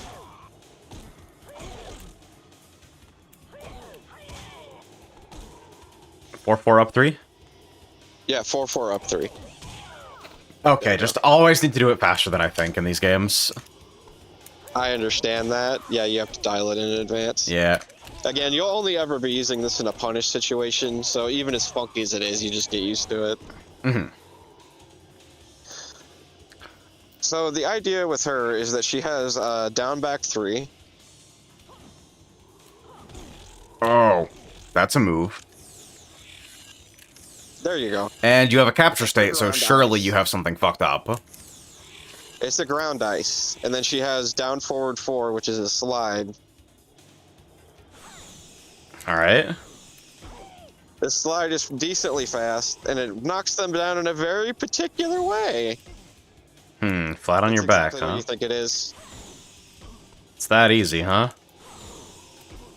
Say the line, bot. Yeah. You have to use the ground ice after you do the slide, and then that's the infinite. It does 1% per rep. Fucking... This is the hardest time I've ever had fucking doing 2 quarter circles. What a game. Is it another one of those where you need to stall a little bit? Maybe. It's like I'm clearly actionable. There we go. Yeah, it's hard to Oh, do, God. but if you do time this perfectly, it's an infinite.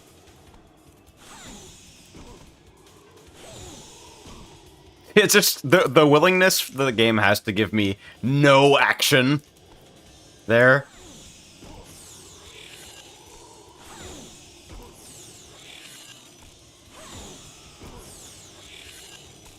This is really it, huh? Yep. You will notice this Perfectly, it'll does... start scaling. It's not scaling, so you're not doing it yet. I think you got it there. It doesn't count on the combo counter, which is obviously confusing. Yeah. Drummond's Infinite does the same thing. It's not actually counting on the combo counter, even though it's scaling.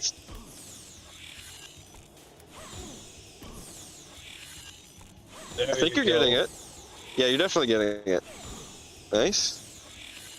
Alright. Yeah, there you see it.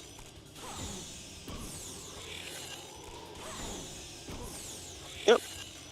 So this is an extremely irritating thing for someone to have access to, obviously. Okay, so even though this seems really fucking cheap, random ground, ice, and neutral completely loses to jump cancel button. So oh, it just goes over? She has to actually... Yeah, it just goes over it, so you actually have to hit him to do the infinite. You can't just do random ground, ice, and neutral, it doesn't work. Okay, so there's like a game. Totally, there's a game. She's still really obnoxious, but if you know that little quirk, she's not as good as she seems. Yeah. She's still really good. She's like the 9th best character. What the fuck? Man. What a game! Hey, we should quickly, since we're in this range of the tier list, we should talk about Jax. Mr. Ground Stomp himself. Mm-hmm. Yep. He's pretty cool. He's actually pretty varied, too. Where's our guy? Pick his start costume. There you go. TJ combo. That's the guy. Both of them are such fucking champions. So, Muay Thai. Muay Thai has really good jabs. 2 and 2-2. These lead into full combos. Whoa, dig I too. think you can BDC them, but I don't remember. Maybe not. Yeah. Don't cancelable though. Fucking everything is. Oh, and stance change to judo. Yeah. Okay. All right. 2-2, stance change 4, stance change 4 again.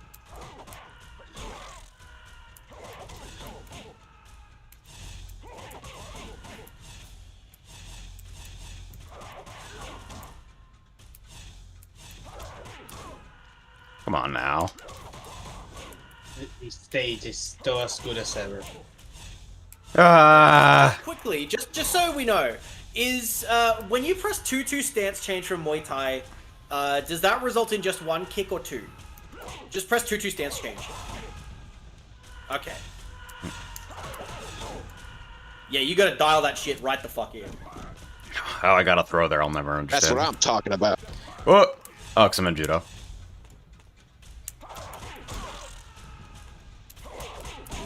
Jax has unique voice lines for when he juggles you. It's pretty badass. Mm-hmm. Okay, you gotta delay it 40%. So the damage is getting, wall tech, the damage is getting boosted by the wall splats there. Okay. You should be able to, if you get in front of him, you should be able to just jump over him and uncorner him. Oh yeah, there we go.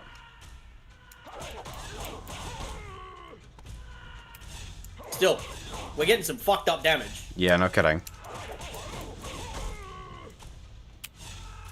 Yeah, so 30% off of this. Yeah, I think that's an 11 frame jab, which means it's still really good. It's got great range. In judo, he's got back 3. God, the whole string was fucking popped up. That's scary. Yeah, it pops up the whole string if you do it that way. It looks so nice. fucking That's so stupid.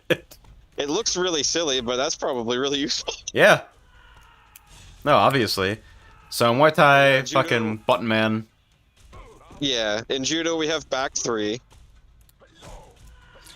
Every single fucking one of these like extended crumple lows just to like set up what's the mix.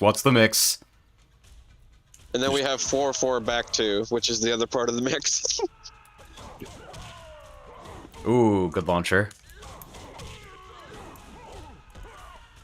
And it's very likely that back 2 by itself is a launcher. Yeah. Absolutely. He's also got a reversal in this stance, so it's pretty fucking good. Ooh. Alright. And then Tonfa. Tonfa is just back 4, pretty much. You try to sneak it in with an ICS. This is his only like really good unseeable low, but it's really unsafe. So you have to just ICS and do it. It is extremely funny to me that from like the fucking slow grappling stance, you can just go, Yep, that's the game. Isn't that sick? You can go, once. And then fucking cycle back around.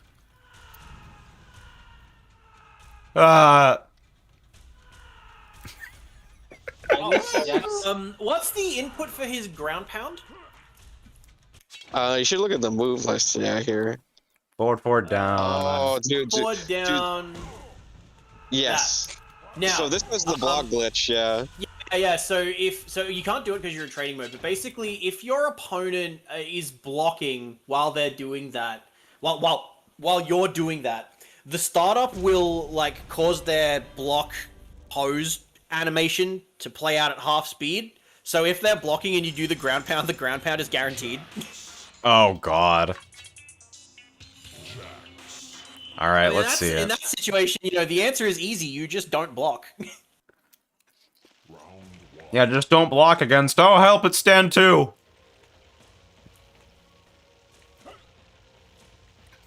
So if they're blocking, then... Forward, down. Forward, down. Yeah. Yeah, look at that. Blocking just doesn't function against it at all. That is sort of astounding. So, let's see. You know his full branch from Muay Thai, the 2-2, stance cancel 4, stance cancel 4. Yep. You get a ground pound after that. Oh boy. So if I... Again.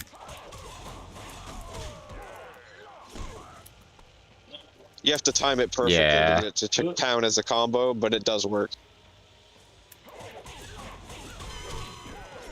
Oh shit. Well, definitely not at this point, but...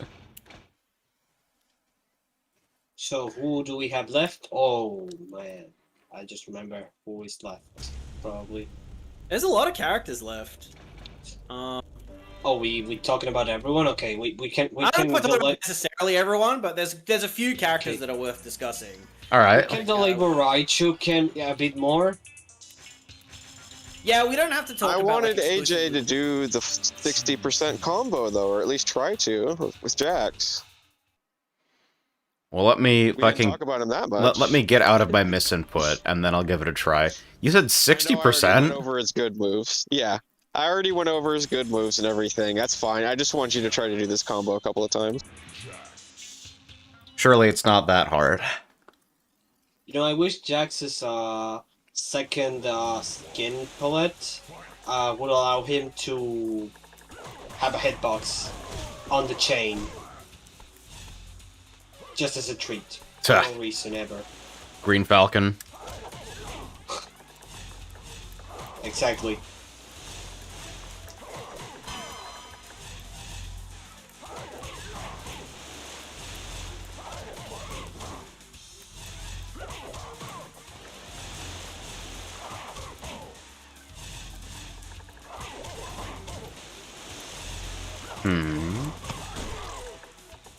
Get away from the wall, dude. You're not helping. Probably just save state at some point. Nice. Yeah, that was some of it. That was some of it. So what's the 60% combo? Let me just see it. 2-2.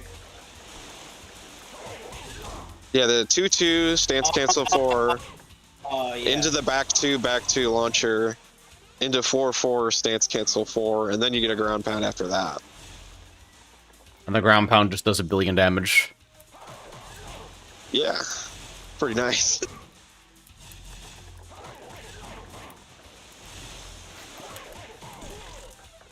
Okay, I think after this...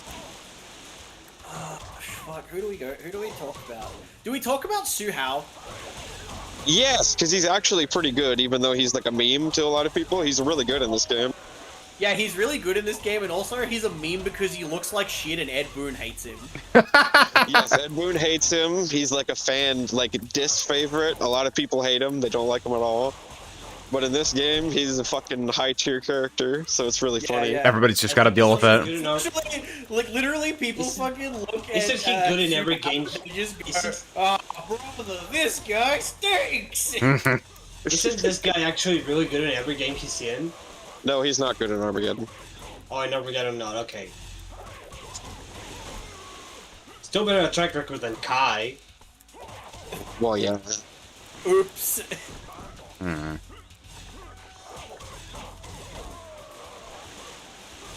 It seems like such a after short the string. Stance cancel 4.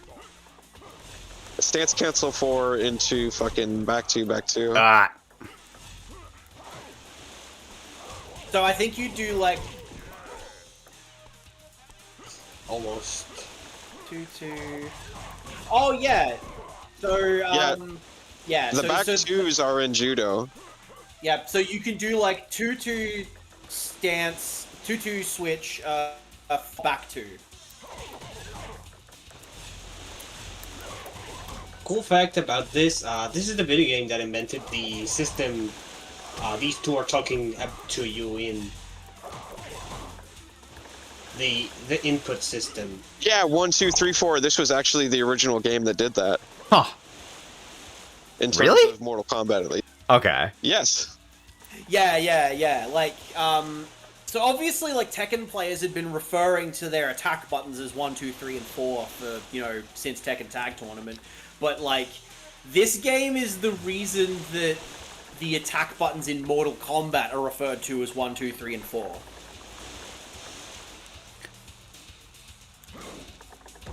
Long stance.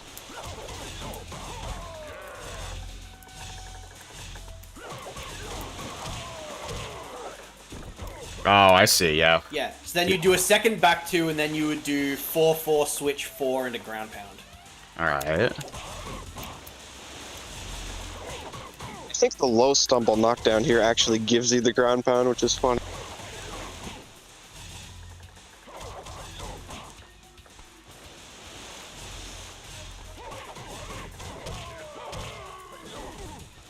And 4-4, stance change, 4 ground pound. Okay.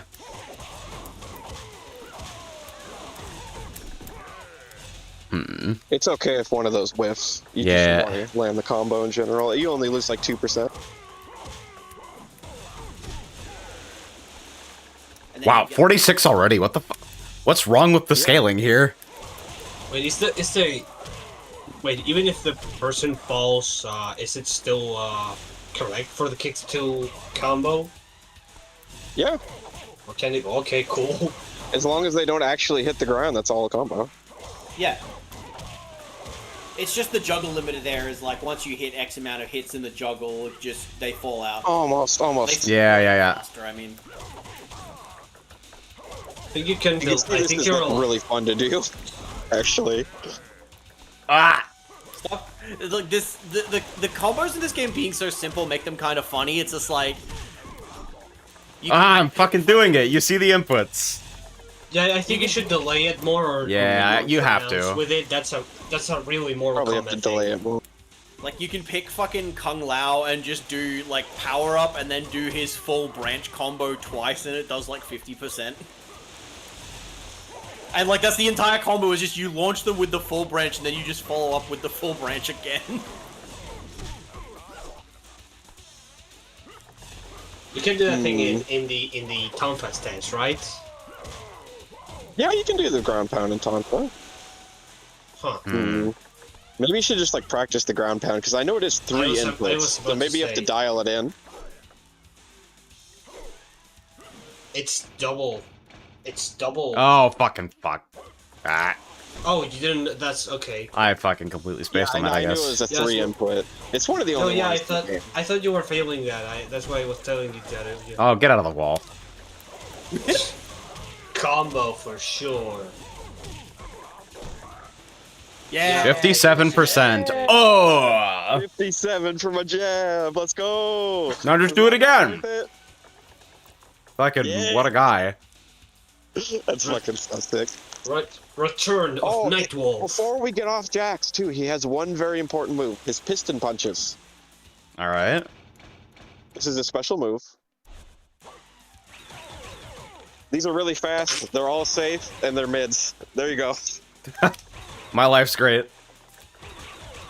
Yeah, he's a pretty good character. Like, he doesn't have a lot of BDC stuff, but he's got the piston punches anyway, so...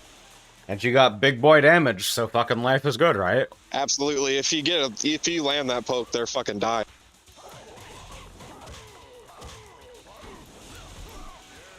Fucking close enough. I got it once! Yeah. That's what I'm talking about. Oh, I love Jax. Okay, so who do we talk about next? We could talk about Movado again. It'll literally take like 2 minutes. Oh god. Yeah, he's that simple. Movado is there right there. Alright. He looks really cool. He's awesome. You will love The Matrix, bro. Okay, so this stance is garbage. Wing Chun is also garbage. Okay, so he's got this stance. He's got 2 really good moves in it. That's one of them. This is a 15% low.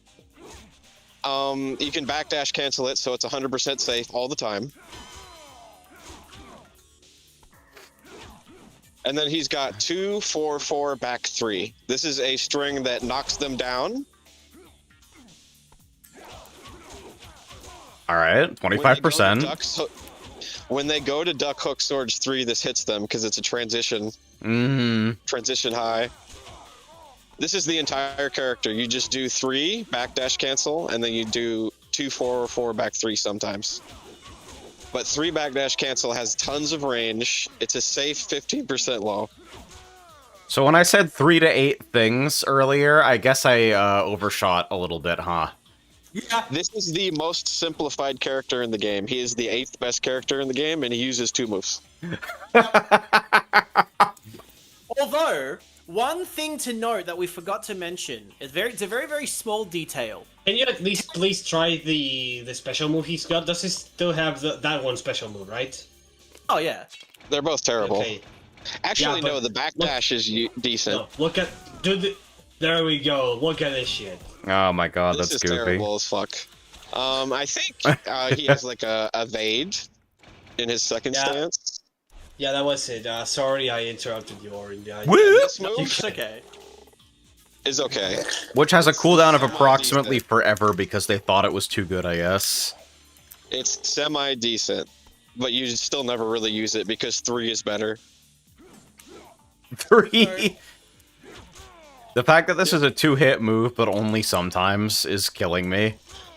And it's Yeah, the but you can best thing backdash he's cancel the got. first hit, so it's okay. So, one mechanic that we forgot to mention in this game that is... It's easy to forget to mention it because it sounds really important until it isn't. Okay. So, technically, you take extra damage if you are hit in your weapon stance. It's true. Now, this sounds really important, right? That sounds like a bit of, oh, okay, so Movado wants to stay in his weapon stance all the time, so that means he effectively has less health than most other characters because, you know, he doesn't really want to... you can change your stance while you're getting hit. Okay. Yep. So just a little maintenance burden. Just quickly swap. That's the only time he'll ever change stance to. Yeah, it's just to not take damage. I have managed to unplug my headphones somehow. A moment. Oh. Good. Now I can listen to beeping music. Yeah. I wedged this Can I fucking ask, cable under here. There we go. Are there hitbox differences between stances and or costumes in this game?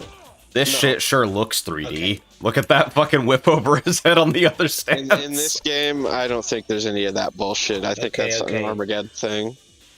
Yeah, okay, I know it's an Armageddon, but like, you know... No, it's not, that's not a thing in this game. Like magic. 1 hit, 2 hits. 1 hit, 2 hits. Press up when you do it.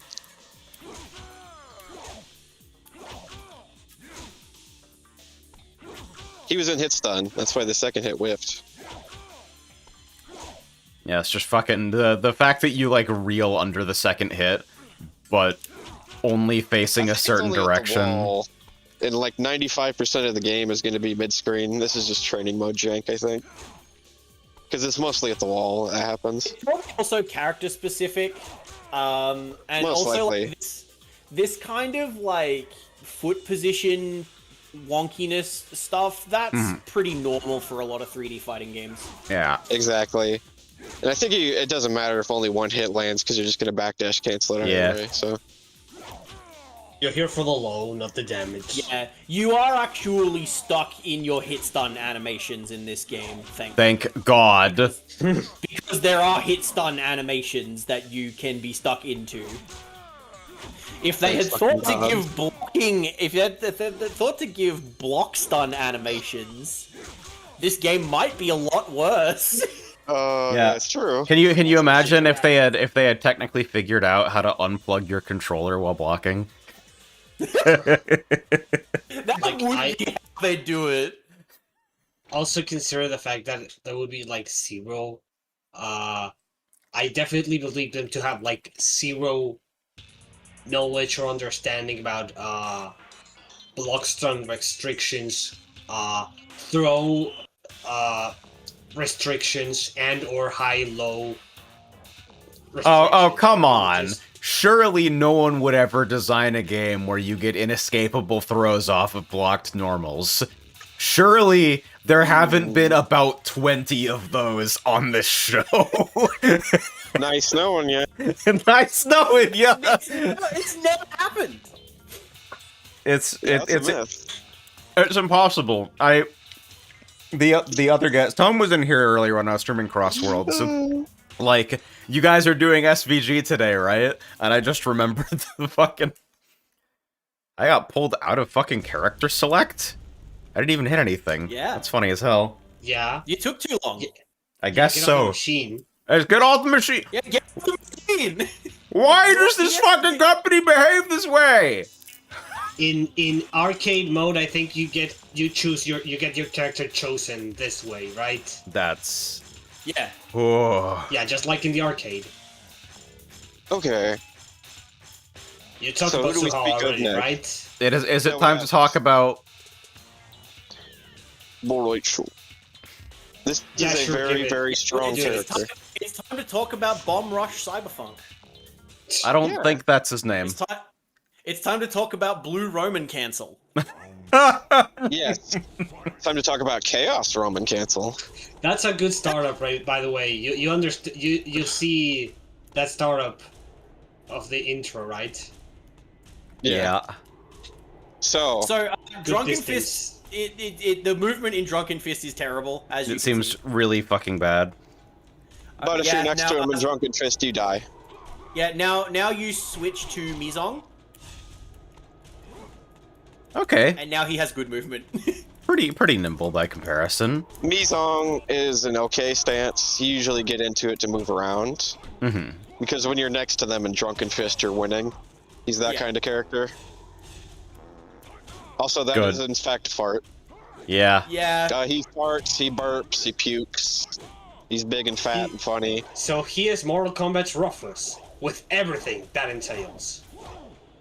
Also, he is unironically extremely important to the story. Rufus from Street Fighter. Oh yeah, it's true. like if Rufus was Gouken. Kind of. But yes, he is in fact extremely important. Yeah, he trained Liu Kang. He taught him the move he used to defeat Shang Tsung, unironically, in the story. So here's the forever This guy capture is stay. extremely important. Yes, this move indeed. is extremely powerful, of course. It's like It 5 lasts- seconds. It lasts even after the puke is, like, visually gone for a couple of frames. Oh, of course. Yeah. Flip flop. This is an unblockable ground stomp. You can sneak it in sometimes during some things. Yeah, it seems His like other pretty special slow, moves though. are terrible. Yeah, his other special moves are terrible. You don't use them. Attack yourself, I'm the guy with the gong. Why, yes, I would like to use this opening to do 10% damage and get a knockdown that is worse than probably 5 of my other knockdowns. His other knockdowns lead into infinite combos, so yeah. Alright, show, get your shit together, dude. You gotta fucking clock in for another shift at the Infinite Factory tomorrow. And you're shit-faced. So... Drunken Fist has some stuff. I noticed that this is a fucking stagger right off the bat. That is an 11-frame, long-range jab that leads into an infinite combo. So he has the best punish in the game, obviously. This is backdash cancelable and goes pretty fucking far. Yeah, that's a low down one with a lot of range. Oh right, I forgot, it's not a special mid! His 3-2. So this is really fast. Only a really fast jabber can punish it on block, unless they quick release fucking frame perfect. Mm-hmm. And it gives a free ground stomp if they don't tech roll. And that's fucking... Let me roll. Back down 4? That's forward back. Forward back. What the fuck, man? Mortal Kombat input, sorry. Yeah, so you catch them sleeping for 25%, or fucking catch them awake for like 18.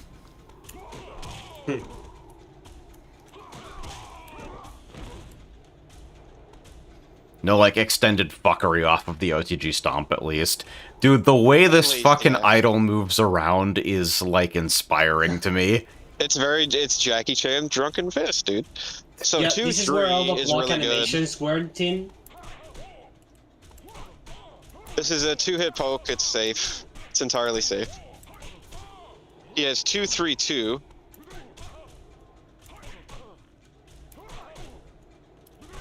Hmm. 2-3-2? This is 3, right? Yeah, I thought that was 3. There we go. Had to slow it down a little bit. Oh, okay, yeah. Alright. Down 4. Whoa! This is a really good sweep. It leaves them at extreme disadvantage. It's totally safe on everything except characters that have a really fast mid. Huh. He has back 4. This is a jumping flip kick that's entirely safe. It's really slow, but it's completely safe, and it's a mid. The animation looks like it ends early. Yeah, it probably does. Down 3. Down 3. Down 3 oh god. Silly, but this is a 9-frame launcher. It only launches them behind you, and you're like, how would I get a combo off that? You can launch them into a puddle. Great. 9-frame starter infinite. Is that where it comes from? Is it all puddle loops? Yep, it's all puddle loops. Oh okay, god. So go to Mizong. Hmm. Wait, doesn't Baracho also have a fucking random poke that does like 13 or 14% damage or something like that? I don't think it was that. Oh, no, no, that's what it was. It was like, yeah, 2-3-2 is the string that's like, yeah, it does fuck damage and is a knockdown, right? Or no, yeah, he has some. He so. has. Oh no, is it 4-2 maybe? 3-2. Yeah, it was 3-2. Yeah, 3-2. Yeah, 18% knockdown. 18% is like, it seems so tame until I remember what game that I'm playing. Yeah. 18% into a fucking knockdown against this guy, so he comes in Drunken Fist. But yeah, we go into Mizong now. And we're gonna notice some differences. Down 3. This is decent, but it gets punished by a full branch on block.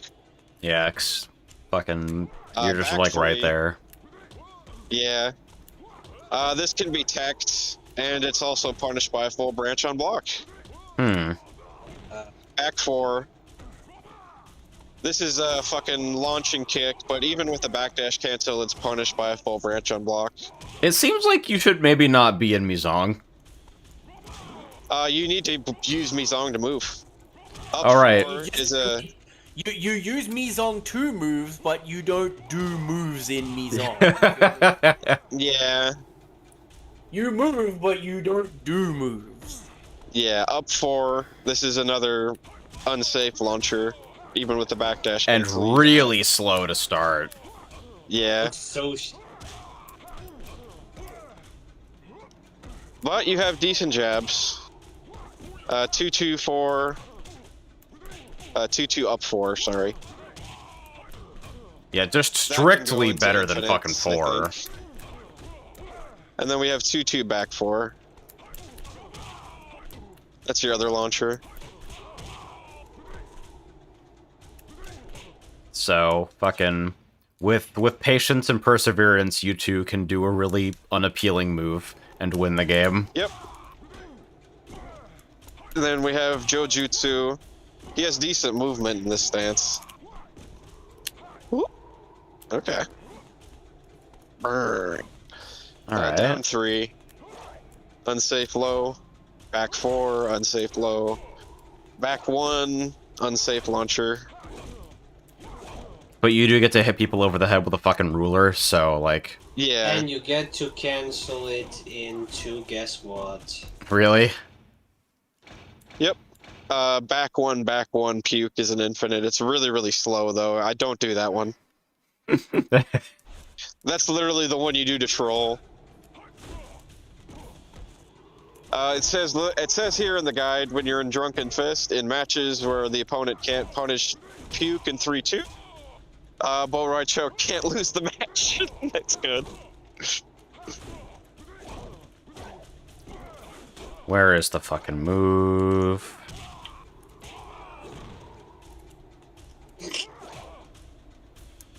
Am I smoking crack right now? What the fuck is wrong with me? Yep, back forward. Puke puddle. Back 4L. There we go. There you go. Ooh, ooh, ooh. Oh, but you you... want to wait it out. Yeah, it's all the invisible restrictions. And also, like, You have there's to, no like, way to move. move this to end Okay, early. yeah, there you go. Alright, here's So, your like- multiple infinite pass. That's a lot of infinites listed there. Oh, I probably need to wait You're for a not little waiting long bit. enough. Yeah, just not before, but also after. Exactly. There you go. That's more of the rhythm. Then you will let him slide on it. You have to, yeah, you have to, delay probably the whole thing about a puddle so that you get to recover. It's so long. It's very long. horrid. 3, 4, 5. Fucking why? Why would anyone Yeah. design this?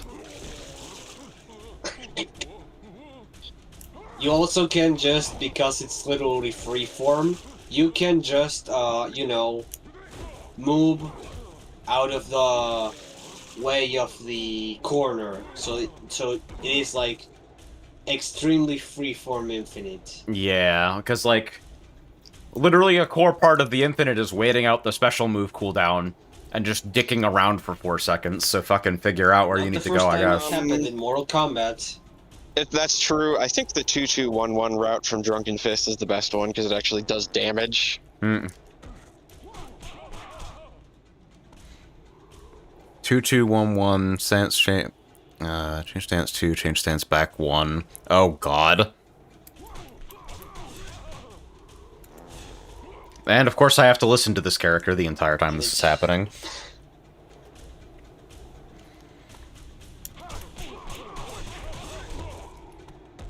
That's a really long pop-up.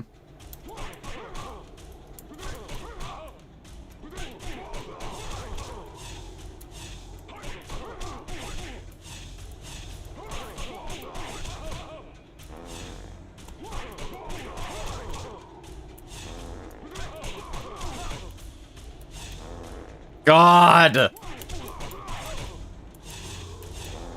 God!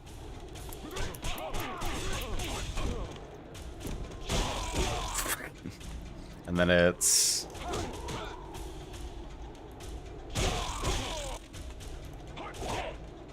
I had you before.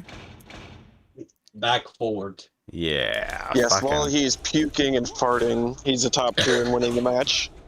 Top 2, actually, or is it top 3? Is he that good for top 2? Oh, he's top 2. He's the second okay. best. Yeah, when you get the puddle, you go back into Drunken Fist and repeat the... Yeah.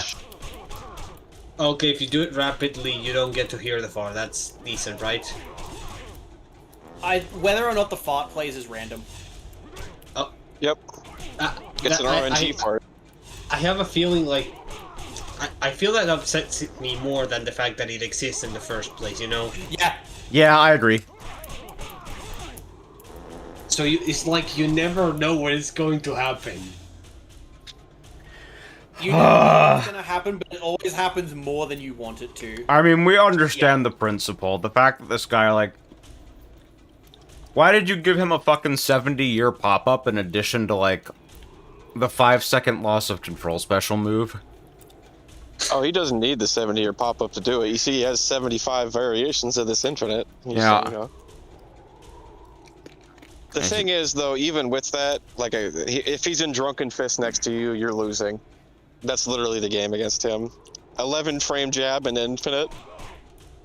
I call that a pretty good pun. No kidding.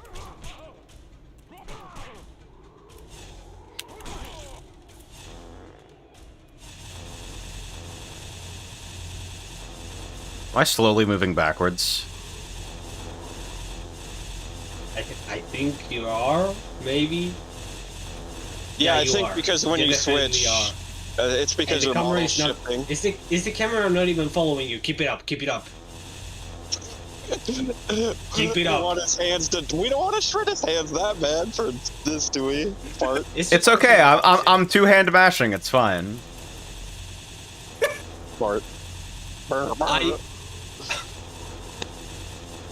So yeah, this is the character that's winning the game. You know, very nice. So if you make a move, you start return, but that's horrible. It'll be 10 times. It's only trained to follow the characters when they move via directional inputs and not through incidental means. It's the best. By the way, this is his incredible. sweep, the one in Drunken Fist, I think it's down 4. You can recover and crouch after this move. That's the reason they can't punish you unless they have a fast mid, because he recovers and crouch. Man. Yeah, definitely 7 hits. There's certain other moves that can cancel into crouching too. One of them is Scorpion's Pigua 3, of course. Is it time to talk about the champion? Time to Scorpion today, have we? We will eventually. I think we should do he's being Scorpion saved for next. Scorpion.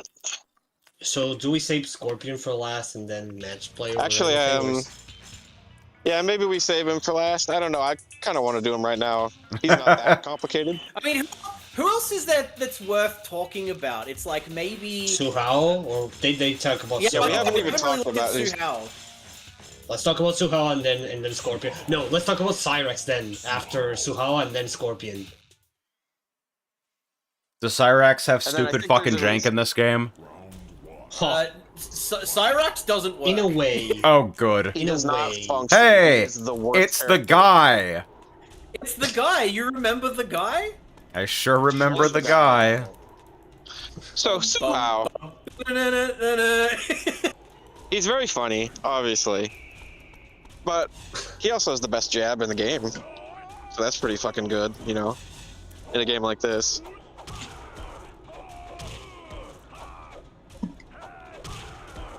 Suhao. He's a strong character in this game. Everybody hates him, and so does Ed Boon. This is another beautiful fucking Mortal Kombat move, the jab string that sometimes misses the second hit. So I was drinking water and I saw Suhao swinging his arms around for the uppercuts with zero Exactly, it's insane. And I almost bit. So forward 2, this looks very stupid, but it's a fucking low-hitting shoulder. This guy is just fucking Giga Chad. It's very true. You want to know what's even more Giga Chad? Fucking look at his throw. It's actually the other good throw in the game. Refresh my memory on throw inputs because we have done fucking nothing with them. Special button. Forward and special. stance All right. special button. Get scooped, idiot. Get scooped, idiot. This is a low throw. A So he's low got that. throw. It's pretty fucking good. And then in his second stance, we have the 1 button. This is a backbreaker. It's a really good mid. Here's a reversal. Ooh, the range on that with a jump cancel is pretty funny. Pretty nice. Low throws are pretty common in 3D fighting games, Nemlim. Yeah. In Virtua Fighter, I think there's... Yeah, this is Yeah. I'll provide a visual quickly for everyone who's waiting for an explanation here. It's 1 button. Life is good. What? Yes, the input for the throw is 1. Can you block it? Yes. Surely you can block it. Yeah, you can block it because throws are cheap. Throws are cheap. If you try to question it, we'll be here all day. You know, throws are cheap, and, like, these throws are cheap if you can't block them. Indeed, that same throw is very special in Deception. Mm-hmm. It's very special in Armageddon as well. Because because Meat has that throw, right? Yeah, you can infinite in the corner because it's an unblockable. They made throws unblockable. They made throws normal in Deception and Armageddon, and it made the game infinitely worse. So he's got back 2 in this stance. Back 2, back 2. 2 of them. Extended advantage. Back 2, back 2, stance cancel, and do another back 2. There you go. Okay. 6 hits. So Sun and Moon. So, this stance isn't very good. It's not really useful, outside of branching. Mm-hmm. So he has back down 1. This is a really fast projectile that reaches about half the screen. It'll punish like life ups and power ups. Mm-hmm. It'll punish Bo Rytro sitting behind a puke puddle. Really good for shit like that. All right. Reminder, that's also a neutral tool for Borai Cho, yeah. And then we have his mix. So we go into his first stance again. 1, 1, 2, stance cancel, back 2, stance cancel.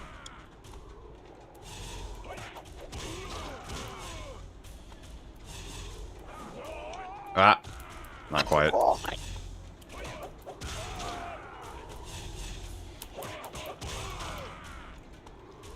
It's the ones after the second stance that I can't work out the timing for. Alright. Okay. So you could add an extra back 2 there, but we don't want to. Because we get the branch mix here. Oh, you can boy. go for another jab, or you can go for the low throw. Mm-hmm. Because you just shift right back into first stance and then do the same goddamn thing again. Exactly. That's good. Welcome to Mortal Kombat Deadly Alliance mix-ups. It's the same fucking thing. Exactly, and if they take the throw, that's 50%. So they're like, oh, I'll just take the low. Yeah, What a if they take the strange jab, that's world. Another 30. And then it goes again. And you get this off of So this is the best jab in the game, like I said, and that's because only certain characters have 9-frame jabs, and this is the best 9-frame jab. Alright. And then you have club. Hmm. The drumming club. Yeah, that's you know. Not a That's jab, but you know. That's cheating, but it's okay. The animation is kind of similar, actually. It's really funny. Yeah, fucking funny mid-man. Funny mid-man. What a fucking And then you go into move. wrestling, and then you go for lower overhead throw. I feel like if I play this character, I'm just gonna spend the entire fucking game in wrestling, causing everyone problems. I mean, that's not a good idea, but it's a I hilarious know. idea. I know it's not good. But it's something way more important than good. It's Can irritating. we look at his specials just for the animations? The thing is, you get to be irritating every time he hits you, because you get to go into branch mix anyway. Oh, it's just, yeah. Homogeneous. No, this thing is one of the worst moves ever in the game, actually. It looks like it is struggling to find an application, to put it lightly. It does not conquer a task. Yeah, it's pretty funny. At least. That's the task it conquers. It performs, it serves no real function. Use this move if you feel like doing this move.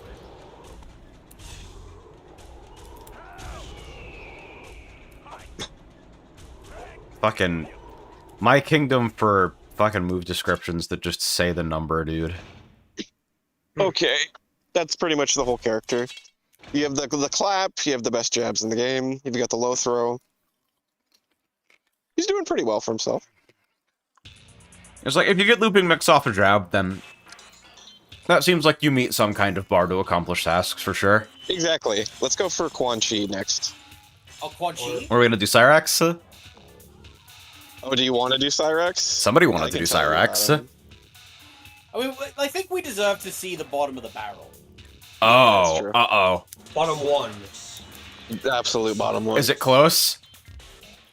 No. No. All right. The other worst character in the game is Katana, and she has a fan lift that loops 5 times. It does no damage, but it wastes like 15 seconds on the clock. So she fills a niche that he doesn't even fill.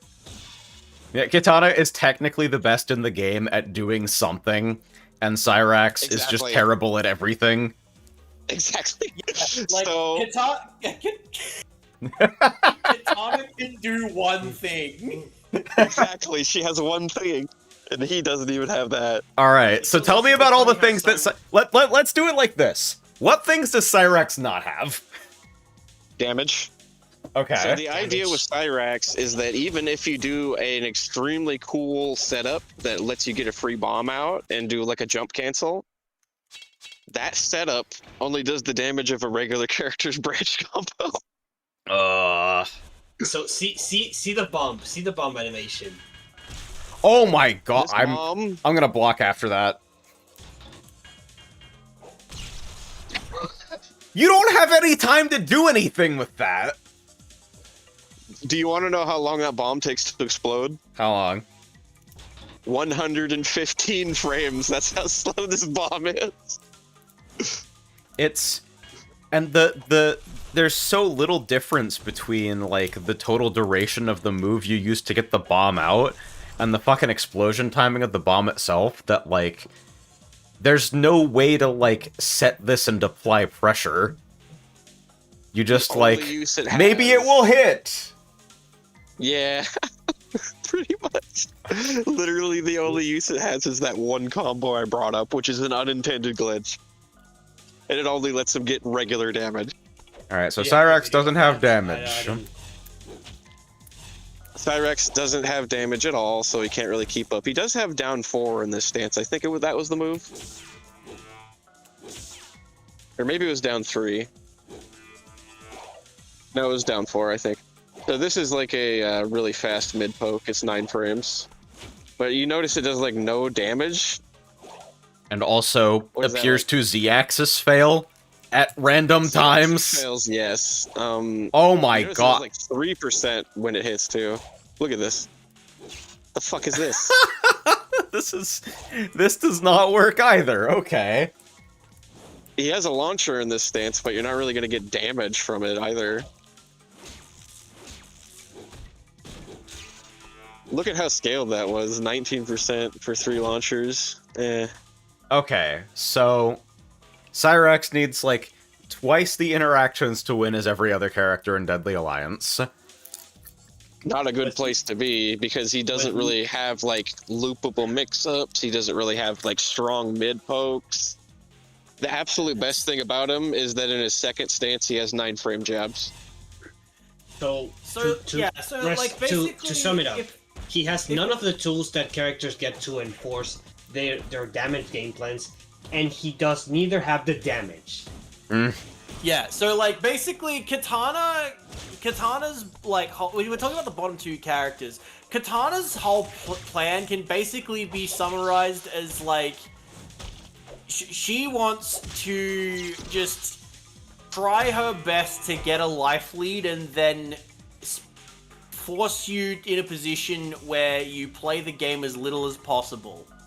Yep. Cyrax is not even good enough to waste your time. Pretty much. Like, Katana's game plan is to waste your time. Cyrax's game plan is just the fucking losing horn from The Price is Right. Yeah, he does not function. He does have one decent move outside of the jabs, I think. Because, like, your hope for this type of character is, like, if they can't be good, if they can't be consistent, if they can't be well-rounded, if they can't be strong, then at the very least, you would like them to have one little party trick that they can do. It's like, I think about shit like learning that fucking T-Hawk players whiffed fucking air contour dive to try and set up command throws.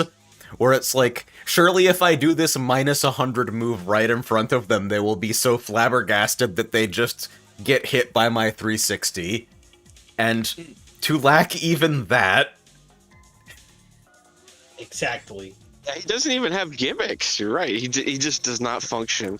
He has this 9-frame jab, but it's not exactly special when the damage he gets off it is one branch. And other characters also have 9-frame tools that get them 40! Yep. And looping mix! Characters like the last character you'd unlock, I think is like the hardest one to get. He is literally the hardest character to unlock. I never got him as a child because you need the Onyx coins, and those are the rarest ones. Oh, and God. the reward is he sucks ass. It's so good, dude. Okay, I think we need to. I think we need to get ourselves in a better mood after that. Let's go to the crypt and watch Cooking with Scorpion. Yeah. All right. Do you have the crypt coins? Does it give you like all of them? This should be a full unlock save. So I obviously can't wait to get jump scared in the crypt. You got a content. And it'll be in extras.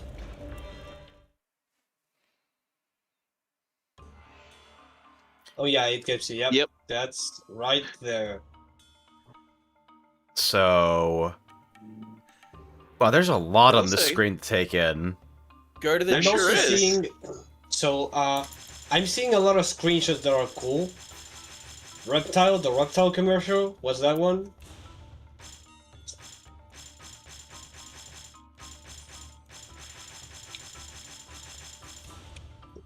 Surprising stuff in here amount about, of like- stuff. Dude, there's stuff in here about like the pre-release, like the fucking beta names for the Does it game. have, yeah, well, does it have the beta names? Yeah, right down in the bottom on the bottom row. You got Mortal Kombat Vengeance. Yeah, this thing is amazing. Oh, shit. Oh, you pressed the... Fucking, I have this thing on Japanese menu controls somehow. Fucking, I hate Nintendo systems so deeply. Same. I fucking hit the wrong thing, dude, didn't I? Oh. Yeah, go back to extras. Extras. I was going to ask about 3D pack of adult diapers, and then wondered if that question was going to extend the stream by 45 minutes. Like... Make it make sense. Recreational... Your worries are now over. I don't think that's true. For recreational use only. What does that mean? No, this is Yeah, box they're art originally calling it concepts. Mortal Kombat 5 Vengeance. And there's like 17 different renders of that. Yeah. Can't let them go to waste. Can of squid. This is definitely like the type of look that I expect to see on someone who is working on these games. Just like Yeah, totally. you have to open your text editor of choice and paw around in midway source code, so you just look permanently electrocuted at all times. I had to Much give him a love to double the- backdash just so he wouldn't crash the game. I had to do it. Much love to the team behind this, of course. No, of course. Like, Ring Racers does not have good code. I wrote a lot of bad code for that game, okay? AJ's like, Ring Races does not have good code. I made sure of that. Can we see the Moraicho one? Second row, second thing. Column, yeah. Oh, this is not good. I don't like this. Oh my god. Yes. Why? See, they just don't put shit like this in games anymore. Really. Where did this come from? There were a couple good ones. A little behind. Go to the left. To the first one. To the first page. Oh, okay. And go to the right corner of everything, right there. Here. You were there, yeah. Reptile skin lotion. Okay. Why? 100% animal tested. Wait, why is an entire category of the extras page fucking spoof ads? Where did this come from? They just do it. They're having fun, dude. If you're like Reptile, you'll shed an entire layer of scaly skin every season. We can't do that bit anymore. Just because you're an evil acid-spitting lizard doesn't mean you can't have that smooth, shower-fresh skin you've always wanted. With Lizarderm, you'll be as soft as a baby gator's bottom. Hey, Floridians, is this true? At Florida, is this true?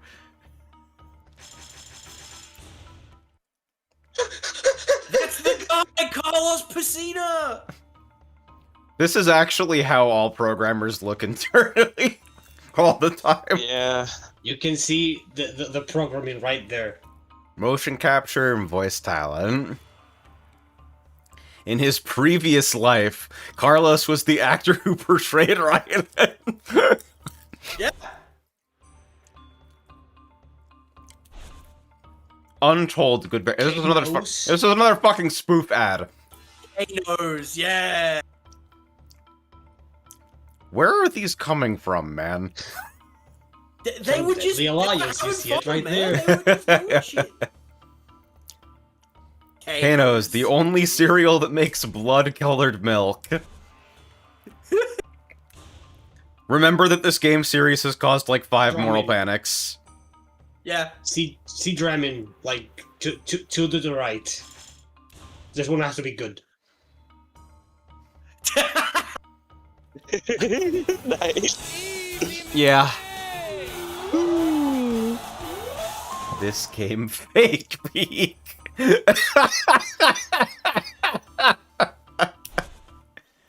Oh my god, what the fuck is going on with Mortal Kombat at any point in time? So we're in search of cooking with Scorpion, huh? I think it should be in the extras menu. There'll be a little thing in the square that says video. Yeah.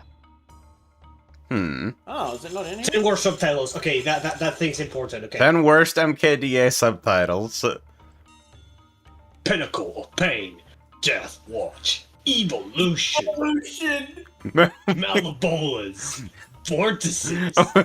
Virus, Violence, Life is Shorter, In Contempt, Bring It, Visceral Voyage. The virus of violence is what my opponent does when I unplug my controller and hit them. This... It seems like it wasn't in there. Best arcade game. Might be in a different section. Alright, let's see. This is important viewing. You see this? Games just don't do things like this anymore. They really don't. Music is it in video the seems characters, different. maybe? It's like, nobody working on fucking big budget games has time to do spoof ads because they're too busy fucking dying. Video game. I guess not. Mm. Worst case, Maybe we it has just to pull be- it up on YouTube, but Video. Okay. I think it's in concept. No, it should be in extras. Yes, but what is it? Like concept art had videos there. So like you said, it said video. Next page, you can go there to the next pages. Maybe it's in there. Like, Scorpion it's goes it's back video. to hell. Back to Scorpion the goes old- back to hell. All Alright. It shows you the no. It shows you the yes. In great. This is the lowest quality upload of this cutscene that has ever been And it's created. Show. Your soul will never rest, Scorpion. The Lin Kuei may have been responsible for Lin your Kuei. murder, but your family's true killer still remains free. If you are not the murderer, then who is? I am the one you seek. To defeat my nemesis Sub-Zero. Nemesis! You've done my bidding well, Scorpion. But now I Scorp. must return Swarp. to the Netherrealm.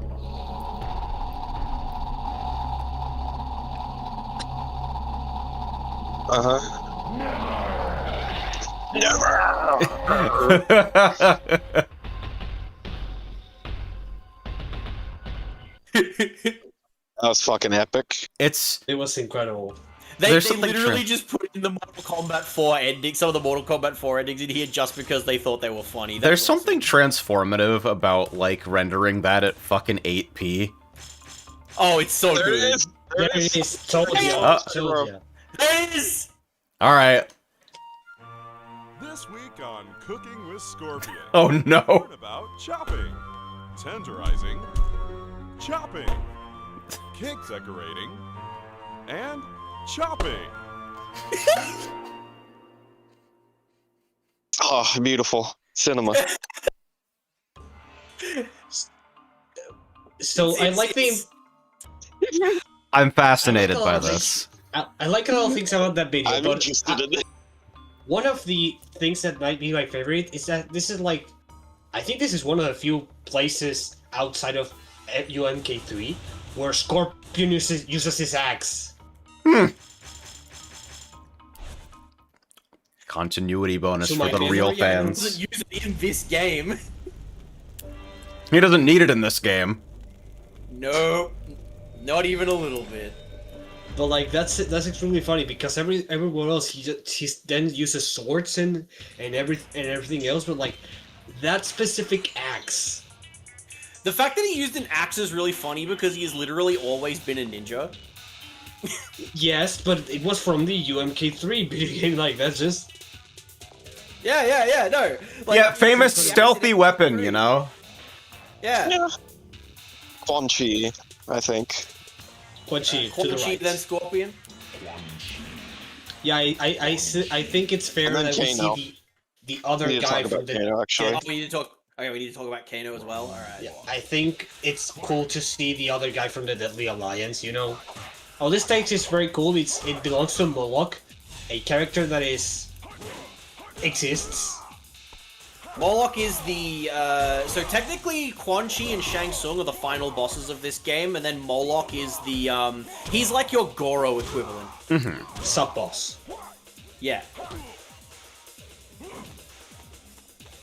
So, movement animated in Scratch, but like decent mobility.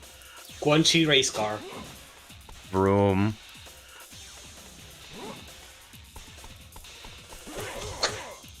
We got a jab.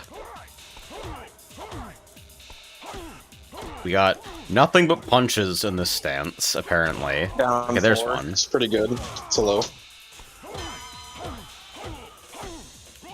Not a looping stagger low, but having one's nice. He's got 4. It's a decent mid. He's got 3-3. Okay, I'm gonna block after this really quickly. This thing has got to have the longest total duration of any move I've ever seen in this game. Okay, it's backdash cancelable, so it doesn't matter. All good.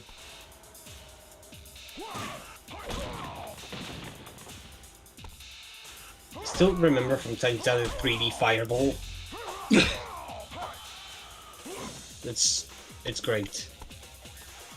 Very cool head motion. Another one of those far-reaching jabs. I'll get back up to the computer in a second. Explain his other moves more.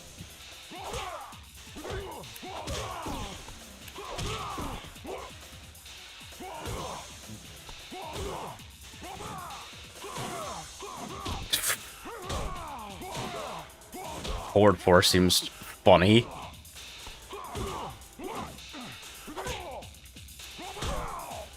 Storma is useless outside of the fact that it's got a power up. Mm.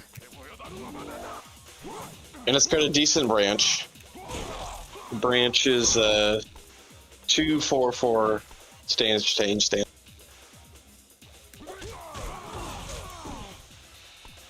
Huh. Broadsword seems promising. These do look quite large. Promising. Yeah, they're pretty good, and you can backdash cancel most of them.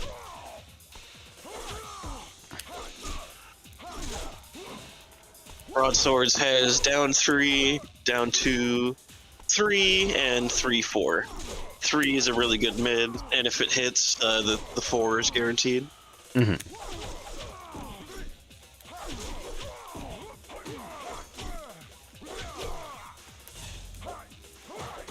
Really, this jab is Yeah, like jab is 9 frames. It's this is the type of move where I can like calculate exactly how many times I need to hit it before someone rage quits in basically any other game.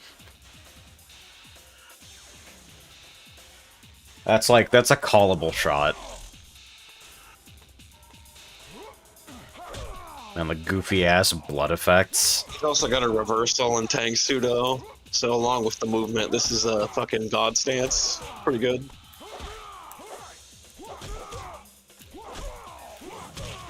I gotta say, like, jump canceling into highs looks real goofy. Less goofy than jump canceling into lows. So here is the test your might guide that I've been using the whole time. You could probably go to Quan Chi's section if you want to see some more. Something I like about Quan Chi is that his portrait comes with like a weird background thing that doesn't seem to be correctly taken out. I don't know what that thing might is. be all like offset. That's good. Yeah, it's fucking... The existence of ubiquitous, like, 35-40% fucking branch combos on everybody from fucking jabs is, like... It's bad to be Cyrax. I'm feeling for that guy. Yeah, you it start to sucks. understand. The more you see it, the more you understand. It's really Like, he doesn't even have, like, terrible mix, but everything is mediocre. I really appreciate that the only move in this guide listed under Eskrima stance is the fucking branch you use to get out of it and into broadswords. And the power-up. It's just like, okay, so you're in Eskrima stance. Here's how to fix that as quickly as possible.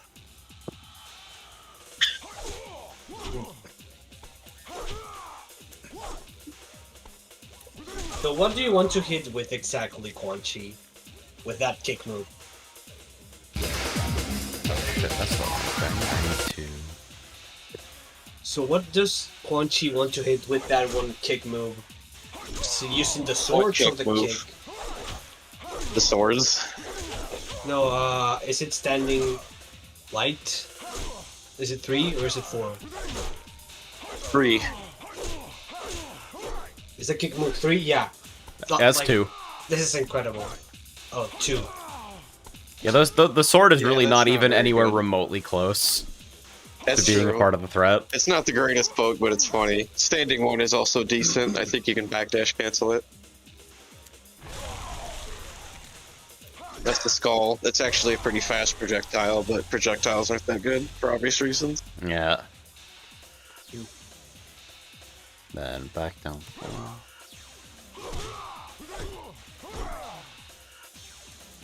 He also has the stupid trap.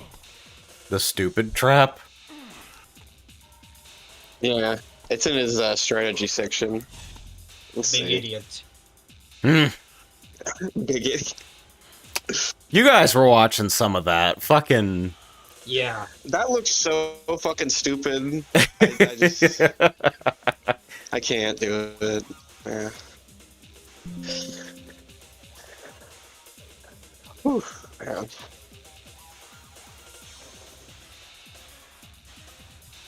Let's see. I think it's like down one because it has barely enough advantage. You can just backdash out of it, but it's really funny against new players that don't know.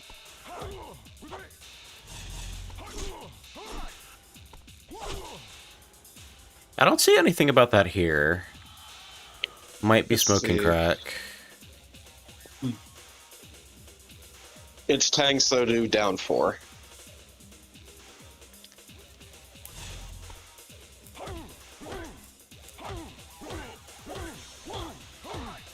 He eats a full branch, but he can recover and crouch block. So it's the stupid trap. They have to like backdash out or actually punish him. I hope my phone isn't too cracked after it fell out of my hand. Hmm. Damn. Hey, I dropped a quarter.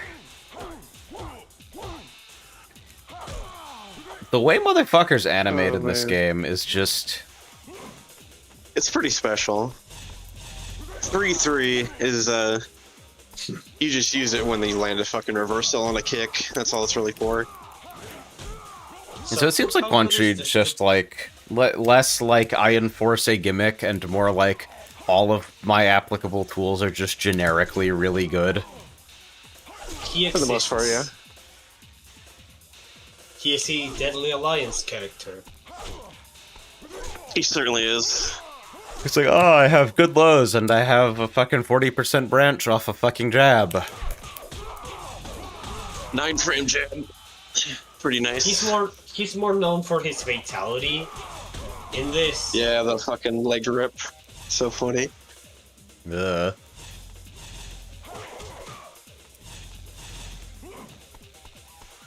Does he have the head thing in here as well? Is it this game? Yeah, he has the neck stretch. In this game, he literally corrupts your character. Makes it look like a fucking Vine Sauce corruptor. Because they just stretch their neck like a giraffe. No, we're not It's kidding. awesome. Hold on, let's see. Quan Chi Deadly Alliance fatalities. Surely someone's uploaded this. Okay, first result, Quan Chi neck stretch. Yes. Everyone only has one fatality. Quan Chi neck stretch on all characters, 4K 60 FPS. Yes. And then stretched 16:9, of course, It with makes the it same alright, fucking makes it texture bug that my dolphin had, of course.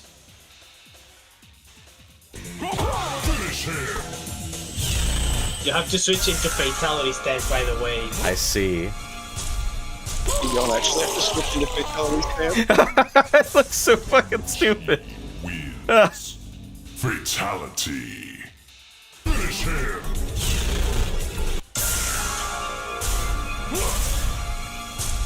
Anyone want to watch 7 minutes of this? That motherfucker's just got a hole in his neck. I'm not even sure they're... Okay, that's the collar. They just stretched the call as well. Because it's part of the model. Of course. Finish her. Is there anything sorry. outstanding here? Can we just talk about, like... They stop? Oh, yeah. I mean... Just... I'm ready! Do it! Yeah, that's what I'm saying.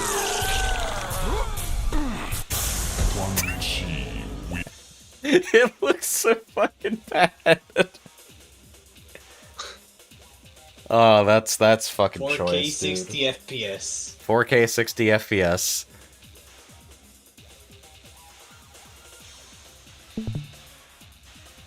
So, Quan Chi is doing alright. Character, like, fine. Yeah. Character strong. Yeah, he's okay. I think I posted the tier list. Yeah, here we go. Yeah, obviously it takes kind of a different category of the fact that Reptile is in the same tier as like 3 characters with infinites is sort of outstanding to me. Like, is this a modern list? No, I think. No, this is like Tom's old list, but it's pretty accurate, I'd say. Still, I think it is it is still pretty insulting that Mabato, the 2-button function character, he's the 2-button machine. The 2 machine is in A tier. I hit the button and then I hit the other button. Like the fight, like imagine this guy fighting Cyrex and the Cyrex player just fighting for his life. Oh my god, I got a Windows update. It's gonna throttle my computer. Alright, be right back. Oh. Yeah. Good luck. So, yeah, I guess you can go to... Let's see here.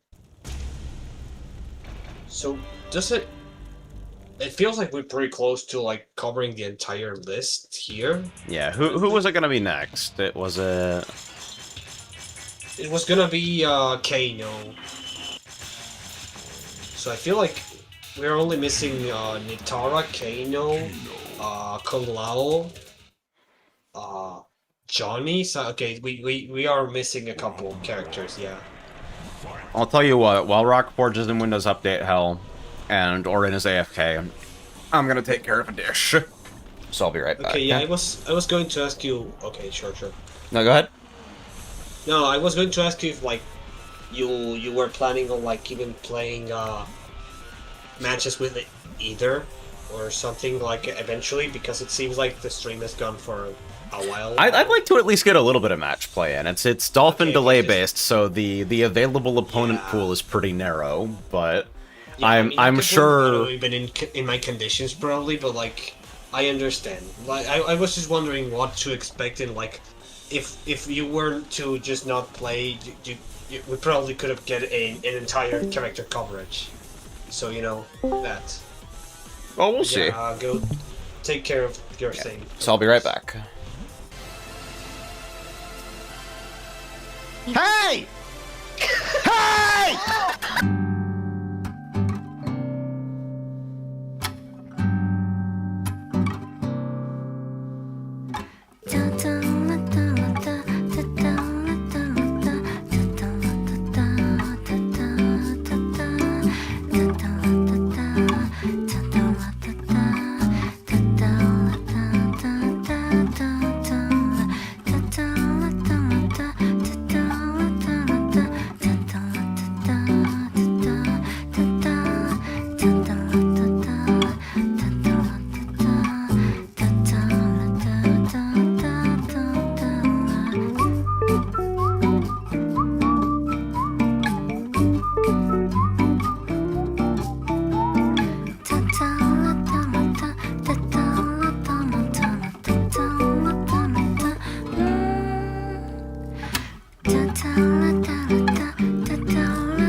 Good. Everyone is back here. So, Kano, Monsieur Kano. this Let's guy. see, what does he have? Well, truth is not very much.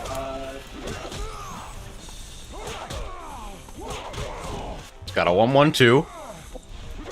1-1-2 is actually leads into the best thing about him. Is it his 35% branch combo? Even better. Yeah? So the idea with Kano is that even though he's low tier in most places, he has one big gimmick. His Xingyi branch, the full one, has a super launcher. Mm-hmm. So he can go into a power-up after the super launcher, and from there, you have a mix-up between a low that does, like, 30%, or a back 1, back 2 high that does, like, 51%. Oh boy.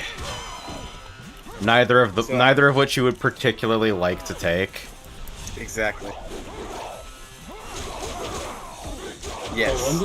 That is a pretty funny looking Power-up move. that does 51, yeah. So I'm looking here. Were Blaze and Mocap PS2 exclusive or something? No. No. Then why don't... They're not on the character select screen. They're secret characters. Oh yeah, okay, but that explains, because I see all unlocks and I thought it was weird. Oh yeah, no, they're secret characters. They're not on the character select screen. I did remember, because like did remember them having a place on the select screen, right next to Cyrex, I think. But it's clearly that I'm just misremembering. Oh, good, yeah. So yeah, Xingyi's full branch. I don't remember what it is. You'll probably have to look at the move list. Mm-hmm. Let's see. It surprises me that the lava isn't a stage hazard. I know they didn't implement them, but they had the fucking venom thing from the stage, the green one. Oh yeah, the acid bath. Yeah, that's. Yeah, Is Kano not even documented here? Characters past Quan Chi are not documented. I had to do that research myself while Oh watching boy. like newer streams, yeah. So with Kano, he has one big gimmick, which is that his branch gives him a super launcher. I think it's just the one that goes into Aikido, not the full one. The names for these things are very good still, by the way.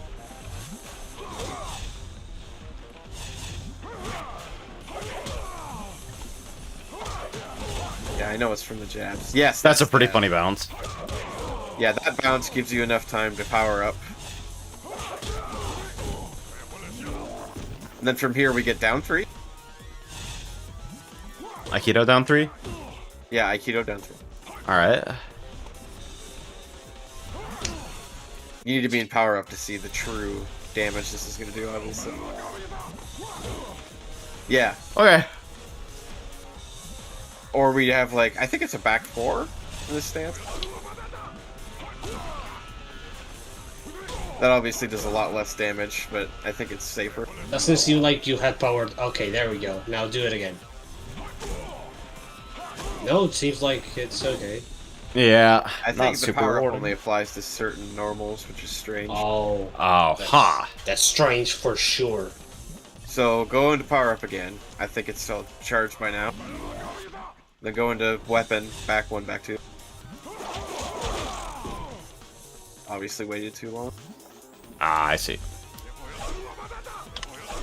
You see, you can't spam this even with a jump cancel because it's got a cooldown. Oh shit.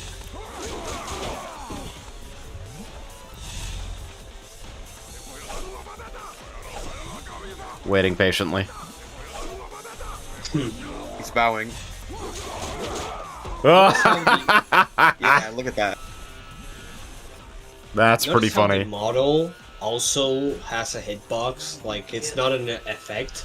You did grow up because you pushed the other Kano back. Yeah, yeah. Power up is so strange.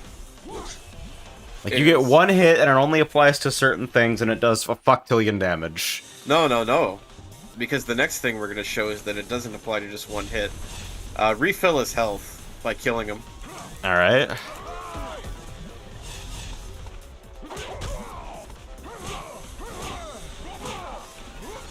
Alright, now do 2 Aikido down 3s and power up. Alright. Okay, 50%. Yeah, if they decide to try to get out and not take the second low, that's what happens. What a fucking specific thing. So this is basically the thing that he has. This is the entire gimmick that Kano has, yes. He also has his Kano Ball, which is really fast, but it's terrible otherwise. Doesn't really do anything, even though it's that fast. Looks funny. It does. You can check Eye Laser while you're there. Eye Laser is okay. For light. These moves look fucking increasingly funny to me in 3D. Yeah. This does, like, such regular damage for, like, getting lasered in the chest. Dude, I know. It's a pretty funny move. It's not really a useful one. Man, after Wall Slam, this looks like specifically ungodly bad on hit, honestly. Most likely. I think Orin was testing and some, like, throws might be punishable on hit at the wall. Not like you would ever use a throw anyway, but that's still dumb. Yeah. I'm looking at that recovery state, like, surely somebody gets something fucking god-awful after that. Most likely. You're almost never at the wall in the real match, though. Yeah. Dead by then. I mean, Heritage for the Future also has unsafe throws, and people like that game as well. It's true. Fucking, if you're below 80% in melee, fucking half the moves in the game are unsafe, and people like that. Not a fan of that. We love crouch cancel! No, I don't. A discussion for another time. So Kano at least has one thing. Thank God for that. Yeah, he's got one thing going. That's why he's, like, blatantly above the other low tiers. Just like he's got mix-up. The fact that it's just like because this launch is entirely too high is extremely funny to me. I know that's the entire reason he's good. Boing! Another thing by accident. Like look at the face tracking. Exactly. I was about to mention that. He's like, wow, you got really high up there. That's pretty outstanding. Whew, man. So do we check Kenshi, then Scorpion? I want Orin to be here for Scorpion, but it looks like he might be busy. I'm here, I'm just testing things. Oh. Kenshi, you missed him.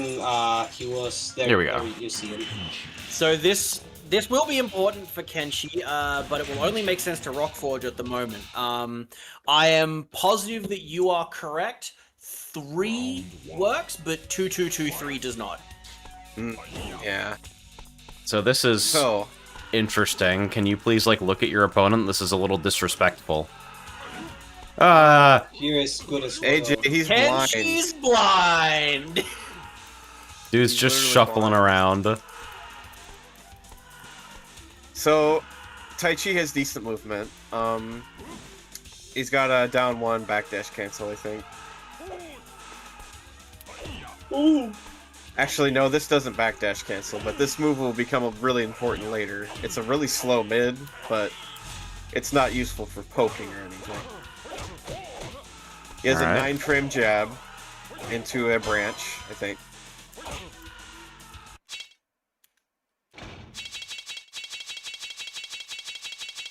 The main thing about Kenshi, and one of the main reasons he's mid-tier, is like he can't really backdash cancel like anything, except like the first jab.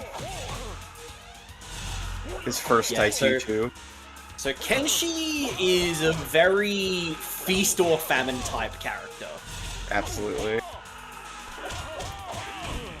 So like he's taking a lot of risks that most characters are not, but He also just makes you explode in ways most characters cannot. Okay. Exactly. I'm interested in thanks this. to a certain move. That's not it, but that's a decent one. Yeah. So, So he's AJ, this too. do you remember a fellow from, by the way, so that is a taunt. Taunts all heal life. Okay. Yes, it heals you a little bit of life, and it can be jump canceled to make it a lot faster with most characters. Yeah. So the different categories of special move, of like the stance special move are. So obviously we've been through the power up. That one's obvious. Taunts restore life. There's reversal, which we've been over as well, which is a catch counter. There are some weird like weapon exclusive ones that don't do anything. It's like a weird mid launcher that's kind of slow. Yeah. Yeah. And there is one more, which we will discuss when we discuss Scorpion. I think I already talked about the shove because I think. Oh, we talked about the shove? Yeah, Reptile has one. So we Reptile does have a shove. Yeah. Very important for Scorpion anyway. But yeah, so shove is basically like a mid guard break. Yeah. Okay.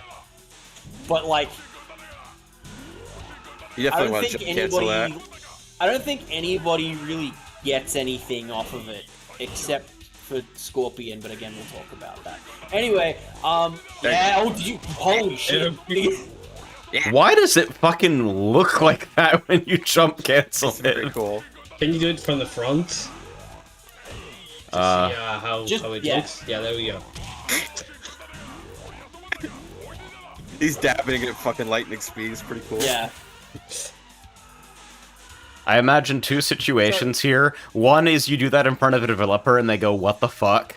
The other is that you do that in front of a developer and they go, yeah. We didn't have time. Yeah, I'd go. I'd be the second one, even if I had time.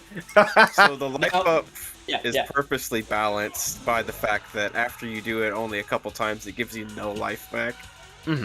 So it can't like run games forever. No. But the first time you do a jump cancel life up, that's like a free 5% life. That's like you snuck in. That could probably be useful. Yeah, it's like that's probably gonna flip matches here and there. Totally can. Now, as for what kind of guy Kenshi is, do you remember earlier this year when we were discussing Ultimate Mortal Kombat 3, I showed you a guy by the name of Ermac. Yeah. This is Ermac. Yes. So, if you do back down, back 1.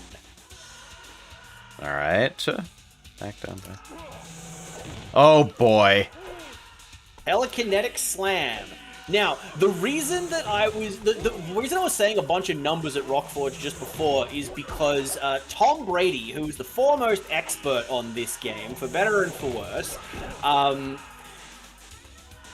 accidentally spread a little bit of misinformation when he was talking about the game on his stream recently. Alright. So, Kenshi in Taichi has this string that goes 2-2-2-3. Alright. Now, Tom Brady was saying you can 2-frame link that string. It's like a 2 or 3 frame link. That string into Telekinetic Slam, and it's a guaranteed combo. Alright. The thing is, I tested this a whole bunch while holding block, and so did Orin. Yeah. It's not real. But the thing is Tom wasn't spreading in misinformation on purpose. The idea is that 3 by itself sends them airborne. So the naked 3 by itself does combo into slam, and it's a true combo. Hey, That's interesting. Why is this fucking happening? I've never seen that in... You guys are like, no, stuff doesn't whiff in match practical contexts, and I'm like, maybe not, but it whiffs in a whole lot of other contexts. Yeah, in match practical context, this shit never happens. In training mode, it probably happens all the time. Sorry. Yeah, it never happens in matches because people aren't fucking... Yeah, no, genuinely, I think the reason that it works is because this is one of those rare instances where they forgot to make hit stun Mortal Kombat hit stun, And yeah, it's probably got to do with the fact that because this hit reaction is different to the one that happens on 2223. Exactly. So they made 2223 proper Mortal Kombat hit stun, but they forgot to do it on the standing 3. So Is it you different? can make standing 3 into telekinetic slam.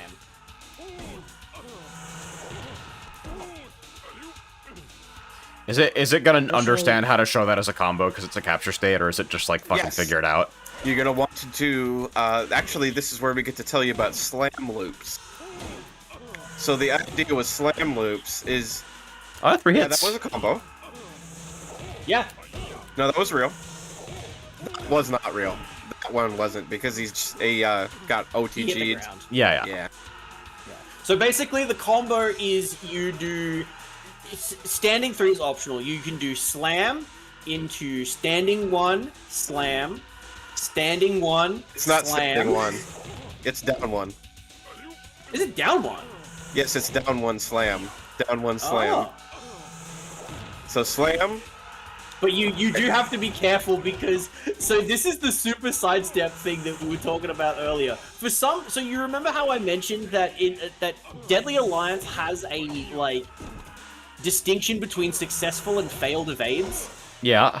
If you hold down a sidestep after landing a telekinetic slam, for some reason the game counts that as you successfully sidestepping something, so it gives you the buffed sidestep. Okay, so it can hit at least, but it's like kind of a restand situation.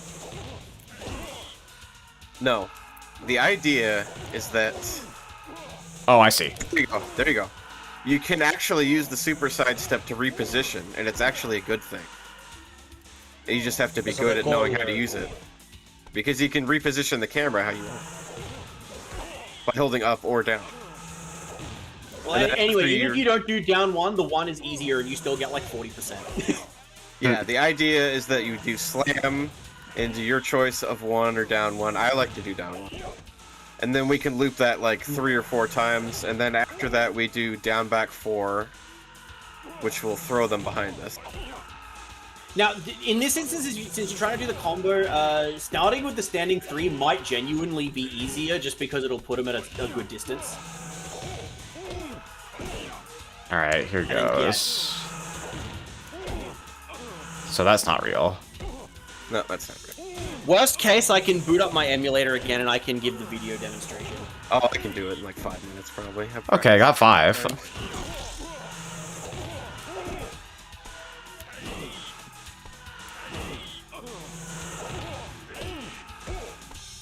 There's a little bit of lingering we might cooldown actually there. get an extra down 1 here because we're doing it off a raw slam.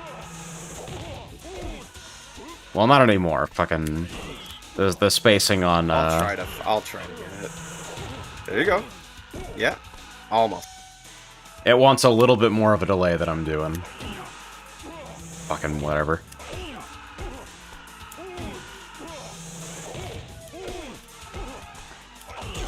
I think I probably also have to do the jab a little bit higher. That's not quite That's right. why I like to do down 1 because it's like a big chunky mid anyway.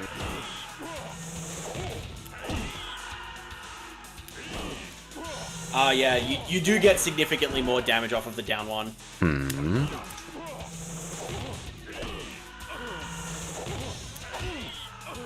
Yes, yes, there you go. Okay, so there, you wanted to do down back 4, which is your ender. Okay. I So, think, like, I 3 think it's reps?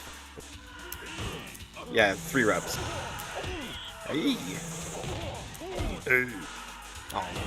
Ah. Hey. Hey. Hey. Down back 4. There we go. Yeah, so you get like 3 lifts and it does 51% damage. And there's like no special conditions required. Oh. Yep. That's pretty good. Yeah. So the idea with him is that if something is lift punishable, he's gonna fuck you up. Also, I want you to do the super sidestep on purpose, and then do a life up afterwards. Alright. If you start with a power-up, a raw lift gives you 63% damage. Nice.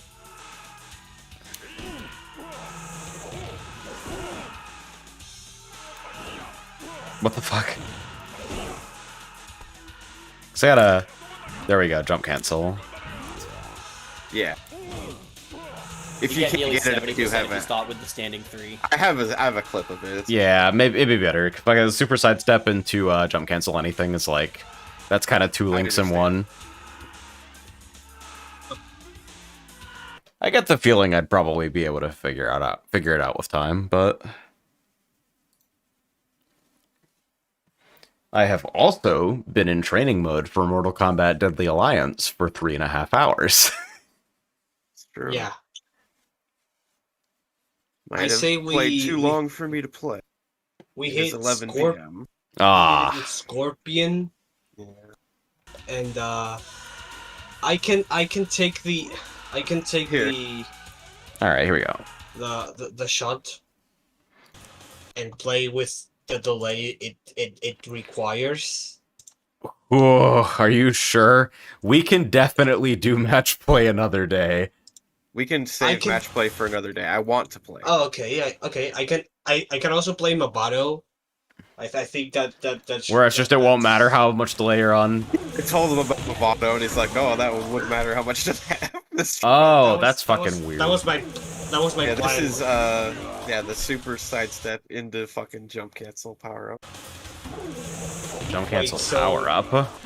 Yeah, because I'm in Sancho. Huh. Yeah. That's a really interesting thing about his alternate costume is that since he is not blind, he is actually following you. But yeah, that's pretty much everything about him. He doesn't have really good lows. He's really unsafe for the most part, but if he hits you, you explode. But if you can save match play for another day, then okay, it's alright then. So I want you to do something for me, AJ. Alright. Pick Sonya. Oh boy. And then pick Kenshi as player 2. Oh. I think I know where you're going with this. Alright, Sonya. Sonya is... to the right. Second one. Alright. Then start palette. So, Sonya's kiss stuns them, but she blows it into your eyes. What do you think that means against a blind man? I see. Very cute little detail. It is actually matchup relevant, but not enough to like... Yeah, because she gets like good stuff off that. Yeah. But she's still a much better character than him overall, but like... This is a really cute little detail. I kind of like it. I had to show this off. I think it's a little bit cute. I think, like... I also react horribly when anime games do this sometimes, though, so who fucking knows? I mean, on that note, she could still be throwing that at your nose and you'd still react, you know? Oh yeah, she has this roll. It's really unsafe, but it definitely gets your ass in, and then you can 3 them to death. 6 hits, huh? Oh yeah, no, it's a combo. Look at my combo, guys. Definitely. Someone posted that on a Reddit once, and I was like, is this a real combo? And everyone's like, no. Nice!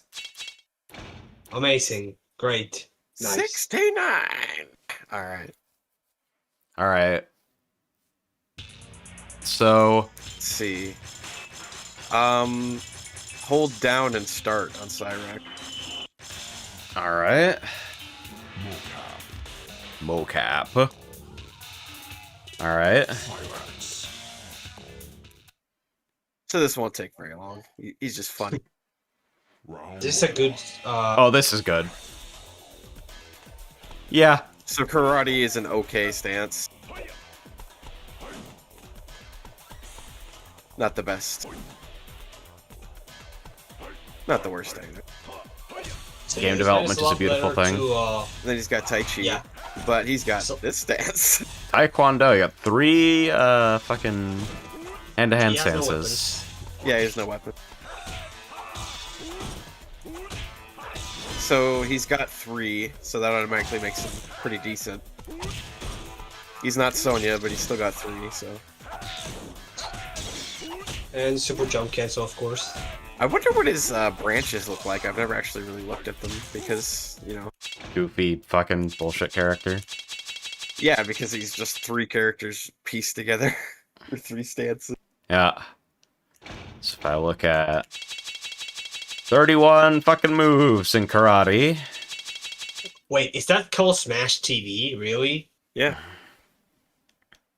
That's great. Cena, of course, it put Smash TV in his movies. Yeah, but I didn't expect that in his moves.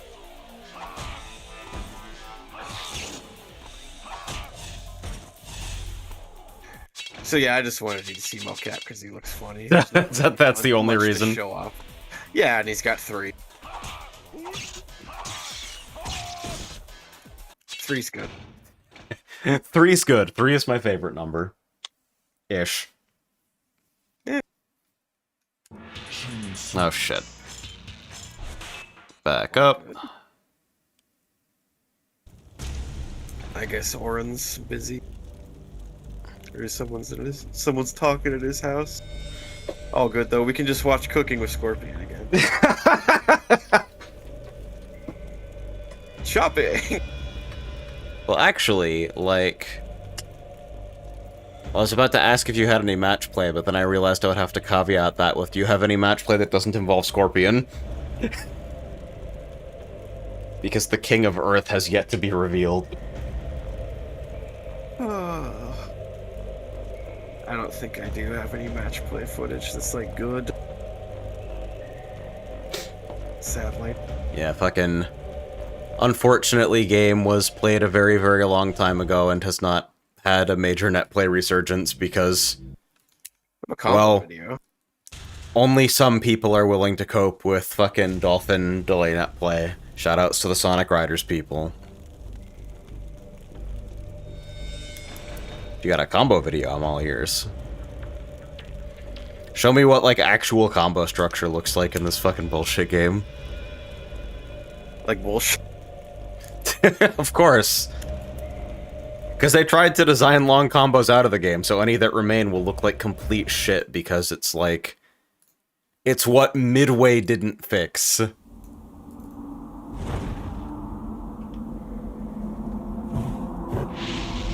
The franchise that shocked the world and revolutionized fighting games explodes into the 21st century. Revolutionized fighting games.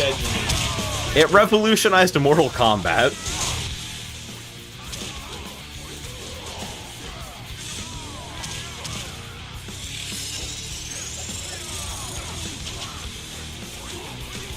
So a lot of, like, good launcher into branch combo.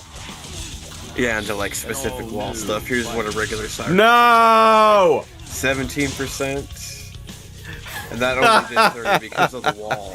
Yeah, so that did as much as one branch with the wall and the reset. That's a really good one for Kitana. Well, using the acid puddle. Yeah. Same thing, yeah. Yeah. Funny. Special attacks. Special attacks. Wow.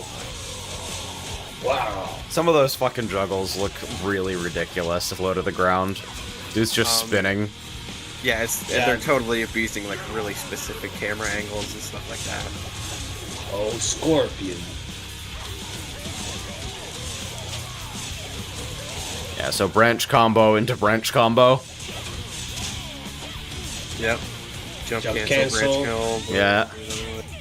Sorry, I had to step away for a second. There was thankfully a very minor fucking motorcycle crash outside my house. Oh shit!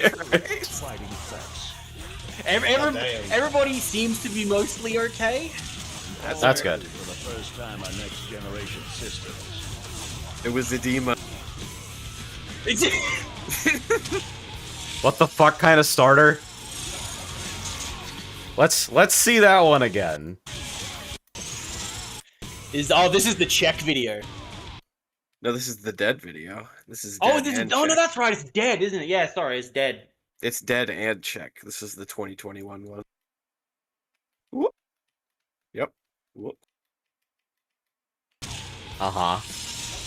And you saw how the head disembodied for a second? Yeah, no, there's a lot of things like that. I need to show all those before I again. Yeah, you have to. So yeah, Scorpion.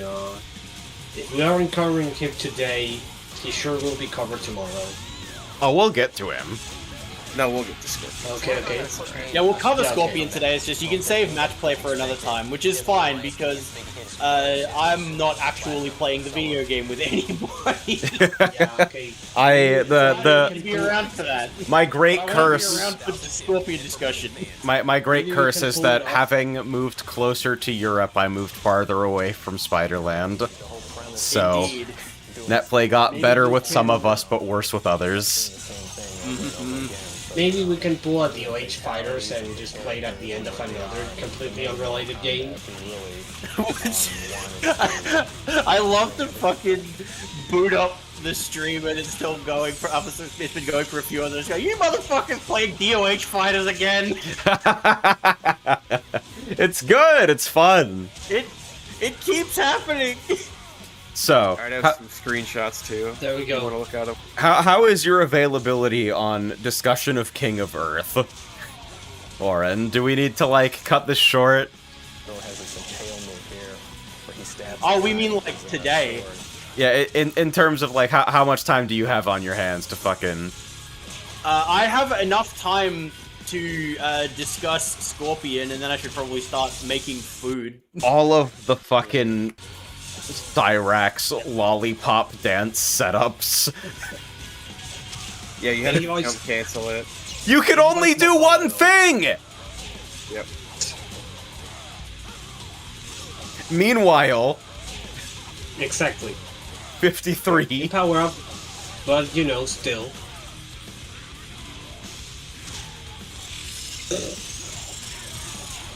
The fucking deepest possible jump kick. Yeah, into a throw that was only guaranteed because of the fucking ice color, I think. Very funny. Coming. Fatality Friday. Fatality Friday. Well, we can talk about the King of Earth now. Alright, let's do it. The King of Earth. King of Hell, actually, but you know. Ain't that fucking furry beat 'em up that came out recently? I think so. Do you want to look at the screenshots I sent, actually? That won't take very long. Okay, let's see. So I'll mute this in the back. Let's...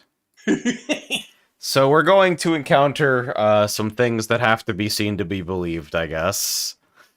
This is Kano. He's actually Rudolph, as the screenshot implies. Screenshot name. Yeah. It's that. What's going on? Ooh! Good, Ooh, that one's good! This is a good frame that I got while capturing the data. I like that one a lot. Alright. Yep. There's heat lots. You good? You... Is there a problem? Kano's face hasn't changed at all, and he still looks like stoned as fuck.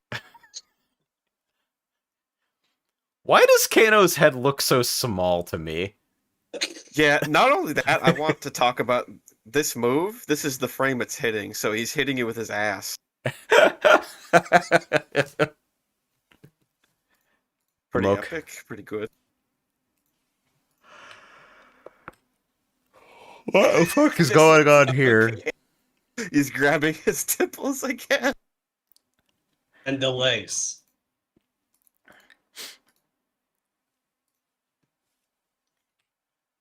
This one, is there words?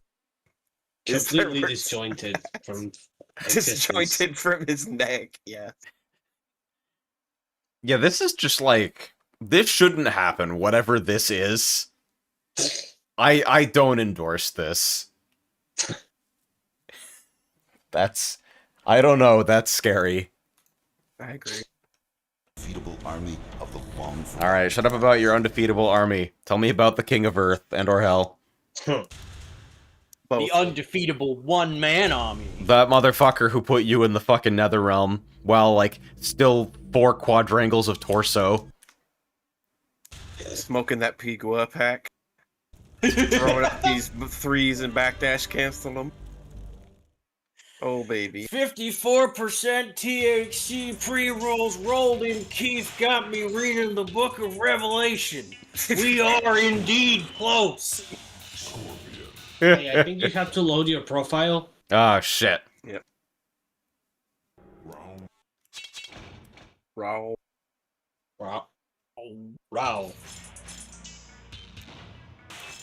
Enter your code with a K. Nobody could fucking control themselves at Midway for any length of time. No. Cold. Of course. So, alright. Hapkido is Alright, useless. Hapkido. In a vacuum, it's honestly kind of fine. It is certainly his, like, most iconic fighting stance. Well, let me ask it like this: Is Hakido better than Cyrax? Most of Hapkido is better than Cyrax. The only reason he doesn't use it is because it's really unsafe. Yeah. So Hapkido is a very like. Again, you don't really use it, not because Hapkido is like bad strictly speaking, but just because like Piqua is just better. Just go to his second stance. So this is the best stance. It's time for me to hit a certain numbered button, right? Yes. That's the one. So this is a fully tracking mid if you hold up, obviously. Yeah. It's 100% backdash cancelable. It hits on frame 11 as soon as the foot backdash comes cancels out. really early. Yeah, And as yeah, soon it's as as the fast foot as some comes out. characters jab. Yep. As soon as the foot hits, it's active.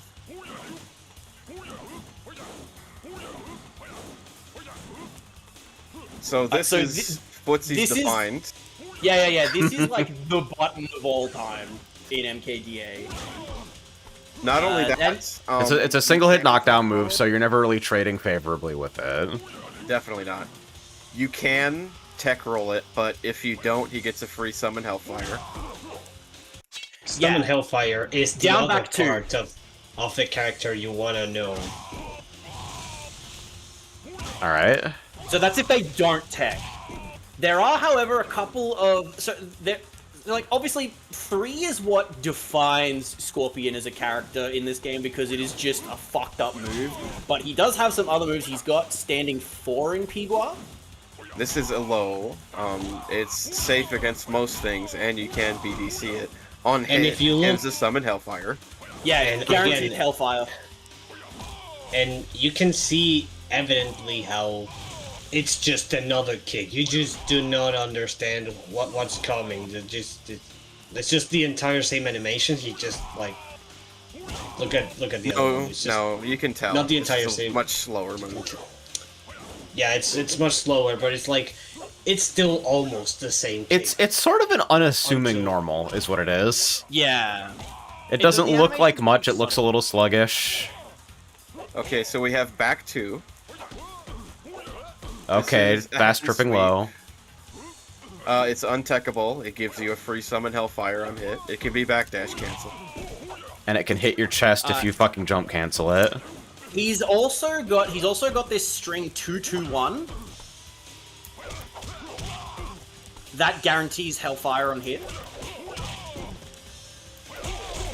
And by the way, so Summon Hellfire is a, like, tracking unblockable. Like, as it literally follows your opponent's position, it's unblockable, and you're, like, plus 20 on hit when it lands. Would you like to know how fast this move is, AJ? How All fast? those properties. It is a 22-frame tracking pillar of unblockable Hellfire. Woo! It gives you plus frames. There are characters who have to do give mix-ups another with mix. 22-frame tools as, like, their best feature in other games. I know. Yes. And this is, like, all compounded by shit like... So, like, we've been through... Oh, actually, so go back into Pigua. Can you... So get right up in your opponent's face. Backdash once. So, I want you to create, like, some distance between you and your opponent. So, about there. That's good. Press down 4.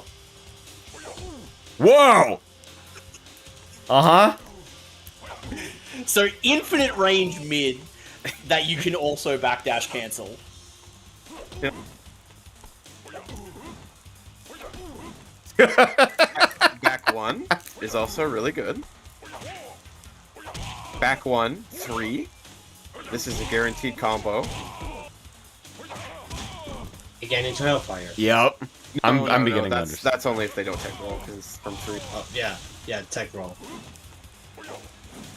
And on top of all of this, Scorpion's his stance special move in Pigua is Shove. Now most characters don't really get a whole lot off of Shove because of the pushback. Mm-hmm. Guess what Scorpion gets when he lands Shove? No. This isn't a real trap, by the way. He just gets 1. After that, you can just backdash. And do I have the fucking motion right? Down back 2. Down back 2. Fucking goddamn it. But it still allows for mix-ups. It totally allows you to go for mix-ups, but some people think this is an infinite, and they're wrong. You No, can totally okay, get out of this. Okay, So it's decent to what's still stopping? mention So them. what's stopping them from just doing this repeatedly at the wall, though? I believe either you can wall Hold tech, or down? you can dash out, or you can like hold up. I believe So you it's can something probably like just, so you can just move out. You can probably just move out of the way of the shove. Yeah, you can totally move out, especially mid-screen. Yeah. There is. Oh yeah, no, mid-screen, it's like you get Shove Hellfire. That's it. There is some infinites where they have to be trapped inside 2 different corners of this specific stage. Yes. And that's it. And it's like it's just Normal very easy to stages, not be this in that is- position. Yeah, it's very specific. It only works on this stage and only in one specific corner. 2-2-3. You have a jab string into Pigua 3. The only reason this isn't safe is because of block release. Back That's 4. the only reason this isn't safe is because of block release. That's like... Yeah. There are layers to that sentence, I feel. Alright. Yeah, you can just red parry it, of course. So this is a completely safe mid. It doesn't give a free Hellfire, but it's really safe and it's plus. It's Good another to have. good mid. So, this Forward is... 2. This is an overhead shop that gives a free Hellfire. The mids dispenser? Yeah. Indeed. This is the most mids dispenser ever. Plus 3 is already the best move in the game, but he's throwing out fucking mids like crazy in general. And unblockables. Yep. So that's pretty much all of his good moves, which is pretty much all of them in this stand. Yeah, so fucking any And button that you can Hellfire. hit. Especially the 3 button. That's a good one. Like the fact that this is an 11 frame mid that tracks when you hold up. And you can extend the range just that little bit. Yeah, and then you can backdash cancel off of it after you extend range. There you go. By the way, this move also has cancel into crouch property in Pigua 3. Really? Yeah. Oh, because of the motion of the... Yeah, because it's martial arts, remember? Huh. Getting fucking sidewalk after it is weird, though. Down, back? Down forward or down forward, yeah. Oh, down forward, yeah. Yep. So, you know, on the off chance you actually fucking block it, good luck getting any kind of decent punish. Yeah, I think even if you somehow quick release this 11 frame mid doom kick, he can recover crit. Yeah, fucking, so I hope your, like, bread and butter punish is also, like, a low. Yeah. Yeah, basically all of your punishes in this game are with punishes. Like, because no one's gonna be doing strings. It's like, this is... And in order to block release this, you have to guess. Pretty much.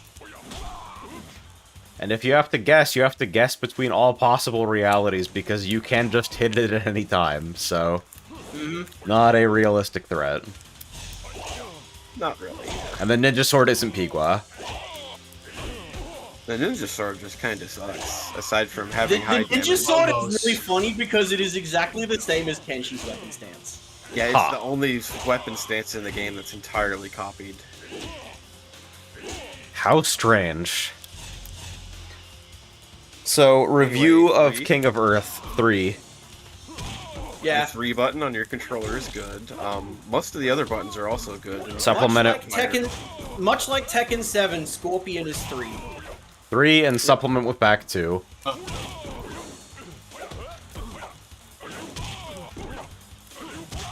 Yeah, you don't really need a whole lot else other than, like, you know, summon Hellfire for when they want to not do anything. But again, I'm Most of a the time sicko you do that, it's who... guaranteed.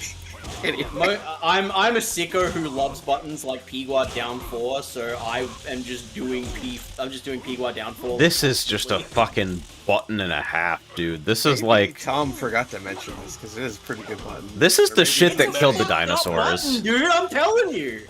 No, I believe you. So can you you can't super jump cancel that one, right?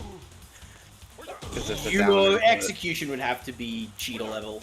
Yeah, it would have to be. Because you're doing like you're car canceling up forward 3 or 4 into like up forward 3 into down 4. Okay, Yeah, just that would be too hard. wondering. It's technically possible, but like to like just get full screen, you know? Yeah. So yeah, that's pretty much an overview of all the most interesting characters in the game. There is one specific thing I wanted you to see about Johnny Cage. Johnny Cage is so funny, dude. Please tell me that Jonathan has something. Oh, he's got something. Yeah, he's got 2 things. To the right. Yeah, there he is. Yeah. How could I forget that mug? Ah, there we go. Jonathan Cage. He does not just a gun. Round 1. Although he wish he could. Also animated in Karate Scratch. isn't very good. Definitely. Karate isn't very good. Jeet Kune Do is good.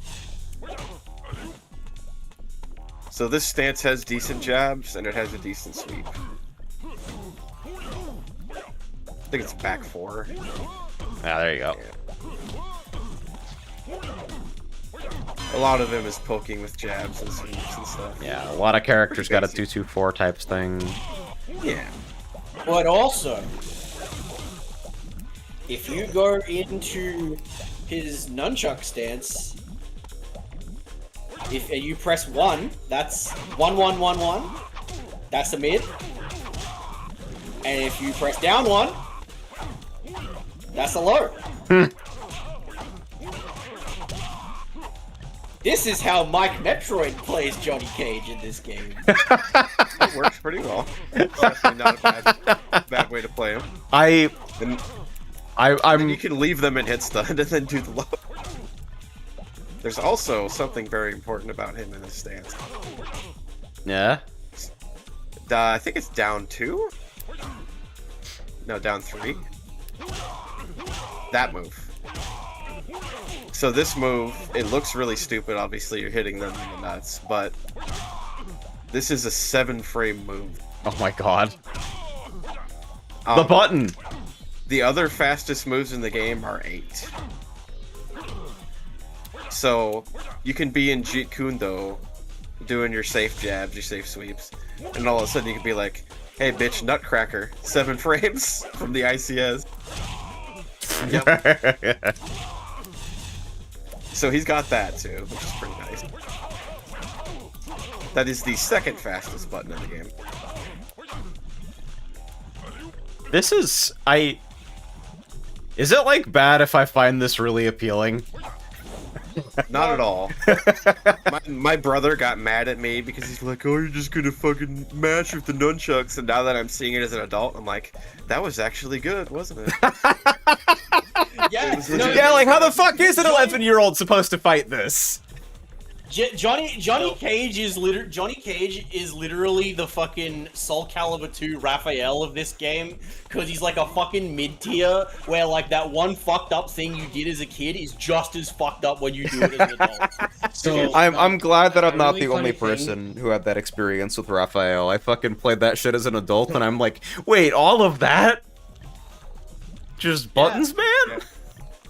Yeah, that so was like, real the whole time. a really funny question or specific experience with Johnny is that I used to have a friend who was like You know, the typical one of no cheap shit, no throws, no zoning, and all that shit. Yeah. He made Johnny Cage and forced me to play up close with Johnny Cage. It's not like he knew the. That's still insane, though. So like, it's not like he knew the good shit with Johnny Cage, but you know Johnny Cage had buttons in Mortal Kombat 9, so like. MK9. It happened to be a coincidence, you know. That character is so good, and he has a button that is so powerful and so spammable, it literally made people break their controllers in fucking rage. They're like, fucking Johnny, spam the knee again, god fucking they throw the controller across the menu. Unironically. Randomly plus 10, huh? Sure. Plus 12, was it? Oh boy, That's plus MK9 is gonna be Plus its 10. own whole discussion whenever we get to it, dog. Hey, but don't jump cancel as the second hit whiffs. Like in the other stance, I guess. Oh God yeah, damn it it. looks like it's working with the nunchucks. There you go. You never do it from that distance, though.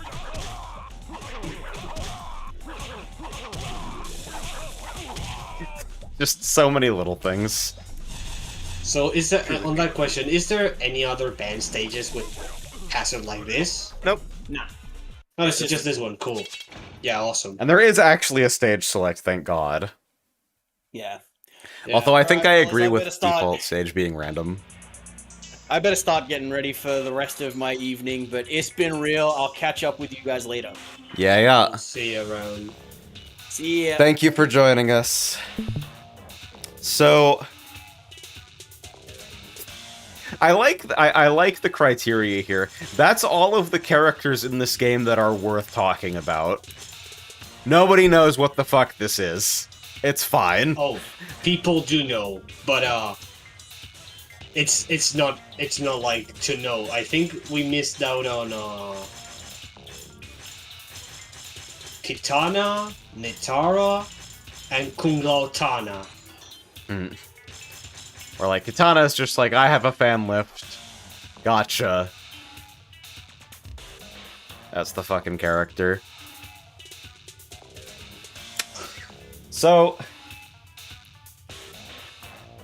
I don't know if you guys have noticed this, but it's currently 2:40 in the morning on the East Coast.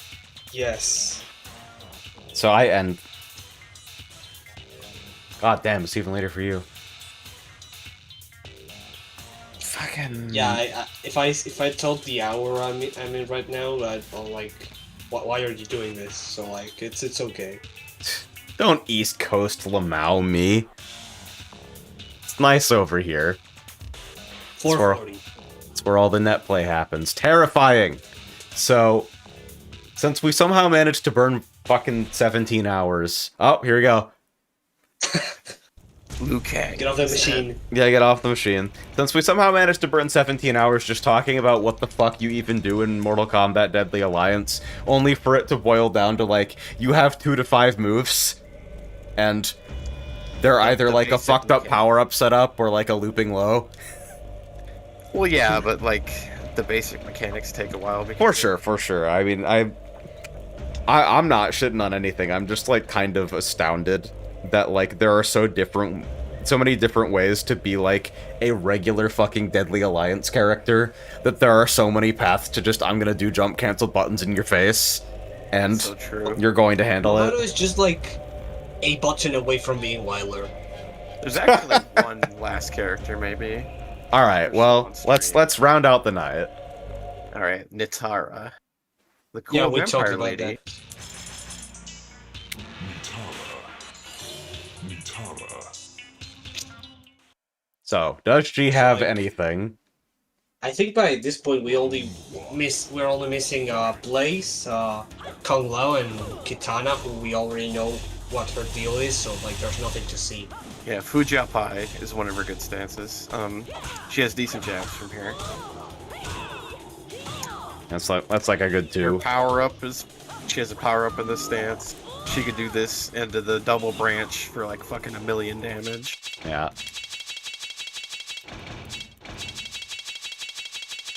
Yeah, these branch strings, like, Oh yeah. Okay, well that one at least looks pretty easy. It's also called Bloodthirsty. Because she's a vampire. What was that fucking... Also, you notice her player 2 costume is just a Kiss fan. It's pretty fucking cool. Leopard's got, like, bog standard sweep. A little slow. It exists. Fujapa we want because we have the jabs. Hey, there's the sound that I heard. That sound, that specific hit reaction from Nitara, is the only damage noise for female characters in Mortal Kombat Deadly Alliance GBA. That is awful, yeah. It is... You were looking for it? It is beyond terrible. I hate it so much. Not that one. Ugh! It's that one. Yeah. It's amazing. Okay, like... She's fucking... got power up in the stance, so always good to have. Yep, got like up 4. So like, I'm starting to see these tools coalesce into like relatively common types. Yeah. It's Mortal Kombat. We got like shared categories of moves. Yeah. Then the Yeah, weapon stance. And here we've got... I think there's a mid launcher and then an unsafe low. Her down 3. Huh. And the following animations where they just fall like ragdolls. You do a jump cancel down 3? Yeah. It seems like it at first, but you do return to the ground way more than usual, you know. Or was it down 1? I'm trying to remember. One of these buttons is like... No, it's that one. So this is a very stubby button. It doesn't have much reward on hit, but it's 6 frames. Oh. It's the only one in the game. So in like a mash situation, this is pretty good, obviously. Yeah. She's got her one party trick. And then her other party tricks are, you go into power up, and then if the fucking launcher hits, she kills you. Yeah. Or basically everybody with access to power up, like, wants to be able to set up that situation where they get a knockdown power up and then, like, fish the branch combo. Oh, yeah. And it's so funny to me how, like, so much fucking access to damage is, like, determined by, like, just how off... Like, what does your good branch start with? If it's a button that you can actually use in neutral, then your life is probably okay. Exactly. And if it's, like, a one jab, then your life is great. Oh, yeah. So then it's a Punisher. So Nitara, fucking... She goes in here and she does unsafe blender mix in power up, and if any of it hits you, she kills you. It's kind of everything. Yeah. Makes sense to me. Did we have anything for the remaining characters, or are we, like, fucking going to bed? I think we are only missing Kung Lao, right? Kung Lao's boring. Really? Okay, yeah, fine. So... Yeah, nothing then. You go into the second stance, you use his really good jabs and his sweep.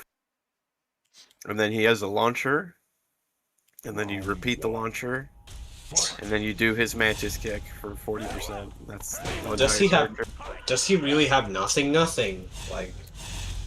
No, he's fine. He's just really standard. Yeah. Yeah, it's just like the things you do are the things that every Deadly Alliance character does. You use like your far-reaching mids to like I'm pretty poke. sure it's Mantis jabs is what we want to use. And Blaze. Oh, the hat though. Just Into jumping the in with branch. the hat. Surely we still have the hat toss. Hat toss is okay-ish. Projectiles aren't really that relevant. Yeah, it's unless you're Shang Tsung, Unless who is still my favorite looking character in this game. I want to fucking do something gross with that. Again, you can see why they thought he was unbeatable in testing. Yeah. And they just left it like that. Or maybe not. Maybe it was way worse, but you know. Yeah, he used to shoot 3 like Mortal Kombat 2. Yeah.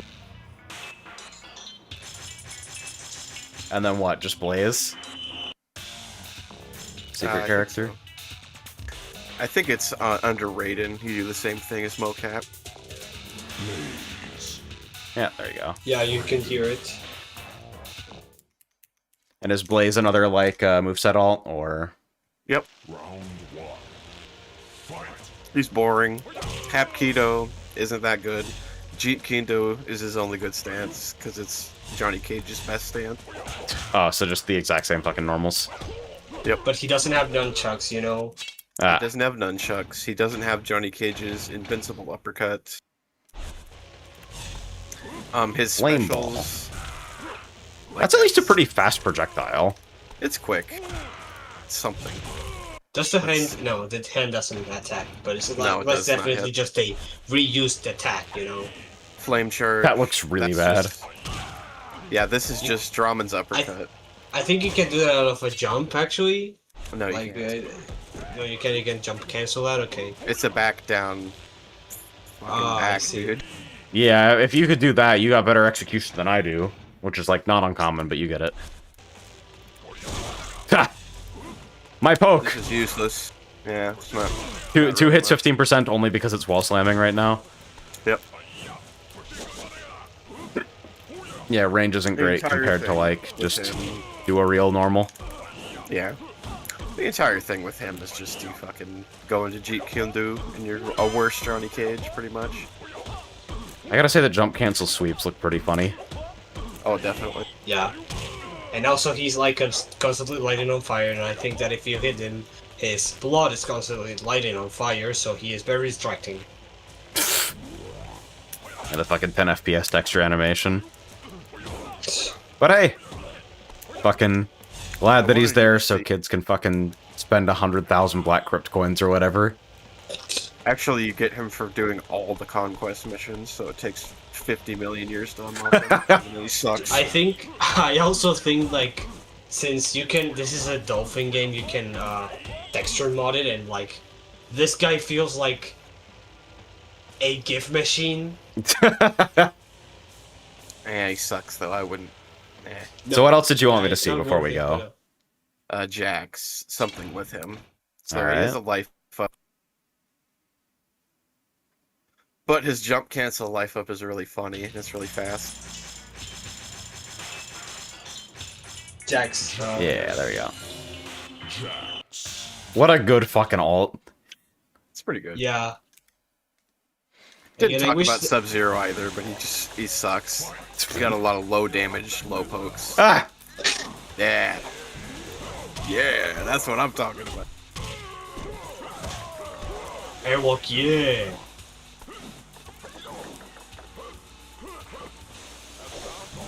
It's tricky because you need to do it as a neutral special. Oh yeah. Watch me now. He's also got a really good backwalk cancel in Muay Thai.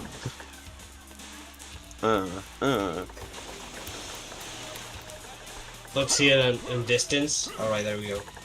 Oh yeah. You can see why the Tekken 4 players like this game. Yeah, yeah. They're like, oh shit, more movement.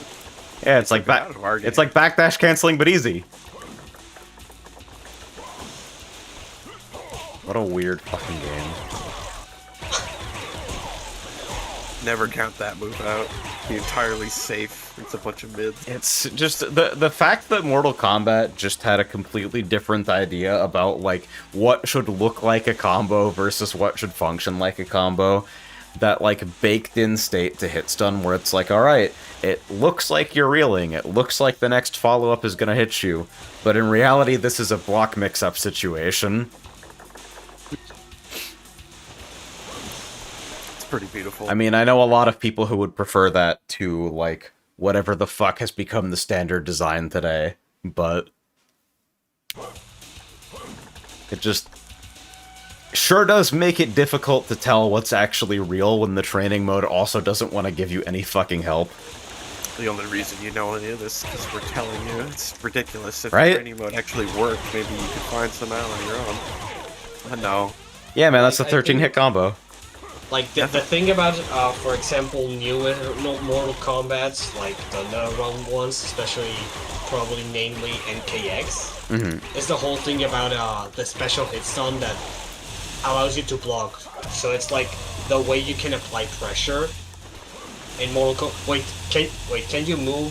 Does it reel you back in neutral if you help do it neutrally? Doesn't seem like it. Maybe you can.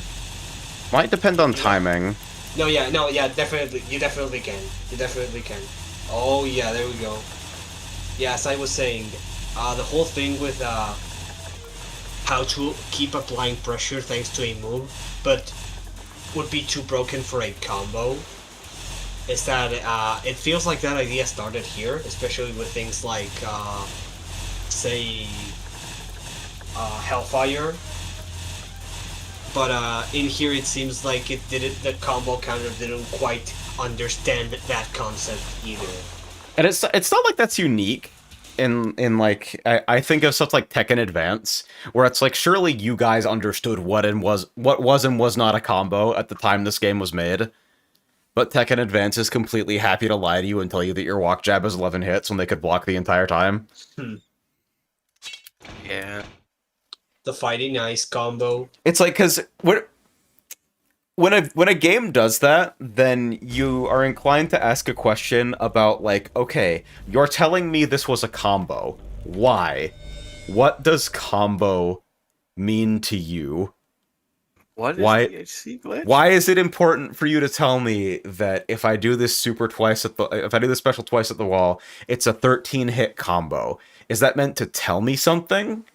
Or is it just meant to, like, check a box and put a number on the screen to make me feel like I did a fighting game thing?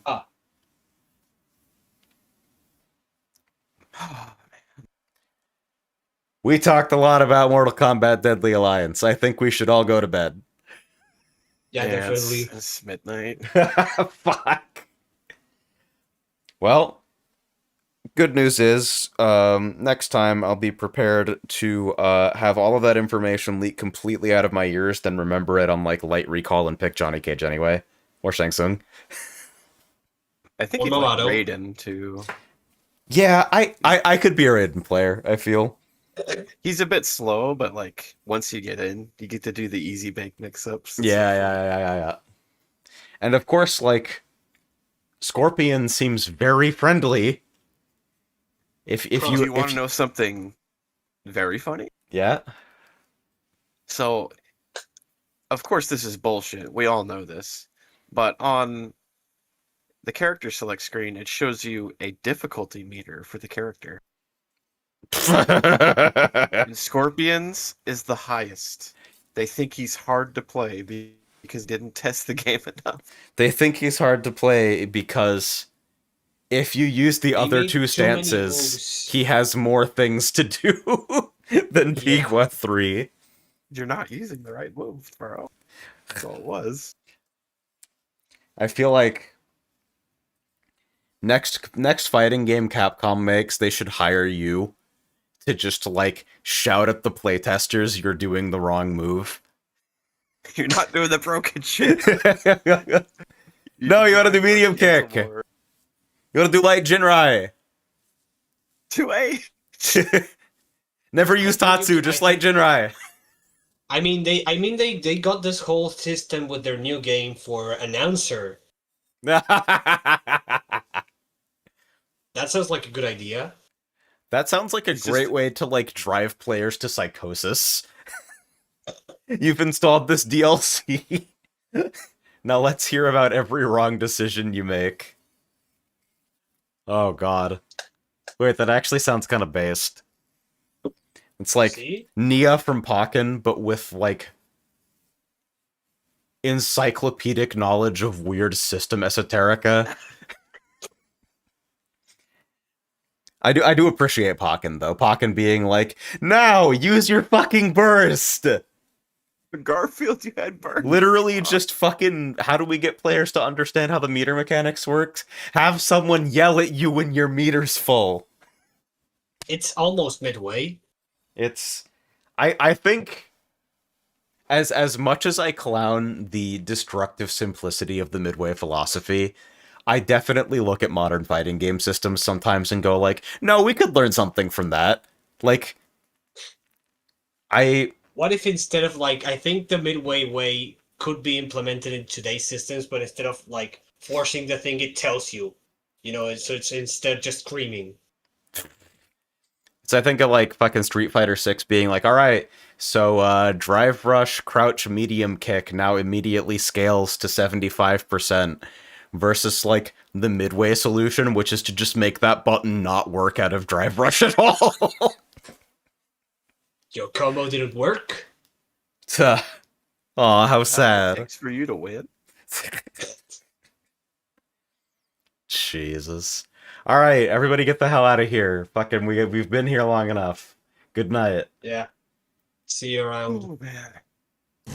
Race car takes flight and jumps a fence.